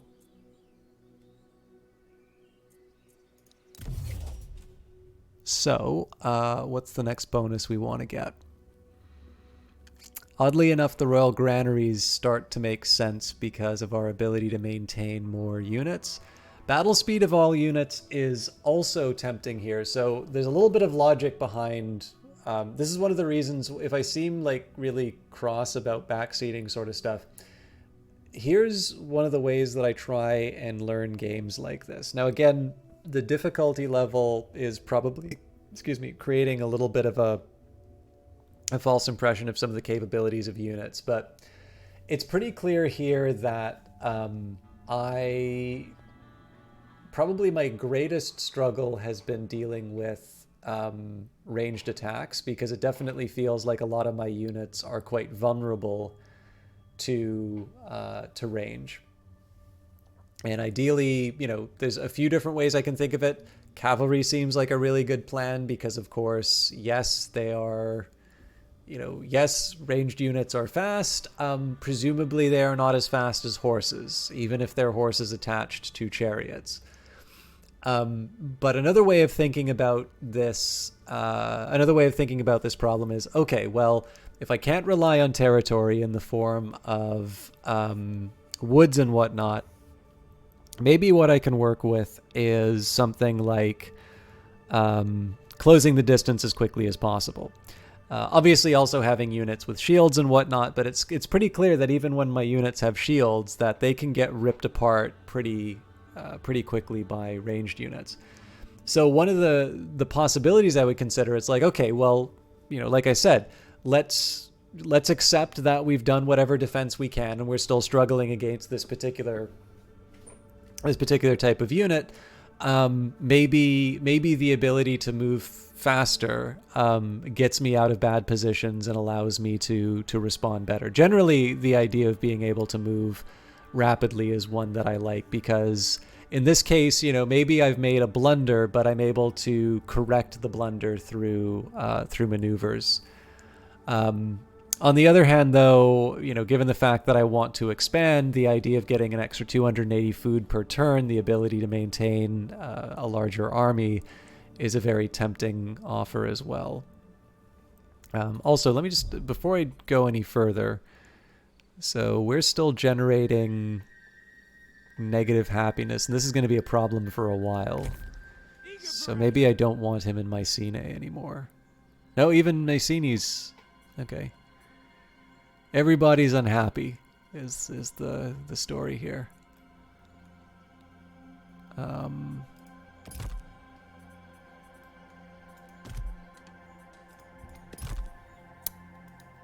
Maybe it wouldn't be a bad idea to do the People's Feast then. Rejoice one and all, feast shall be held across the land in celebration of our greatness.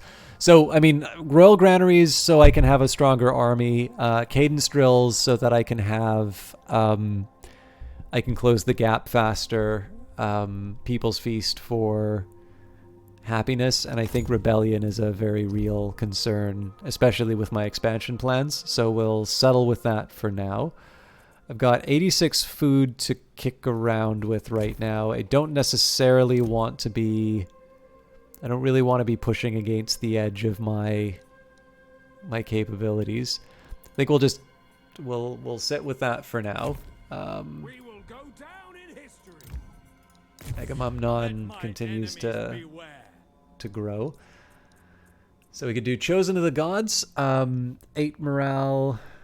for own units from Prayer of Athena, or melee defense for all units. This is an interesting question, actually. So because I'm on easy and it feels like I've got a morale bonus, I feel like the boost to morale is not necessarily the one that I really need, but it would be one that I would consider on it. So to me, one of the most important things about morale here is the fact that I've got this wall of spears that's really the whole point of my army, and that I want to maneuver around the wall of spears to be able to let the units that I actually want to do damage. And so obviously the really important factor there is if the spears run, I'm not able to do those flanks. And so Chosen of the Gods sort of helps me out there in a way that maybe Prayer to Athena wouldn't. I'm going to do Prayer to Athena, though, because of the melee defense.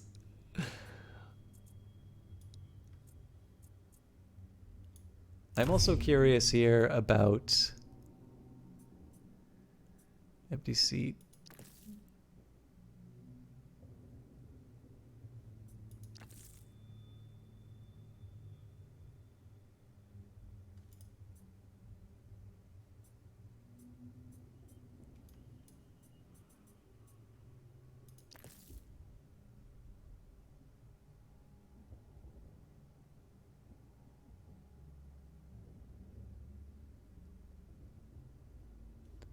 So why wouldn't I? Oh, I get it. Because you need a shepherd of the people. Agamemnon rules over many tribes. He cannot see to them all personally, so he must promote heroes to high positions to delegate commands of armies and religious matters to them. I think I see what's happening here. So as I have number of heroes assigned to this position, so I have none. As I continue to move up, the recruitment costs go down. Right. So that gives me another reason to start pushing this guy's abilities. Okay.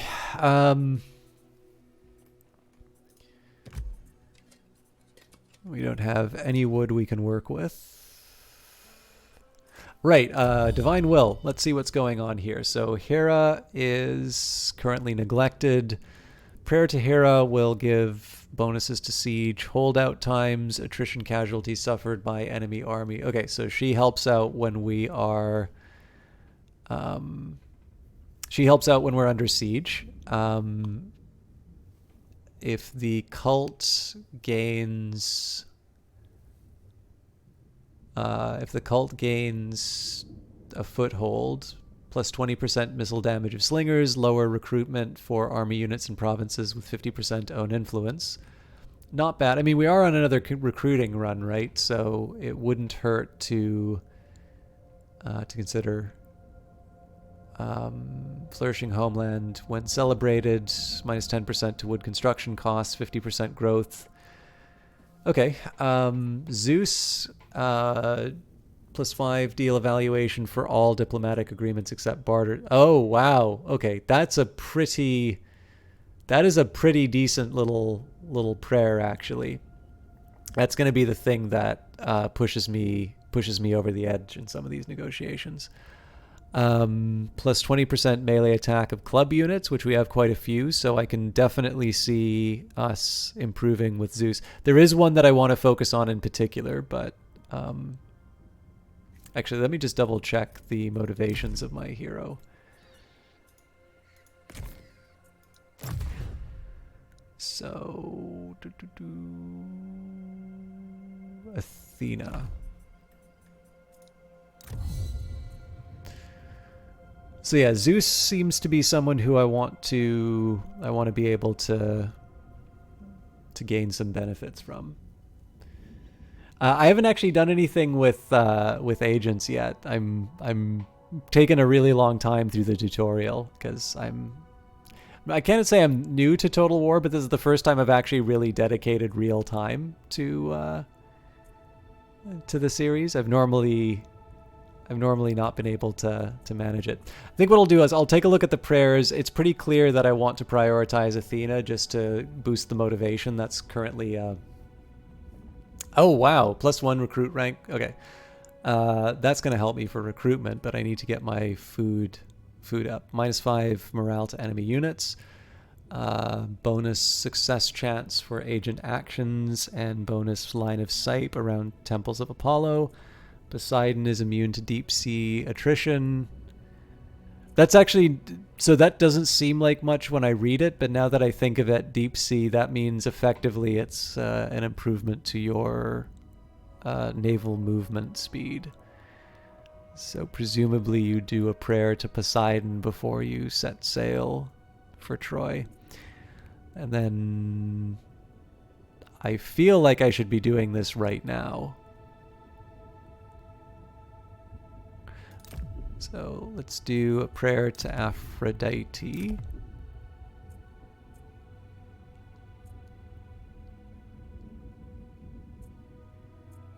Yeah. Shall we make preparations and look to the gods for aid? This will spend resources and no other prayers will be available to the end of this turn. And then in order to keep our hero motivated, we will sacrifice a hecatomb. This feast honors the gods. Now, of course, I want to be mindful. I've got a huge stockpile of food, but I want to be mindful of my growth rates. But yeah, I definitely should have been praying to Aphrodite earlier because clearly that would be helping me with some of my other missions. Alright, our temples and rituals have pleased the gods. The omens clearly show their favor. Now that I know a little bit more about the divines, let's take another look at temples. So let's suppose, given what we now know in terms of what my heroes want, if we were to build an altar to Athena, capacity for priestesses enables recruitment for priestesses, melee defense for units on recruitment. Does that happen for everyone? No, so there is differences between the gods. And 25% cost for a hecatomb, but extra 10 favor gained, and then 100 favor of Athena. Of course, when we build that, we would only really see that bonus for 10 turns. Also, are we... Oh, wow, our influence is sort of fallen off a cliff.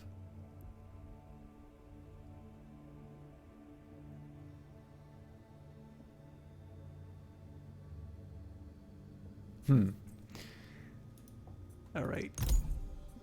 I need to find some ways to inject a little bit more romance in the populace. I think I've done all that I can this turn. I love a challenge.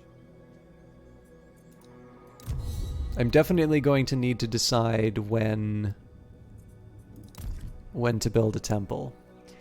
But for the time being, so realistically, how long am I waiting to get out of here? The military presence is 20, which is the only reason we're seeing a positive number. So this will raise to 14 next turn.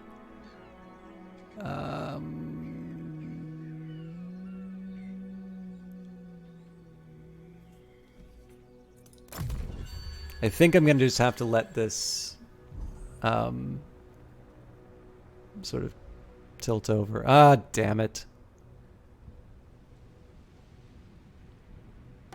I don't think I'm going to be able to get there in time, but... A god among men. I wasn't even thinking of that. I guess we have to do full speed. Shepherd of the people.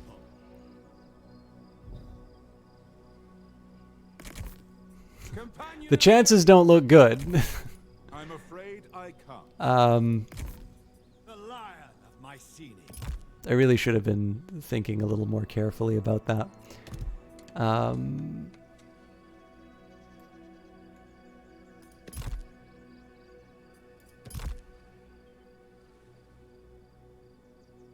don't think there's any reason for them... there really doesn't seem to be any reason for them to do anything other than come in and clobber us. I could try and do some recruitment, but the calculation hasn't changed. All right, well, we might have to...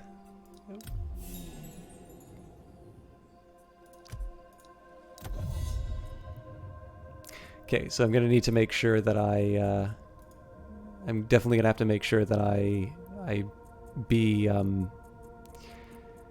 have to be thoughtful in terms of how frequently I sacrifice. I think at this point I'm just going to have to accept my fate here. But let's see what I can get away with. Extra wood wouldn't hurt. And I don't think I have any other building options anyway.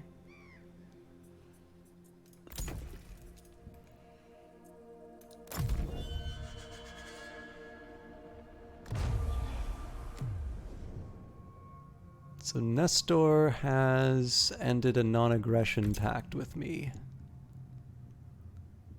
Well, that's not so bad given the fact that I wanted great to... King, may Zeus watch over you.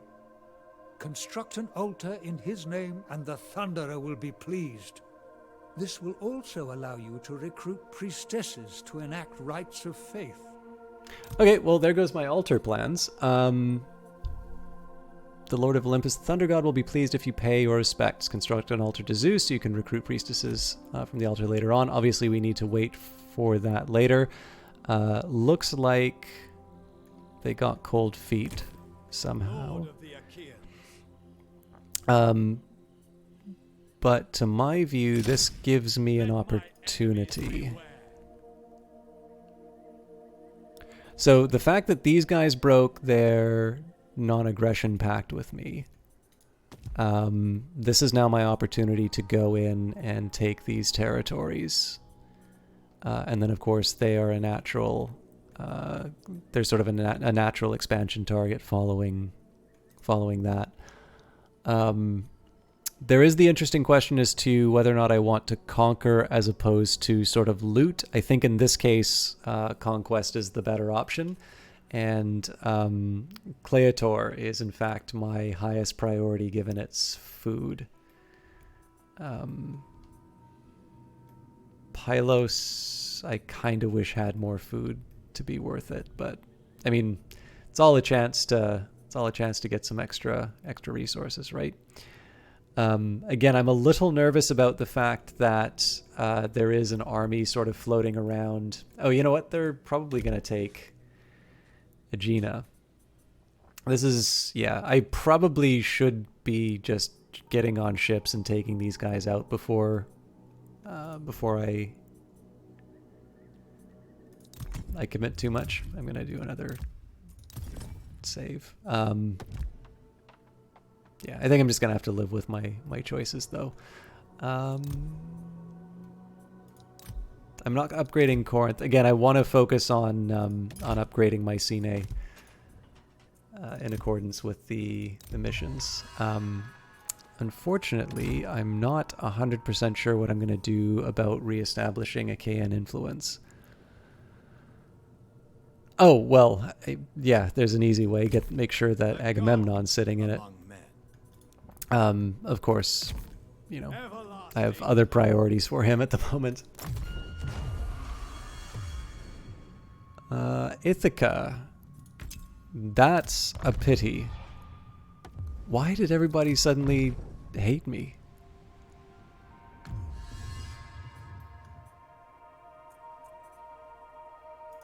Now that's a blunder on my part.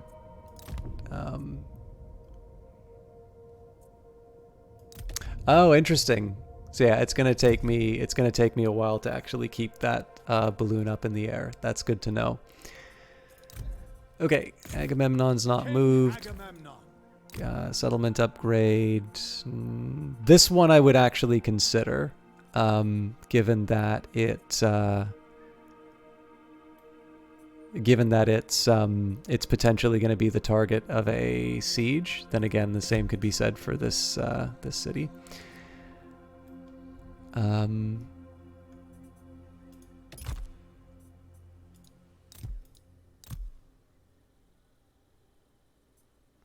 So yeah, I'm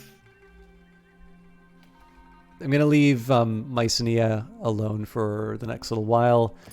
No reason not to do the upgrade here.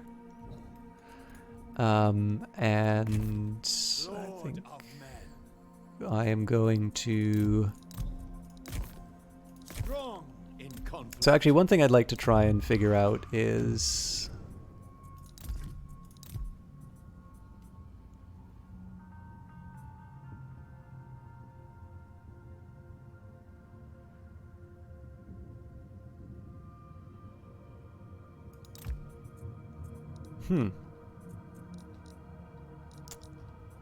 Turns out it's really hard to get people to like me.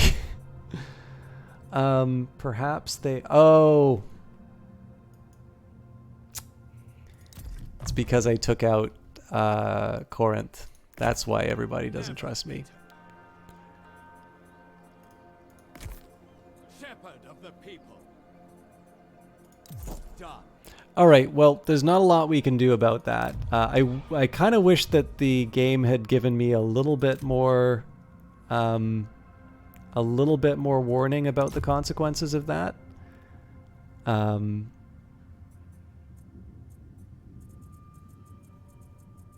but again, there's no point in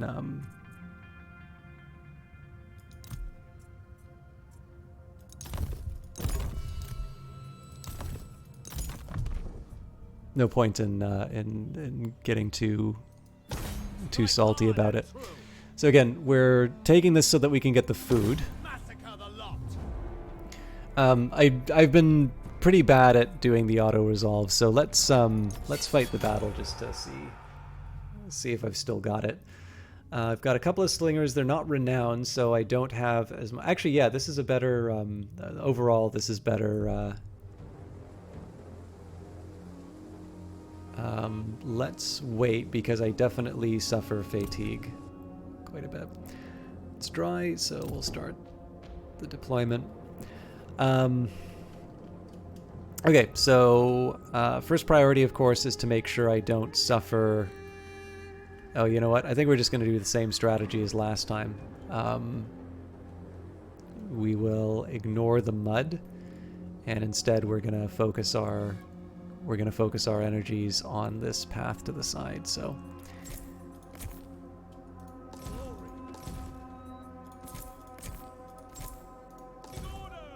we definitely learned last time that these that the militia are sort of my priority.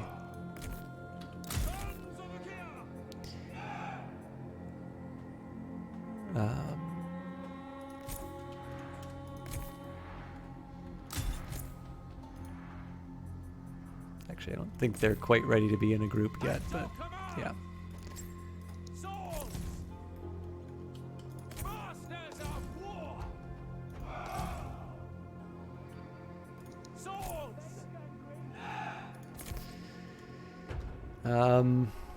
The chariots are going to be a little... Actually, you know what? I think the chariots will be able to handle things because they can dodge the mud on this side. So we will make sure to keep them on the roads, though.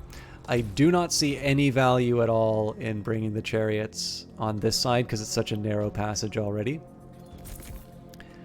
I'll put the slingers up at the front. And then the vanguard, as always, winds up giving me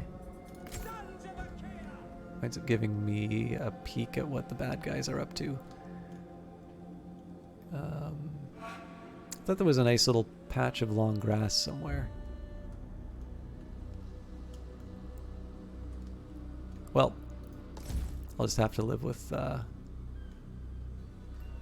putting up forward like that. The foe has sighted your hidden units. Alright, bad luck for them, but... Now, I'm gonna let the slingers take the skirmishers at range. Now, this is kind of wasting some...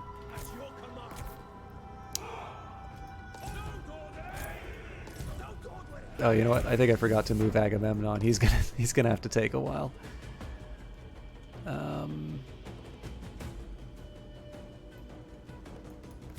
Okay, you gotta back off. But I do think there's an opportunity with the slingers.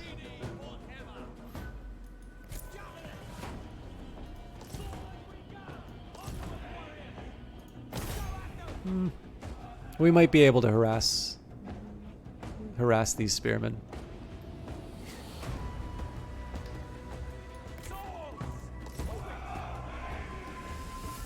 See, I really screwed up with where I brought Agamemnon in, but the nice thing here is that we basically just get to throw things at... We get to throw things at the bad guys for a really long period of time, and it looks like they're just going to sit there and take it.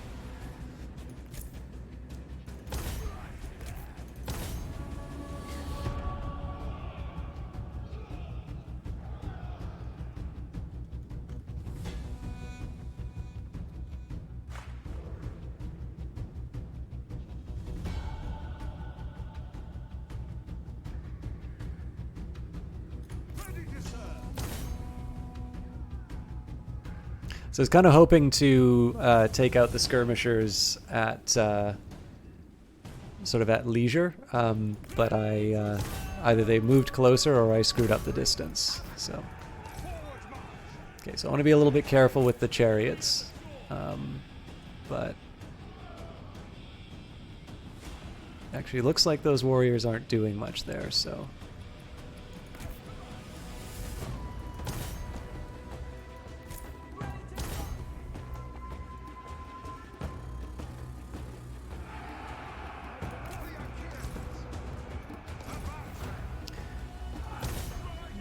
So here we're gonna again use our javelins to take out the young spears. Actually, better still.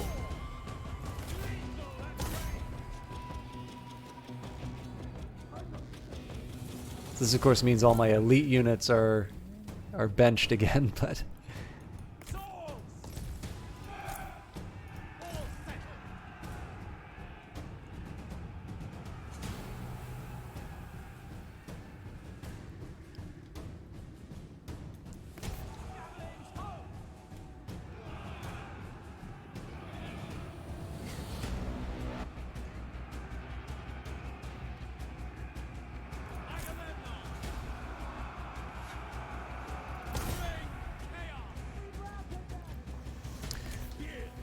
so at this point, I think we probably should move into the city. I'm gonna put these guys.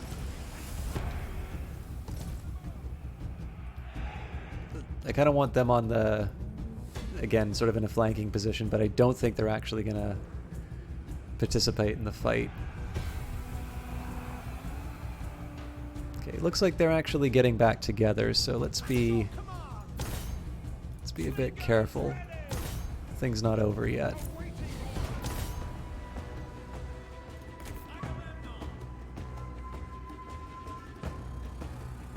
How's your aura? Okay.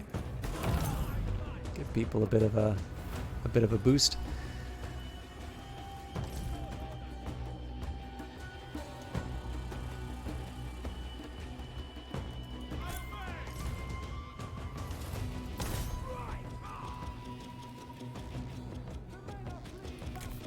It's not exactly how I imagined it going, but we might as well get the skirmishers to harass Crayon.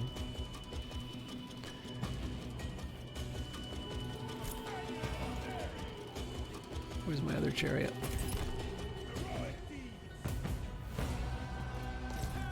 So again, I want to keep them away from the young spears. Alright, definitely we need to change our attention. Otherwise, though, actually, we'll just get them to mop up on this side anyway, because that just gives them a good flank on the target we're really interested in.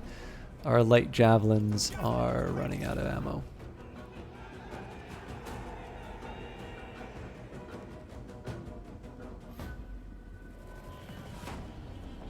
One of your units has no more ammunition. Okay, that's fine. We'll just put you.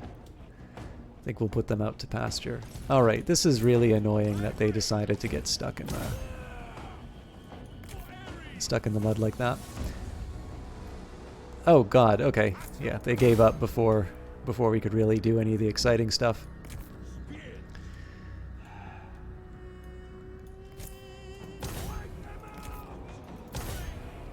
So, let's make sure that we can at least we can get whatever bonuses we can out of the whole business. So normally I wouldn't send a chariot crashing into spear units, but You will soon hold the enemy's victory point.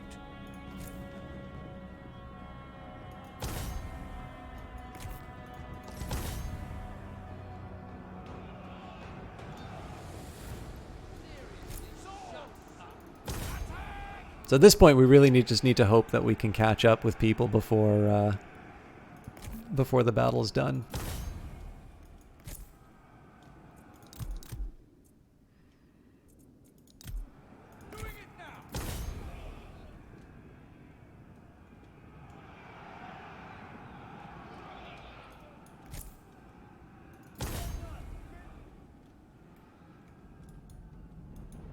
I suppose we should probably get a couple of units to take the ostensible objective, even if we're trying to kill everyone.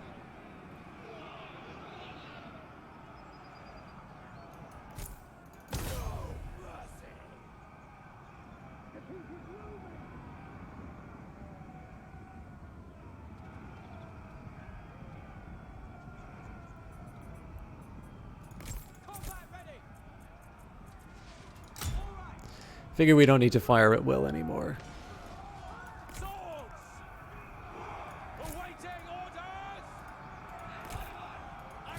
What are you doing, Agamemnon? You gotta go in and fight him in single combat. Do you want the chariots to do all the work for you?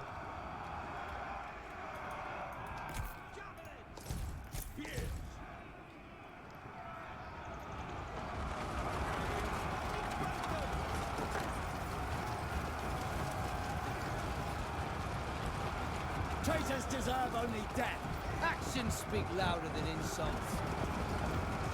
I'm trying to find the guy. Agamemnon!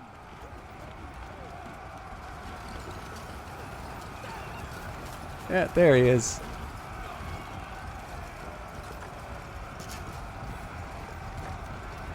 Destroy them! Invincible! Victory! The enemy has lost a victory point. What else did I expect? Okay, let's make this a little easier. War awaits! Got them! I will enjoy this. I am proud of you all. None cross me and live. You're one cocky bastard. Alright, you're victorious. The corpses of your enemy litter the ground, and those still able to flee do so with the laughter of our gods ringing in their ears. I think we wiped them. So we lost 13 people? Cool. Chariots obviously did, I think, like three-quarters of the damage.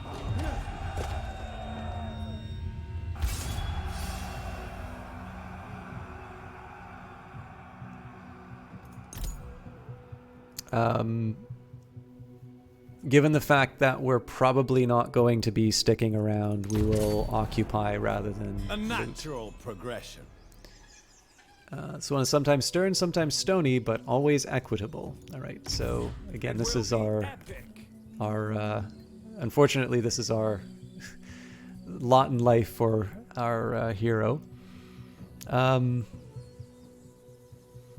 I definitely need to find a way of making them a little more effective.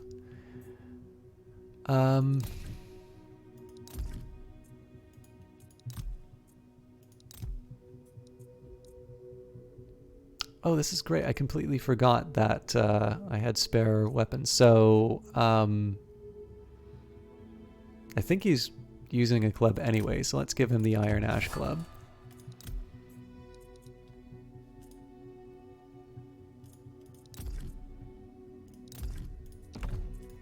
Not quite sure if I'm ready for more recruitment yet.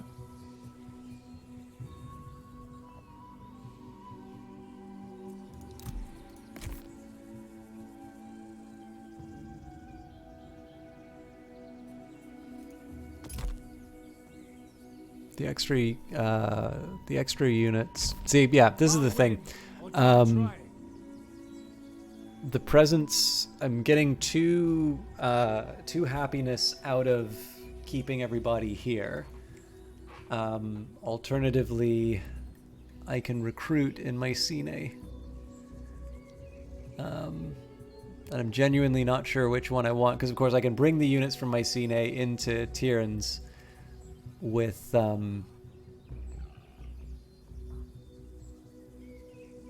I think I'm going to leave them. The gods influence the fates of men, bestowing benefits and curses as they see fit. To be high in their favor is to be sure of success. Fall too low in their esteem, and you will suffer. Again, I'd love to sacrifice to Athena, but it's pretty clear that I'm not intended to do that every turn. Valorous, bonus to the aura size, bonus to morale.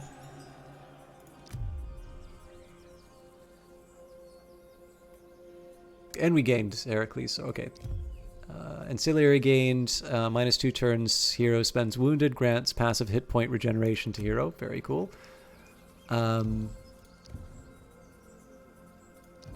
Let's just deal with, so... King Agamemnon.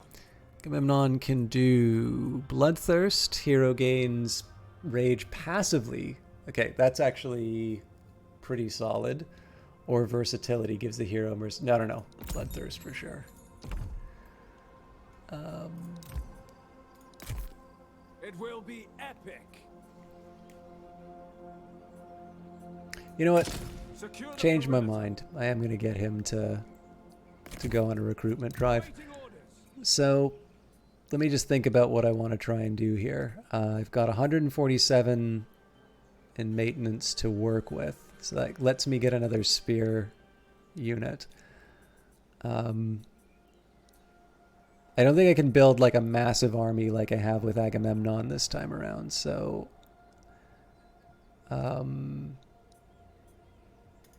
I'll start with a core of 2 spearmen. Maybe we'll do some more militia after that. And as before, we won't upgrade Corinth and Stymphalos. I think what I'm going to do, I'm going to do one more battle to take Cleator. And then I'll probably have to call it because it's now 4:30 in the morning. And I'm tired. We've been doing this for almost 5 hours.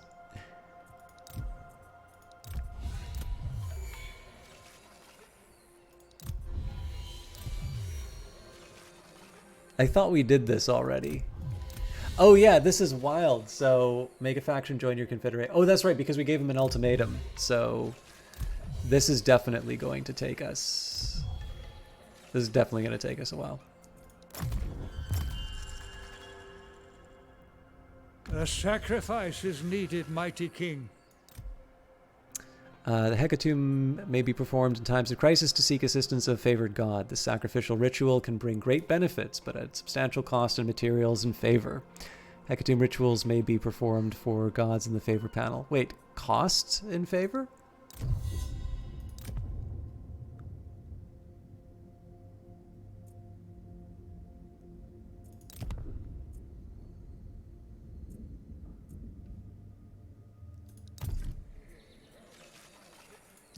So, Look for the chance to set an ambush.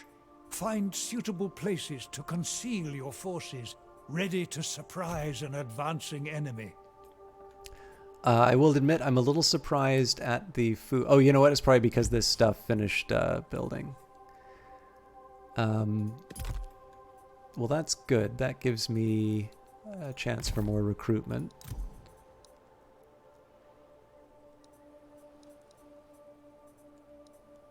So again, I'm really pushing the limits of my resources here, but I think it's worth it. Oh, this will be good too, because we'll get the extra food from the island. Okay, things are looking up.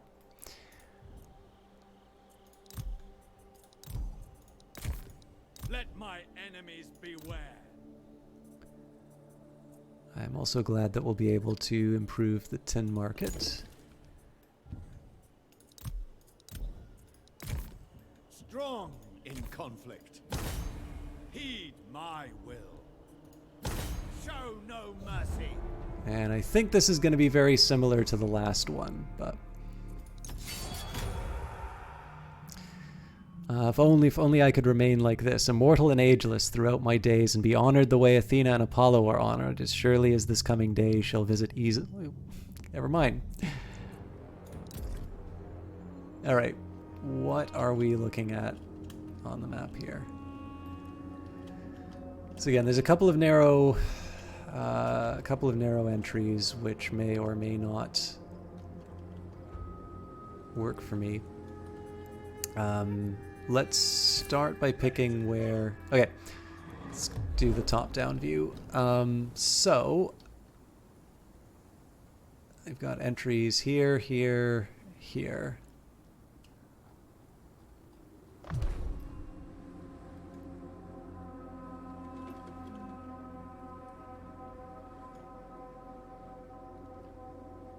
That looks like something that I can hide in.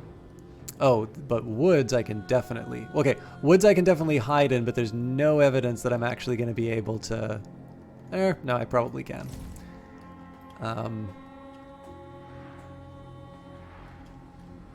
Now, the more pressing question. What is the best approach to my target? Here's how I think I'm going to do this.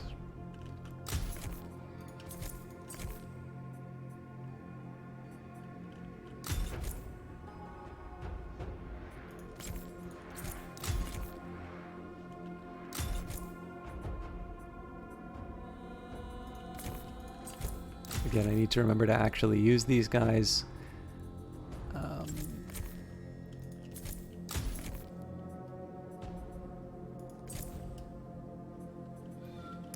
Okay, so I think what we're gonna do, we're gonna take everyone and just go straight through this opening here.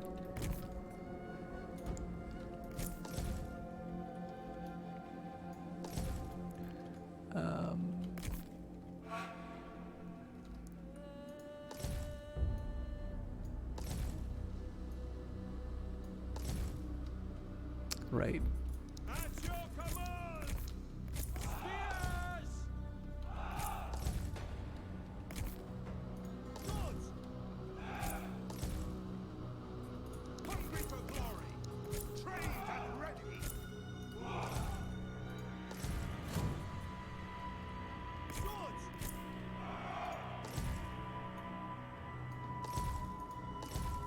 So obviously I want to try and weaken them out first. I've become a little more willing to put the militia up ahead. But also because I sort of know I can sort of turn around and escape with them if it gets a little hairy. Definitely Agamemnon needs to be with the main army. And the chariots, on the other hand, I do want to take advantage of the flanks, and it does look like I've got a road going straight to the central area. So Do as Hephaestus does, and employ a hammer and anvil. Oh, that's Have one group frustrating. of your warriors engage I the really enemy thought I could have head-on, gotten through then that. order a second to attack from the flank or rear. All right.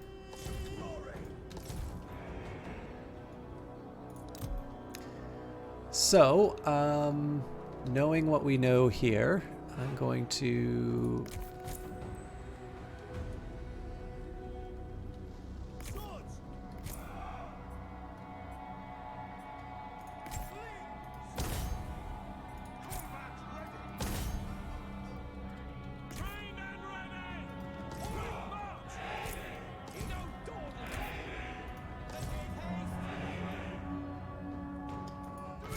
Now these chariots are going to have a hard time with these spears, so we're going to take the long way around.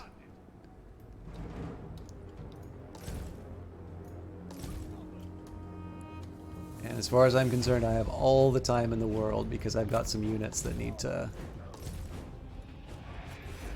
get moved.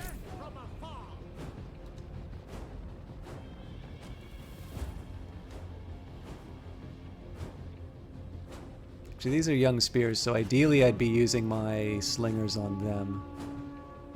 The foe has sighted your hidden units.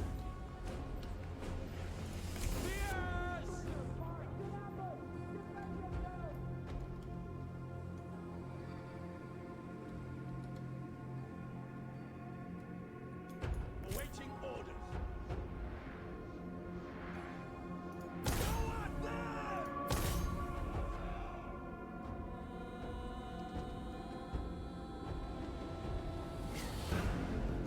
Ready to serve.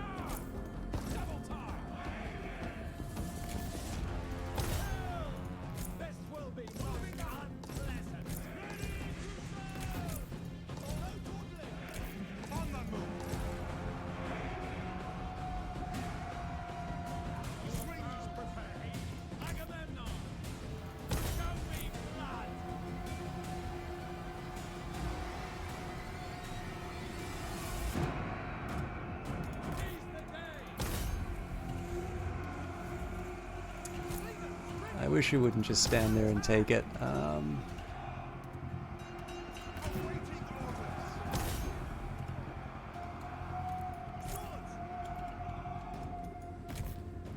Oh, this is great. We're going to take an objective. We won't be able to hold it, but... is under attack. All right.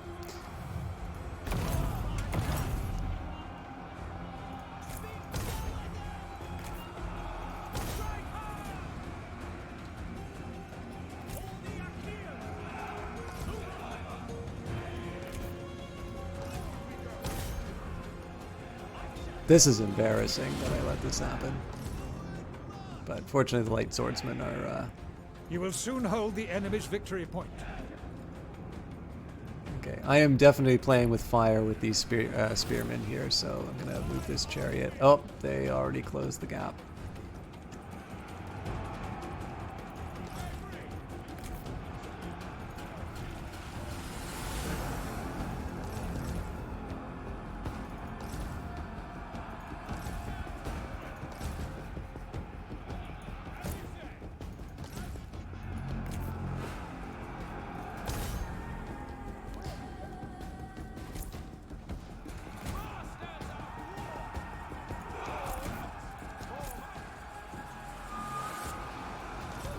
Not quite what I had in mind, but...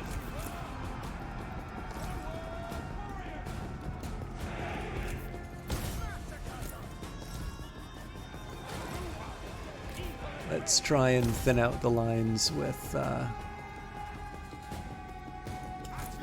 slingers again. Ideally, we're gonna focus on the young spears.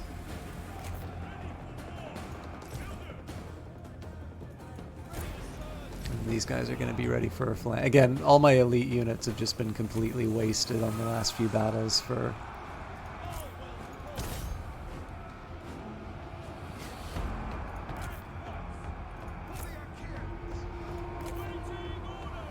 Okay. So, there's a couple things that I want to do here. Let's take these spearmen, move them up. So I want them to hold the line if possible.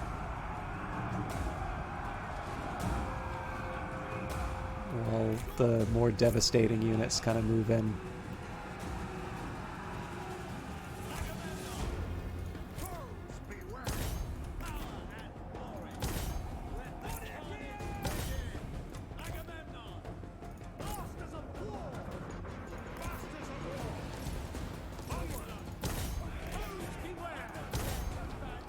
Okay, that's a little sooner than I wanted that to happen, but...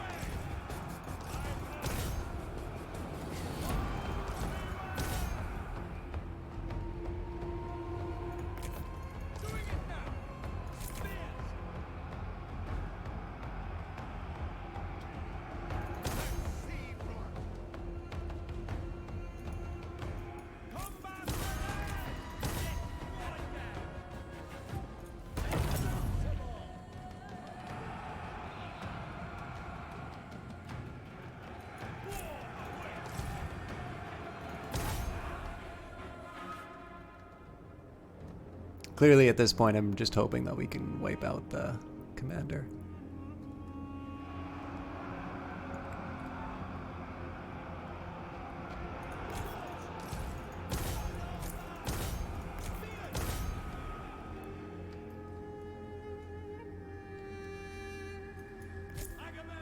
Answer is yes.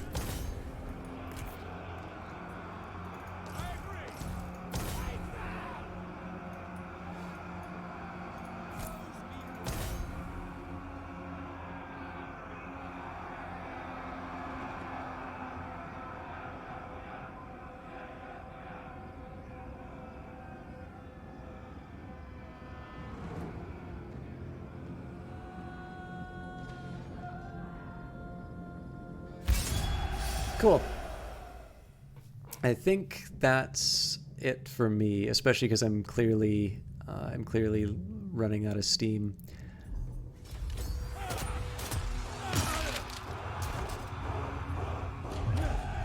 The one thing, I am a little on the fence about whether or not I should continue this campaign, because I sort of feel like the easy mode is pulling away from some of the experience. What I might wind up doing is I might just kind of continue this campaign on my own, and then when I return to this game, I can do just a normal campaign and maybe do something that's a little less like this, because I'm not entirely sure how fun it is to see, just stomps each time. Our brave soldiers have won a most pretentious battle against the enemy. Clearly the gods favor us. Agamemnon's army has achieved a decisive victory against the forces of Prokopas. Anyways, belonged to the Arcadians, the Battle of Cleator. It looks like the font changes on that bottom there. Weapons gained. Syrinx's horn bow. This bow was made from the antlers of an elk or deer who was once quarry of the most beautiful of nymphs. -8 to recruitment cost of missile units, 12% missile damage of missile units, a hero's army. So it's different from the strategy that I was hoping to employ before, but certainly opens up some interesting possibilities. Let's go for spearmen. So with that in mind, we've got 2, 4. Okay, actually, I've already taken up all of the surplus food that I was going to use. So let's make it 3 spearmen, and we will add a militia. I also would like to add some slingers if I can, but I don't think I can afford the. I don't think I can afford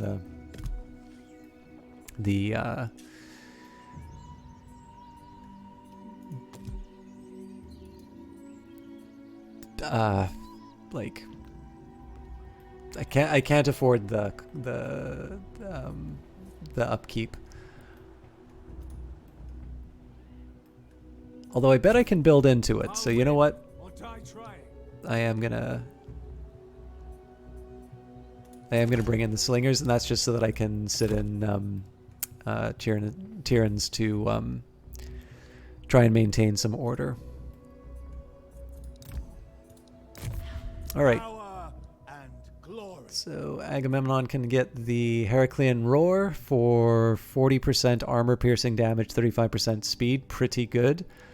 Fortify is for self, bonus to armor, less speed. I feel like the ability to turn my guys into armor-piercing. Like, so imagine doing that on a spear wall that I wanted to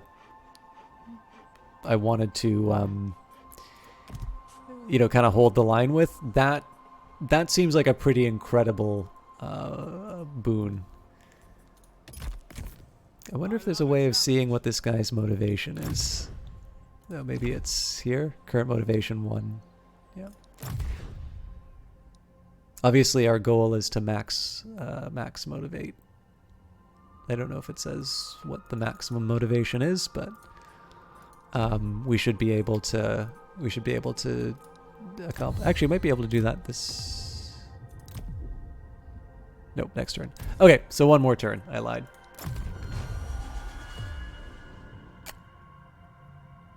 Yeah. Again, everybody dislikes the fact that I'm unreliable.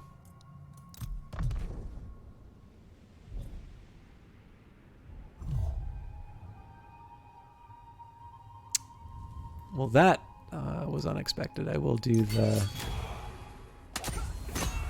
So, I mean, it's a pity that happened, but... The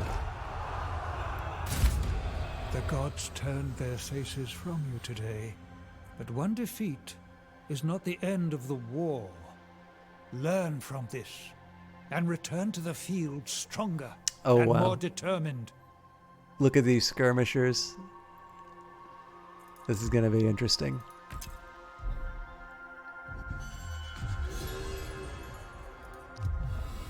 Poseidon's frenzied stallion. The mighty Poseidon famously despises the city of Troy and yearns to tear down its proud walls, which according to legend he was forced to build by Zeus.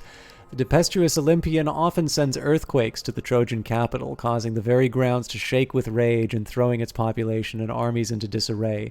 Prior to the disaster, the horses of Troy, recognizing their diving creator's impending fury, kick and neigh as if the Lord of the Depths himself has spurred a great stallion on a charge of the city's ramparts. So we knew we were going to lose that settlement, but we should be able to wipe out that army. I'm pretty annoyed about these non-aggression pacts getting broken for something that I didn't realize would cost me. Hero material. But again, I need to stop whining about that. Secure the perimeter. I'll make my mark. Okay. So we should be able to sacrifice to Athena again. Show diligence in your worship of Zeus, almighty Agamemnon. Spare no expense, and ensure your dedication. Well, I've already given that up, so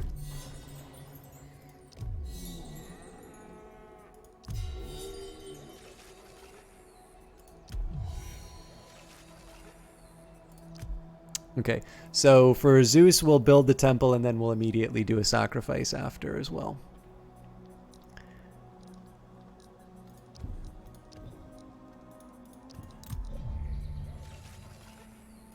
So what I am going to be a little curious about in diplomacy is, so it looks like this will sort of cool down over time. And I did, like I said, I was gonna wrap it up after this turn, but I feel like I have a nice big fight that I can do now. This is a little too good to pass up. So.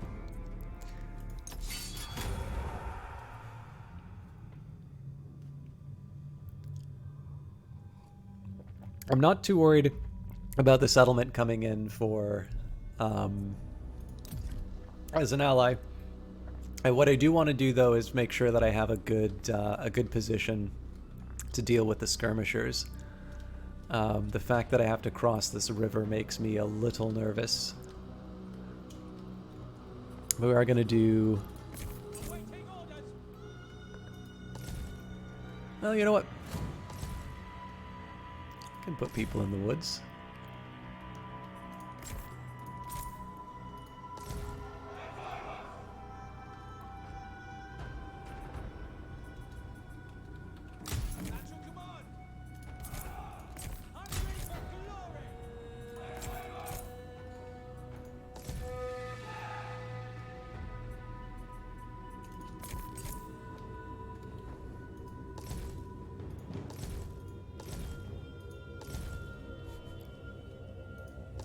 Bunch up.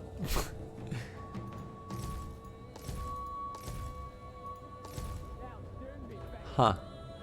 Alright. I'm just gonna cram everyone into these woods then. The chariot, see, the chariots are gonna be the ones that make me cry, because the woods, they are very slow in the woods, according to the game.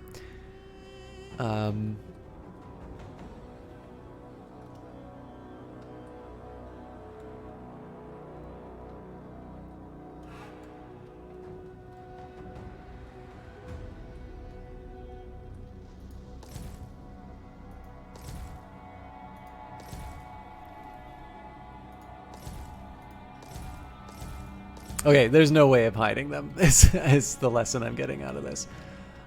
So as a second best, let's say... I think I'm willing to put them in a less than optimal position. So the big problem I have with placing them here is that, you know, what are the paths they can take? Well, again, it's not the most inspiring to see all this mud in the way. But I don't want to give away the fact that my main force is on the left. Okay, so presumably we can go right up. Yeah, we can go right up to the enemy's borders. I could maybe try and be sneaky and oh no, I can't land there. But obviously there's woods right up to the edge of the enemy. So other than the chariots, we're pretty much locked in. There's nothing really that they can see, so we can get a pretty good idea of what we're up against. Wow, they deployed The enemy pretty has close. horses. Keep a watch on your weaker units, lest they fall prey to rapid strikes. Okay. So the key on this one is I want to close the distance and I want to take out these skirmishers as fast as possible.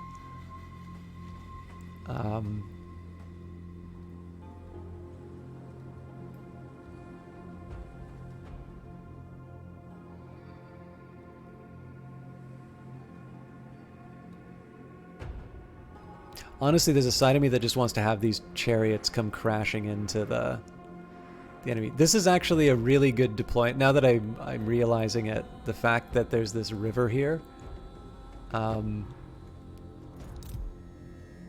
that's a really good spot for them. Because I really don't have any... Oh yeah, I'm frustrated with myself. I did not have to suffer this river crossing. I could have, if I just kept everybody in the woods in the center here, I would have been able to handle it. For some reason, I thought I was trying to get into the town. Okay, so this is pretty dangerous for my light javelins because they're staring down the centaur scouts. The big thing I have going for me is that as long as we can survive the skirmishers, we can just pound the living daylights out of them. It's getting in close, that's the threat. So here's what we're going to do. I'm going to take the... I'm actually going to take some skirmishers on the spearmen.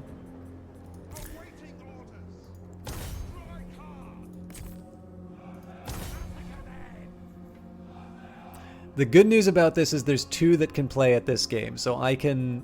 The skirmishers don't have the range that my slingers do. And so the good news here is that I can sort of sit at the edge of the river and throw stuff at them for, you know, the full amount of my ammo. And then after the fact, we can, you know, we can deal with some of the consequences. And again, they might voluntarily cross the river to deal with me, in which case I'm laughing.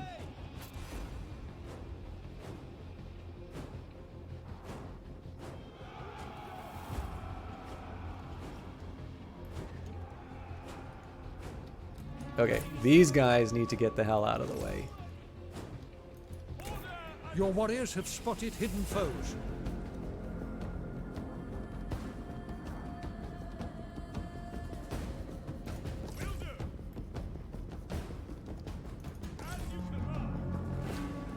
Oh, you just showed yourselves. The foe has sighted your hidden units.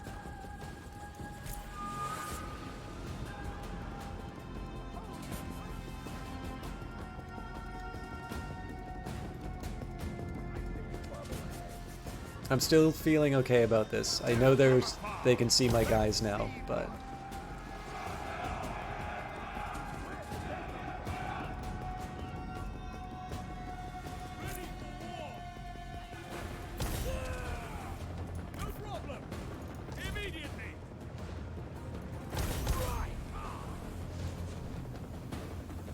So there's no spear units to protect them here, so...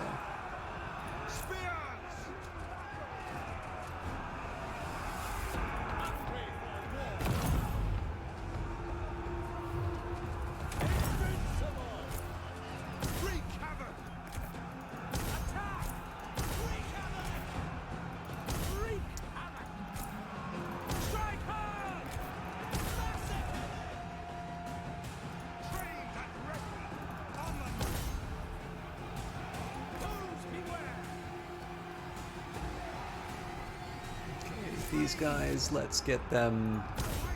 Again, I want to try and get the slingers to kill whatever skirmishers I can at range. And then all of these... I should flank at least one of the spearmen.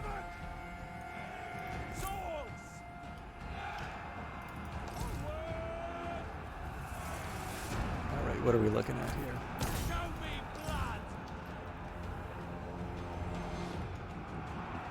Oh, good Your God. warriors are losing heart. My chariot got smashed.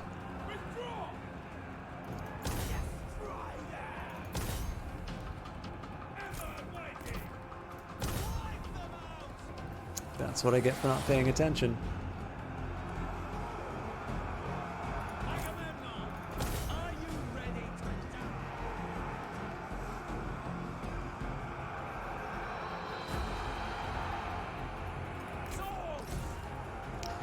So these guys need some reinforcements.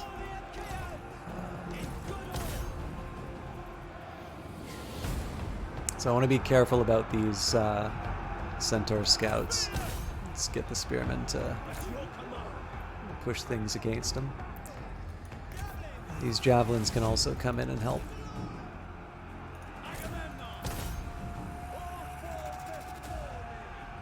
So we'll have to build some new chariots. That's a pity because of course that was kind of an elite unit too.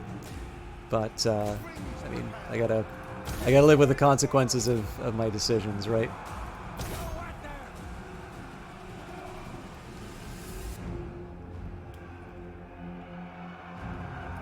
These guys are kind of standing around doing nothing. I need to close that Victory distance. is close enough to taste.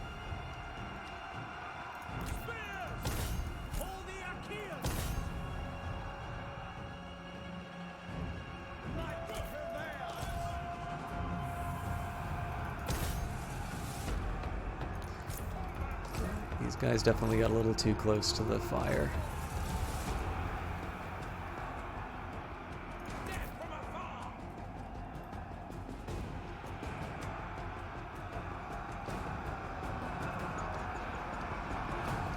So where's Agamemnon?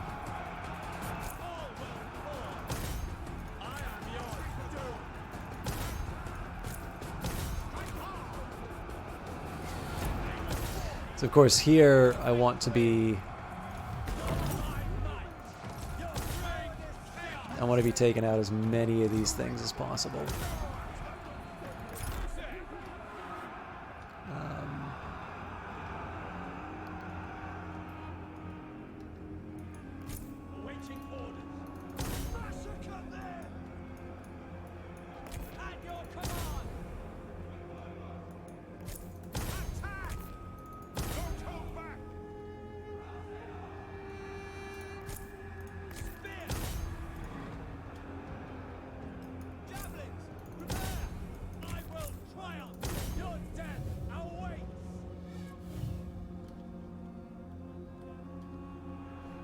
I keep reaching for the second chariot, completely forgetting that I let it get killed. So there'll definitely be a few units that survive this, and likely the hero will. I don't really see me being able to seal the deal on that. Alright, we can probably get them to wipe out these skirmishers. Okay. Traitors deserve only death. Enough talk. You waste Good fighting time. He might be able to make it happen. Let's see.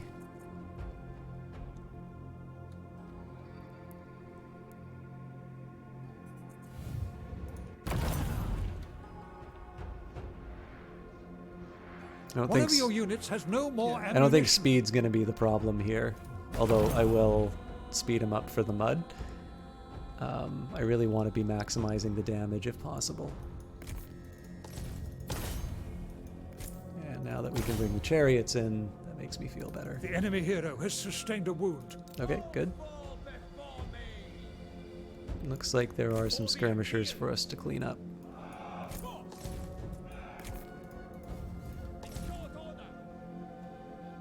Or there should be?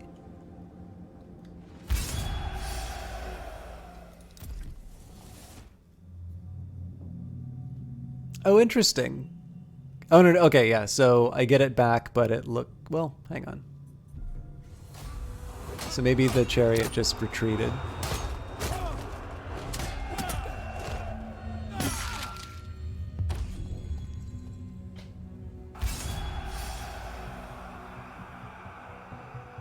Yeah, that's decidedly merciful about how that turned out.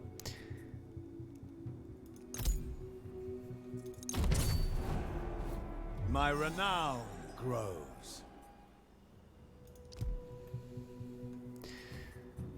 Okay, again, non-aggression pacts are gone. There doesn't seem to be any point in trying to restore those. I think what I need to do is just become...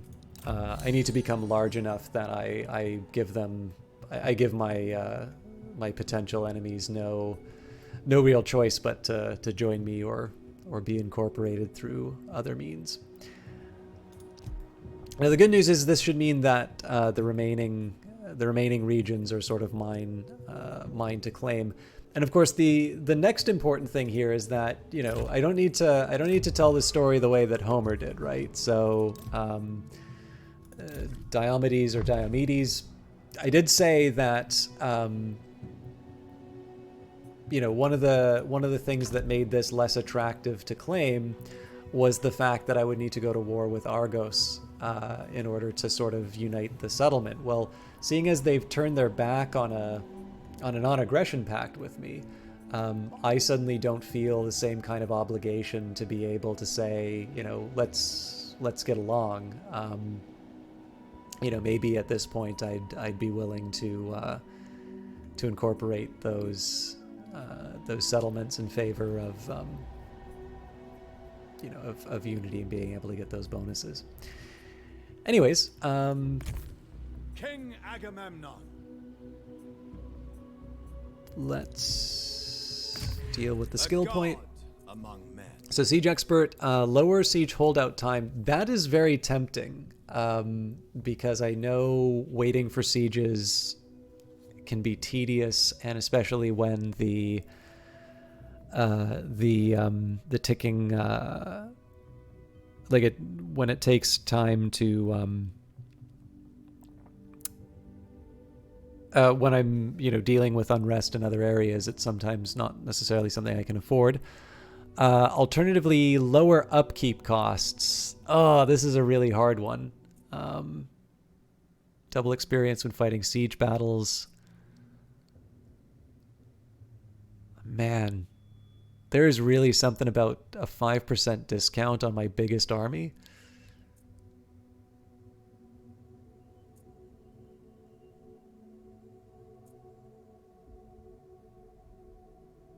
I'm going to do Siege Expert, but I feel really bad about it.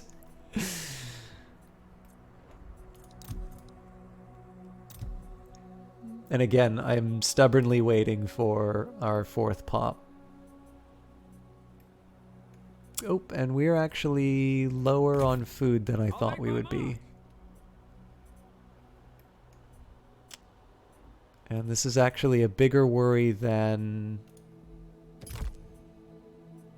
This is a bigger worry than it seems, because... Oh, you know what's funny too? If I wasn't doing the trade, we'd have enough.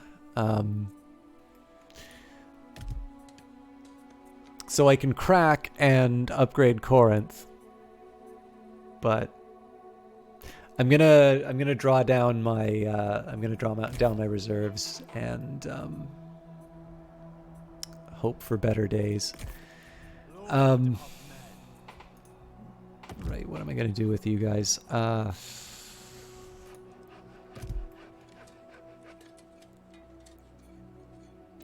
Can't really tax them.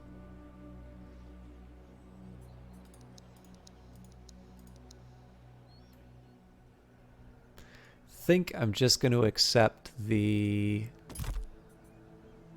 I think I'm going to accept that this is going to be... There are going to be some hard times coming up. But that's going to be it for tonight. So let's think a bit about what the next few steps on this campaign might be. Now, again, because there's some lessons that I need to learn in terms of the non-aggression pacts and whatnot, I might need to just... I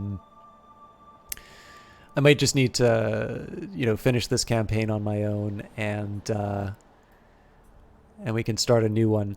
I think the plan here is going to be we can, especially because we just took out a big army of theirs, we can go for Mantinea and Tega and essentially wipe out this faction. Actually, it looks like there's another location here as well. But basically take the main army and finish this conquest. I'm not sure Argos is the next logical choice. If I go to the diplomacy screen, let's go by strength. Actually, Argos is probably one of the weakest I could go up against. Pylos and Ionia are my next two So yeah, actually, given the fact that Argos is relatively weak, I might just, you know, give an offer they can't refuse.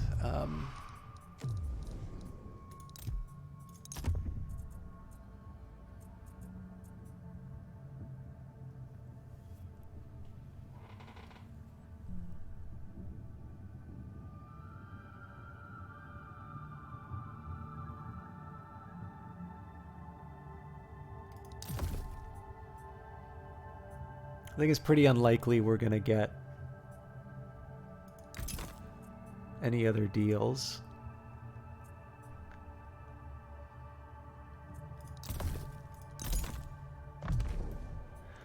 There is something to be said for forced vassalization in the sense that I'm not going to have the unhappiness of conquest, but again, these guys are going to be, especially given the fact that I can just crush Diomedes in Argos, and then Threa is, you know, it's nothing to take over. In fact, it's possible if I were to move these units. Well, garrison strength 8, so maybe I shouldn't get a little too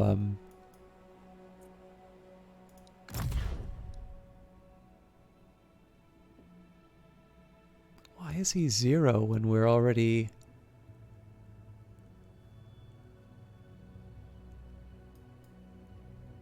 Oh, I get it.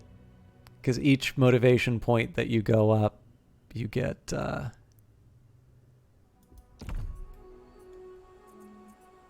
Right, I think I need to see how this works. So if you do...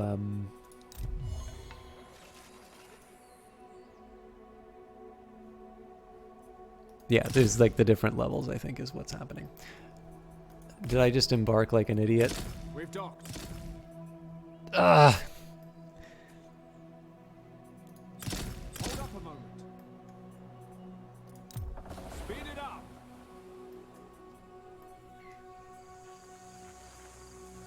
My kingdom for an undo button. We have arrived. Set up watches. There we go. So yeah, I think mopping up. This will get me stone. This was kind of the first conquest we had an eye on. Unfortunately, there's no more food unless there happens to be something inside here. Argos, again, it's an attractive target because of the farmland, and it's weak. My other alternatives...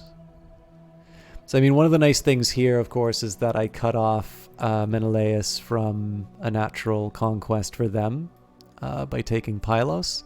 Effectively, we sort of box him in, and this kind of forces him to deal with his neighbors to the south, finally. Also, I think they are weaker. 26 compared to 24. Okay, so they're about the same. Now the alternative for Ionia. So number 1, this would be where I get all of my extra provinces from. And more importantly, they're all sort of nicely clumped together. So unlike unlike trying to take Pylos, it's already kind of close to my region. There are already, there's the provincial bonus that I'll get from that.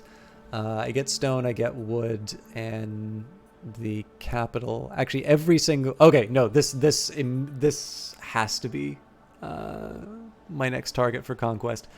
The fact that I would be able to incorporate so much food into my empire means that I'm able to properly field a second army. I get my motivation up for that hero. And I'm able to sort of accelerate my